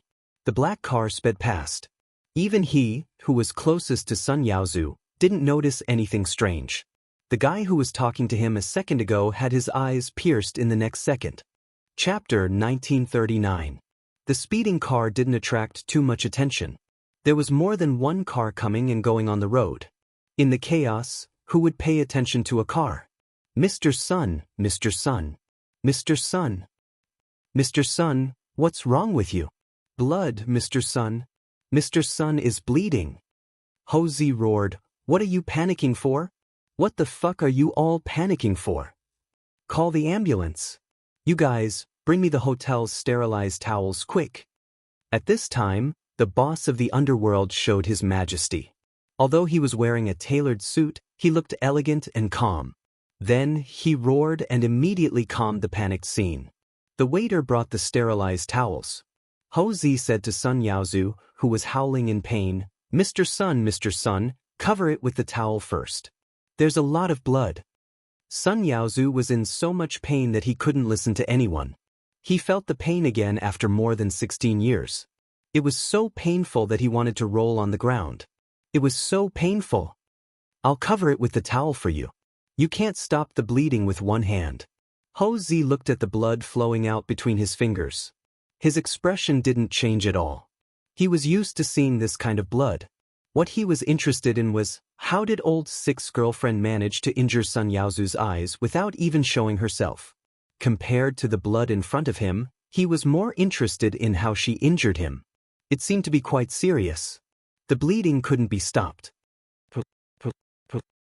Who did this to me? Sun Yaozu, who was in so much pain that his whole body trembled, said intermittently. He wanted to say something fierce, but because of the pain, he seemed to be very cowardly. Ho Zi said seriously, it shouldn't be someone's intention. Based on Mr. Sun's position just now, if there really was someone's intention, all the vital parts would be exposed. But it's not certain. Mr. Sun, you'd better investigate this matter carefully.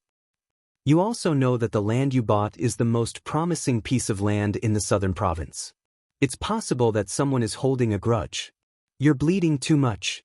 You offended Mr. Sunday. After saying that, Ho Zi grabbed Sun Yaozu's wrist and pulled hard. He saw a glass-like fragment embedded in his eye. In the light, the sharp fragment flashed a bloody light. Amazing! He still couldn't figure out how she did it. It actually hit the damaged eye right in the middle of the eye. When Ho Zi covered his eyes with the towel, he gently wiped his eyes with his fingers. When he saw a trace of blood on his fingers, he immediately withdrew his hand and picked up another towel to wipe his eyes. He threw the towel to his assistant and gave him a faint look.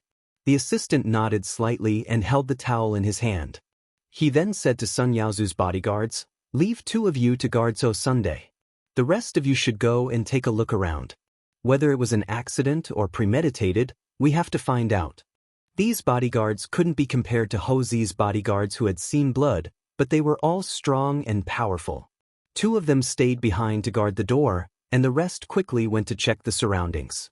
Sun Yaozu couldn't even use his strength to cover the broken eye socket when the glass fragments splashed into it. Now, as long as he touched the fragment, his howls would be much louder. Yi Qian drove the car to the side of a small road without surveillance. After a while, she heard the sirens of the ambulance. She lowered her head and looked at the rubber bands that could be bought in the small shop. The corners of her mouth curled up slightly. She put the rubber band that had helped her out into her pocket. Chapter 1940. Ho Zi's assistant walked over from the darkness. He obeyed Yi Qian's instructions and walked around the two intersections to the black car parked under the shade of a black tree. "Miss Yi, Brother Z asked me to give this to you." He took out a towel with eye tissue from his pocket and handed it to Yi Qian respectfully. He knew about the entire plan. Because of this, he felt that the girl in front of him was terrifying. She didn't even show her face. She just drove over and injured someone's eye. He could drive over and kill them with a gun while he was at it. This was something he could do too. However, he couldn't hit the target with just a piece of glass. He had held a gun with Brother Z before. Yi Qian took the towel that smelled faintly of blood and said, "Thank you," in a low voice. He didn't stay any longer and immediately drove away. She needed to rush to the private hospital Ho Zi invested in and give the towel to the laboratory technician. She wanted to get the results as soon as possible. She didn't want to wait any longer. When the car started, Sun Yaozu was also carried into the ambulance. Ho Zi didn't leave and personally accompanied him to the hospital. The assistant didn't go with them. When he came back, he nodded slightly at Ho Zi to indicate that the matter was done. In the chaotic scene, no one would notice the secret movements and no one would notice the subtle communication. It was already past 3 in the morning when Ho Zi arrived at the private hospital he invested in. The assistant told him that old Six's girlfriend was waiting for the results and didn't want to leave. Ho Zi, who was dressed in a suit, walked into the room specially prepared for him to rest. He leaned against the window and teased Yi Qian, who was looking out the window. "It's the same even if you come over tomorrow morning to get the results. Are you afraid that my hospital will run away?" Yi Qian, who was in a daze, immediately reacted. He stood up straight and thanked Ho Zi. "Thank you so much, Brother Z. If it wasn't for you, it would have been difficult for me to take his eye tissue." "Don't thank me. I didn't do anything." Since he got a few good pieces of land from Director Yi of the Construction Bureau, as a serious businessman, I have been thinking about cooperating with him. Your matter is just a matter of convenience, you don't have to thank me. Ho Zi closed the door behind her and sat on the chair. She crossed her long legs and placed her hands casually in front of her abdomen. She asked her with interest, "I really want to know how you managed to get the glass shard in his eyes. Even if you opened it with one hand, your other hand shouldn't be that strong. Humans have 4 limbs. Our hands can drive and so can our legs. I just used my knees to control the steering wheel, and then I used a rubber band to shoot the glass shards into his eyes." Yi Qian did not hide anything. If he wanted to know, he could just tell him. He did not need to worry about exposing himself. Although it sounded unbelievable, Ho Zi, who had seen Yi Qian's abilities, believed it. She suddenly realized, "I see. That would explain it." She could drive with both hands and even drive with her knees. For a moment, Ho Zi looked at Yi Jian with a subtle gaze. Old Six, do you know what kind of girlfriend you have?" "Brother Z, I'm used to seeing all kinds of storms. When I first heard about it, I was a little scared. She was smart and courageous, and she was also very capable. It was best to be friends with someone like her, not enemies. After I get the results, I'll get someone to send you directly to the hotel. It's the same suite that old Six used to live in. It's always been empty." Ho Zi was satisfied with the answer. "I'll take care of the rest. He won't be suspicious." Chapter 1941. With Ho Zi's help, things would undoubtedly be better. While waiting for the results, Yi Qian carefully recalled what she did just now. She made sure that she did not leave any loopholes, but she did not reject Ho Zi's help. She could only sincerely thank her again. In the face of her politeness, Ho Zi couldn't help but laugh. "We're family, so don't speak like 2 families. You're being too polite with me." Seeing the girl in front of him become a little embarrassed because of his words, Ho Zi laughed out loud. She was a somewhat contradictory girl. She was very innocent when she smiled, but when she did things, her expression did not change at all. Only old six would dare to find a girl like her. Ordinary people would not have such courage. Looking down at the time, it was indeed late. Thinking that there were still people waiting at home, Yi Qian did not bother being polite. Yiwei is still waiting at home. I won't wait with you. After sending Ho Zi off, Yi Qian waited until 5 o'clock to get the test results. When she returned to the hotel, it was already 6:30. She did not lie when she told Principal Chen that she was going to attend the Southern Province High School class reunion. There was indeed a class reunion. Under the lead of their homeroom teacher, Teacher Tong, there were 34 students in the class who were admitted to key universities and 19 who were admitted to second-tier universities. Among them, the 6 girls in Yi Qian's dormitory were all admitted to key universities. However, there were also some who made mistakes and failed the college entrance exam. The class monitor, Lu Exin, was one of them.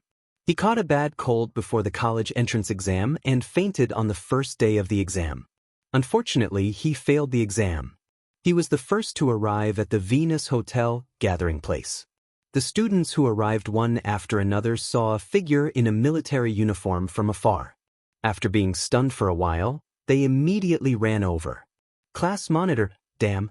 Class monitor, you really joined the army. Damn, I thought you were just joking.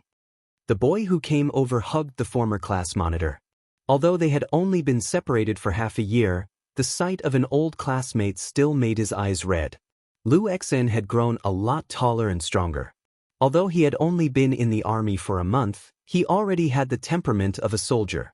Hearing this, he laughed. Why would I lie to you? I told my family a long time ago that if I didn't get into a good university, I would join the army. That's amazing, class monitor. You're really willing.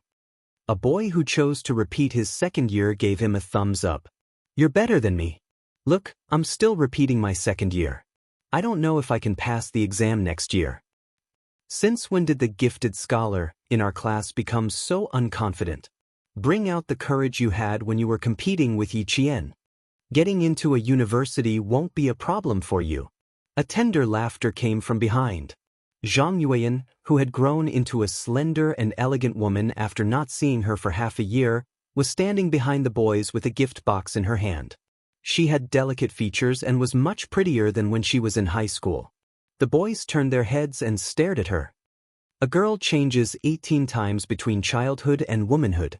Zhang Yuan, you're definitely outshining the moon and putting the flowers to shame now. Zhang Yuan rolled her eyes at her former classmates. Although I was a little ugly in the past, I didn't get in your way, did I? You didn't vomit when you saw my face, did you? Ha, no. Let's go in together. Let the class monitor wait alone. He's a soldier now and can withstand the cold. Lu Exin pushed the boy who spoke and pretended to be disgusted. Go in. You're like a paper person. Don't catch a cold and I'll have to carry you to the hospital. Class monitor, are there any other classmates inside? Is Yi Qian here? Zhang Yuan wanted to see Yi Qian the most. After taking 2 steps, she turned her head and asked, Does he know about our gathering? Chapter 1942. She'll come. She's just not here yet. LV Exine looked at the time. It was 4 o'clock in the afternoon. There was still an hour until 5 o'clock. If she comes from her hometown, she'll probably be a little late. You guys go in first. They didn't expect that their most anticipated classmate, Yi Qian, was actually staying at the 5-star hotel across the street. The meeting time was 5 o'clock in the afternoon. Yi Qian slept until noon when she came back from the hospital. Since the Venus Hotel was right across the street, she wasn't afraid of being late. Looking at the test reports coming out of the fax machine one by one, Yi Qian calmly picked up the original and immediately called Chief Kai, who was waiting for the fax. The test reports had already been sent. All that was left was to wait for news from Chief Kai. As long as the 2 test reports could be combined, Sun Yaozu's good days would come to an end. When Chief Kai received the fax and saw the test report, his face darkened. Yi Qian, how did you get the tissue from his eye? Where is he? He was worried that Yi Qian would take his life. Don't worry, I won't dirty my hands for someone like him. He's still alive and lying in the hospital right now. Yi Jian explained. Her originally indifferent expressions suddenly tightened the corners of her mouth, revealing a murderous aura that was as sharp as a blade. She looked at the portrait she had just drawn and continued in a calm voice. "There's one more thing I want to trouble you with. Is there a wanted criminal named Sun Yaozu in the police system? The eye tissue belongs to Sun Yaozu? Is he from your hometown?" Chief Kai, who had been in the military and criminal investigation, sensed that something was wrong. "So, when you saw the photo and the information, you immediately thought of this person, right?" Yi Jian didn't think that she could hide it from Chief Kai. She replied softly. There was coldness in the depths of her eyes as she replied in a low voice. "At that time, I thought of him. I was very suspicious, and even certain." When Chief Kai heard about Sun Yaozu, his expression turned serious, but at the same time, there was a hint of excitement. However, this excitement did not linger for too long and was immediately suppressed by caution. "Yi Qian, you have to listen to Chief Kai this time. If the test results match, you must remember to calm yourself down. We need to thoroughly investigate how he came into conflict with your mother back then. Before your mother sacrificed herself, she said something in her hometown dialect. It's very likely that she knew this person's identity, or rather." Chief Kai lowered his voice, and Yi Jianxing, who was listening, shuddered. "Or rather, your mother has always been in contact with him, or rather, she trusts him." If what Chief Kai said was true, what kind of role did Sun Yaozu play back then? "Mother, if you believed Sun Yaozu back then why did you believe him? When she was young, her family and Yi Zhixiang's family did not interact much. I can't kill him, but I can interrogate him. If the test results match, I want to interrogate him." Yi Qian said softly, with an aura that did not allow them to question him. "I must pry some past events out of him." Sweat beaded on Chief Kai's forehead. "You're too bold. Yi Qian, don't forget, you're a military academy student now. You can't tolerate any dirty military academy students. I'll take care of this. As soon as the test results match, I'll immediately come to Nan Province. Why is Sun Yaozu safe and sound, and why is your mother's life completely erased? Yi Qian, just think about it and you'll know how powerful this is. Remember, we don't want anything to happen to you."